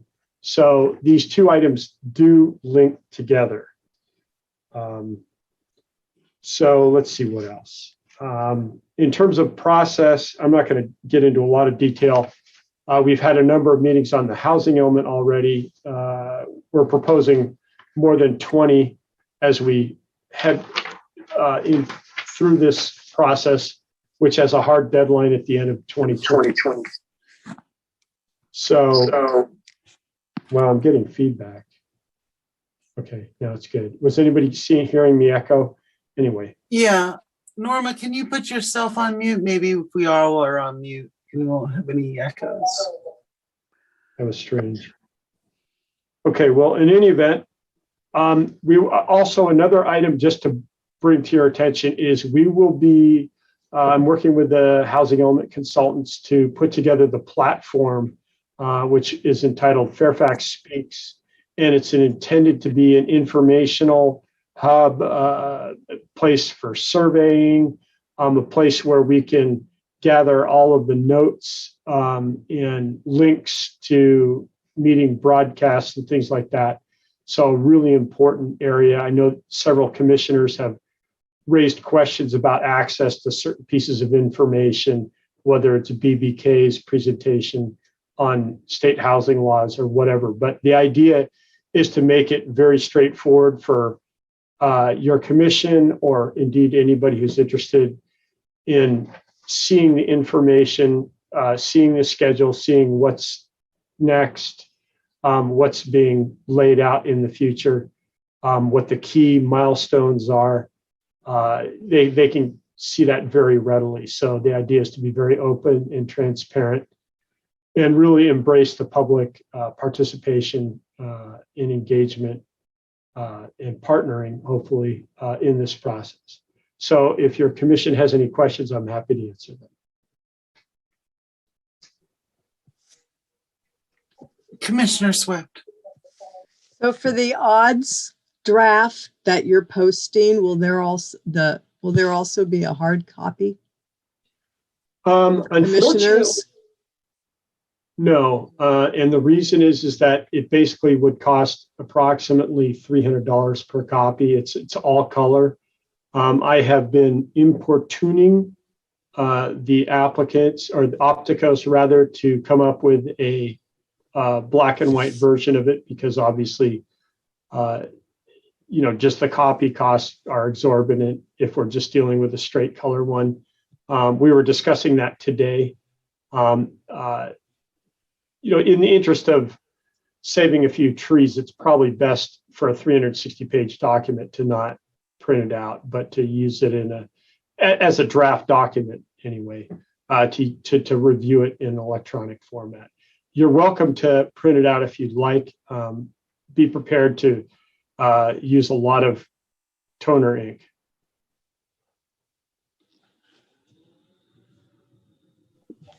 Commissioner Ferguson. Okay, now you can unmute yourself, Norma. You told me to mute myself. The odds meeting is next Thursday at 7 p.m., not at 5? Correct. And that's just with the Planning Commission? Correct. Can you I'll be inviting Cassidy also to that meeting. Okay. Can you tell me any other meetings coming up in the next month or two, like odds or historic or some special planning meeting that we should be aware of? It's hard to read this chart. Yes, and I apologize for that. Let me send you a version that can be printed out 11 by 17, and it's one of those things. Once you shrink it down so it fits in a planning commission paper packet, it's hard to blow it up and have something that reads well. So I'll make a note to send you the original 11 by 17, which is more legible. This is also something that will be posted on the Fairfax Speaks platform as soon as that is up. Just as a heads up, we're aiming for June 17th through 24th to have our next Planning Commission discussion. Depending on if the 17th agenda is light right now, it looks like that at this time. I mean, one of the reasons that Linda and I pushed hard to get a lot of items on this meeting was to try to clear the deck somewhat for obviously the larger scope work that your commission will be undertaking.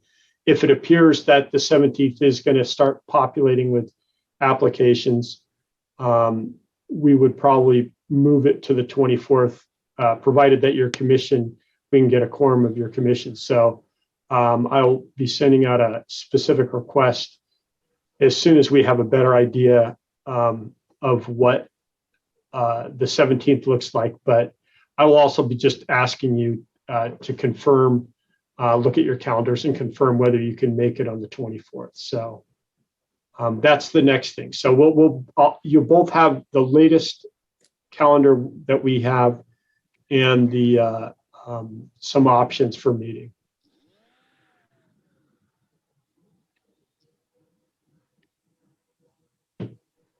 Okay, so I appreciate you sending out a larger version of that. I also am very excited about the media platform because for those of you who did not see the joint session, that site is that they're planning to put out is very exciting and I think really user friendly, and if people are accustomed to it, I think it's going to be a great tool for us.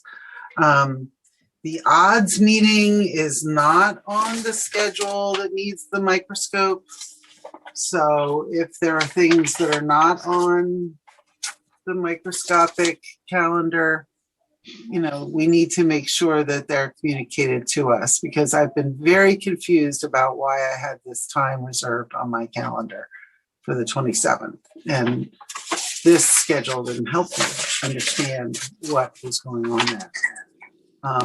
So that's really key to not only make sure we know what's happening with respect to the housing element, the safety element, and the general plan updates, but the other special meetings that you've got going on as well. Any other comments for staff on this item? Oh, Commissioner Green.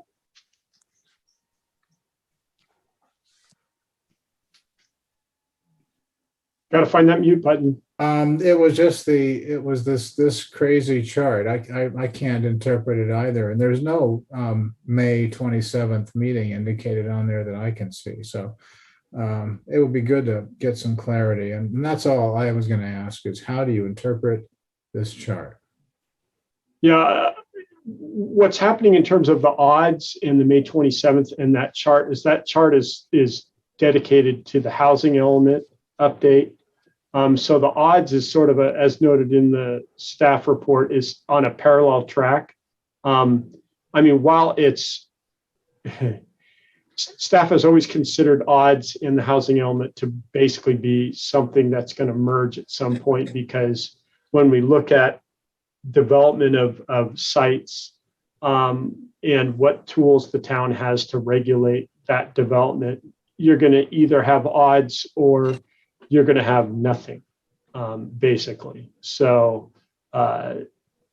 we will certainly try to get the schedule sorted out in a way that I'll have to think about that. Should we throw the odds on the housing element update schedule? But in any event, we'll figure out a way to make that more user friendly for you and any member of the public that might have questions.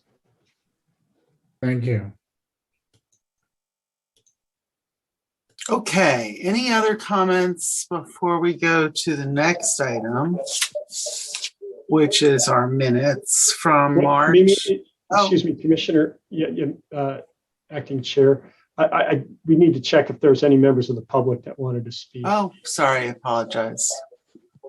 Let's look and see. None that I see. Anyone who wishes to speak can raise their hand. I don't see anybody, so we will bring it back, close the public hearing. And if there are no other comments or questions from commissioners, we will close this item and move to the next item, which is the minutes from March and April. can we approve the minutes if there are only 3 people here who were present at the last meeting? I thought we clarified that we could vote on the minutes even if we weren't there. Yes. Yeah. So we can vote on the minutes even if we weren't present at the meeting? Right, because you have the ability to look at the video. As a practical matter, generally speaking, if you weren't present, we would probably say, if we can't get a quorum, just kick it to the meeting where we will have a quorum. Can we do the March 15th meeting minutes? I believe so, right? Because there was a quorum of commissioners. March 18th? March 18th. Sorry, March April 15th. March, yeah, sorry. March 18th. Thank you. I have one, if we can do that, I have one correction. Go ahead. Page 5, the first motion, change the voting from A's all to A's Gonzalez, Parber, Newton, Swift, Chair Rodriguez. Page 5, third paragraph, under number 5, needs a period at the end of the sentence, and that's all I've got.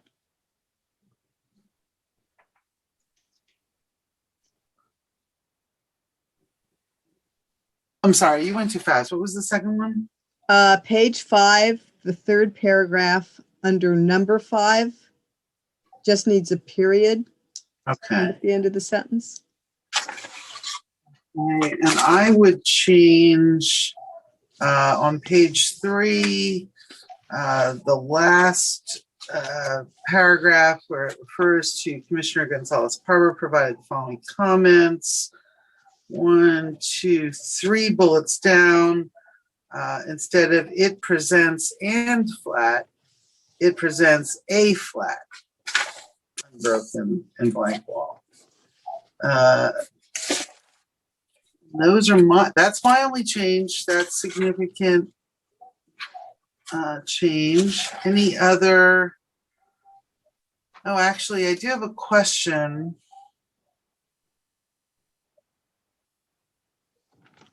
On the last page, on page 9, there's a paragraph that says Commissioner Swift asked about the status of the annual update to the housing element report. And the state had pushed the due date back to June. Never mind, I don't have that. So that's my only change. Any other changes? How about a motion to approve the minutes? I make a motion to approve the March 18th minutes with corrections stated. We have a second. Second. All in favor? Aye. Aye. Aye. Any opposed? How's that do we have to meet? So I vote aye, even though I wasn't there. Awesome. I actually didn't say anything. Is that okay too? And Commissioner Jansen was silent during the entire. Abstain. Yes. You're recorded as an abstention. And shall we continue the April minutes to another meeting? Would someone move thusly? I make a motion. We continue the review of the minutes of April 15, 2021 meeting to another meeting. Second. Why are we moving this one? So we can get on with it. That's fine with me. Okay. That's late. All righty. All in favor? Aye. Excuse me, did I catch a second? Yes, we had a second from Commissioner Swift. Thank you. Okay, and that was unanimous on a continuance? We heard no objections. Okay. Very good. Can we call it a night? No, we're not done yet. Almost there. We're almost there. What's that? Planning Director's report. I was going to bring up some state legislation relating to housing, but it's pretty depressing, so I'll just continue to a future date. Thank you. I appreciate that. Commissioner comments and requests, and I will keep us to 10 minutes each. Commissioner Swift, followed by Commissioner Gonzalez. So can we get a copy of the housing report that was submitted to the state? Yes. That I asked for the last couple of months. Thank you. I thought we said that to you. Okay, absolutely. That's all I had. Commissioner Gonzalez-Barber. Yeah, I just had a question about 51 Bell Avenue that was presented at the March 18th meeting. Is that coming back? Or did it come back last month? I didn't see it. It has not come back. We've requested them. We've indicated that they have some completion items and they have not provided that yet. So we should probably reach out to them and encourage them to provide that information. But you'll recall there were some property line questions and things like that. Yeah. I also had a question about the mask guidelines you're following in Fairfax versus what the CDC has, I guess, mandated or issued. I'm just curious because I know that there's controversy. Are we following in Fairfax? Are we following the CDC recommendations for masking indoors, or rather, not needing to anymore? I know that the town council has had 2 workshops in person, and I have no idea when we may be going back to in-person meetings. As things stand, I believe there are still restrictions in place. My understanding is the CDC was primarily oriented towards outdoors, not needing masks, but we're still, as a state, under the governor's mandates and then the county health officer.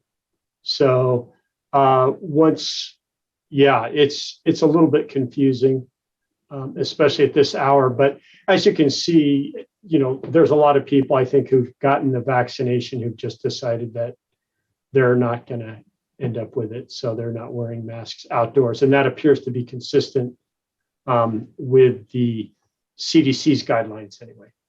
Okay, and for indoor dining, what is the latest? Can I get back to you on that? Yeah, I was just curious because it's very confusing, and I mean, I do. Yeah, I have been observing people dining indoors, so I believe that I know that we have been steadily working towards better and better status in regards to the red, yellow, etc. alert. And that, in point of fact, if Marin were part of that larger multi-county group, we'd be even in better shape. So I think that it's in a situation where it's a lot better from a health perspective than it's been since the pandemic started.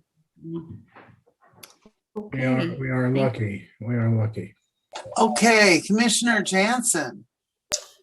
Practical question. If we have an agenda that is overloaded, is there a procedure to bifurcate this meeting to 2 smaller increments? Yeah, we probably ran it a little bit long, although, and I hate to throw you, into the deep water at a meeting like this, but no, that's okay. But it's yeah. What typically happens is if we just realize that we're running out of gas and that we've got items that are going to take enough time to get through, we'll continue them if it's possible, and typically you can. So that's usually what we do is we just say, okay, it's not the best situation. Very few. I can count on 4 fingers how many meetings we've continued in the last year. Usually we go till 2 o'clock, Commissioner Jensen. Don't let him fool you. I warned him. No, Well- one thing is ourselves, but it's also for the public that they have to sit through. So Yeah, right. That's where the question comes from. Yeah. Well, there's that. And then there's the other issue as we continue projects, then it's not kind of fair to, to the project. So I think the one way we can do that is to put projects up front so the people who are there for the hearings can get through that. And then if we have like odds and other, statutory or things that they could be maybe continued. So I agree, it's a good idea to continue these things, but it is unfair to the. Yeah, well, that's one of the reasons why, as I alerted the commission some time ago, I think all around it's probably better to have dedicated meetings where we're doing kind of big picture, major planning related initiatives, because, on one hand, yeah, it does force applicants, into an awkward situation. If you have 50 people that want to attend a meeting for, odds or something like that, should they sit around while, something that maybe has 2 people on an application goes first. So it's a conundrum. Mm-hmm. And certainly staff will endeavor to have decision-ready projects to the commission. We always do, but as Linda noted, sometimes things pile up so much that it's hard to provide that really meticulous level of detail that I'm sure your commission expects from us. So we'll redouble our efforts. And on that happy note, I would welcome a motion for an adjournment. I make a motion to adjourn. Do we have a second? I have a second, and I don't know, just a reminder for everybody to turn in your plans. I don't know if that was part of Commissioner Jansen's orientation or not, so I was just bringing it up. To turn in our plans? The project plans to town hall, so Linda has them back, the application plans. Oh. So she has those if she needs them for the future. Yeah, sometimes we get an appeal. And so it just makes it so much easier. We have enough plans. So just drop them off at town hall anytime it's convenient. Should we take a vote on the motion? All in favor? All right. Aye. Aye. Aye. Thank Any you all. opposed? All right, the ayes have it. Thank you, guys. Good Thank night, you all. everybody. Welcome on board, Commissioner Jansen. Thank you. Kamala, for Thank taking you, care Kamala. of us. And staying Tamala, with us. bye-bye. Good Bye. night. Good night and good morning to all of you. It's morning now, honey. And thank you, everyone who is in the audience. Thank you for attending the meeting. This does, in fact, conclude our meeting for today. Hooray.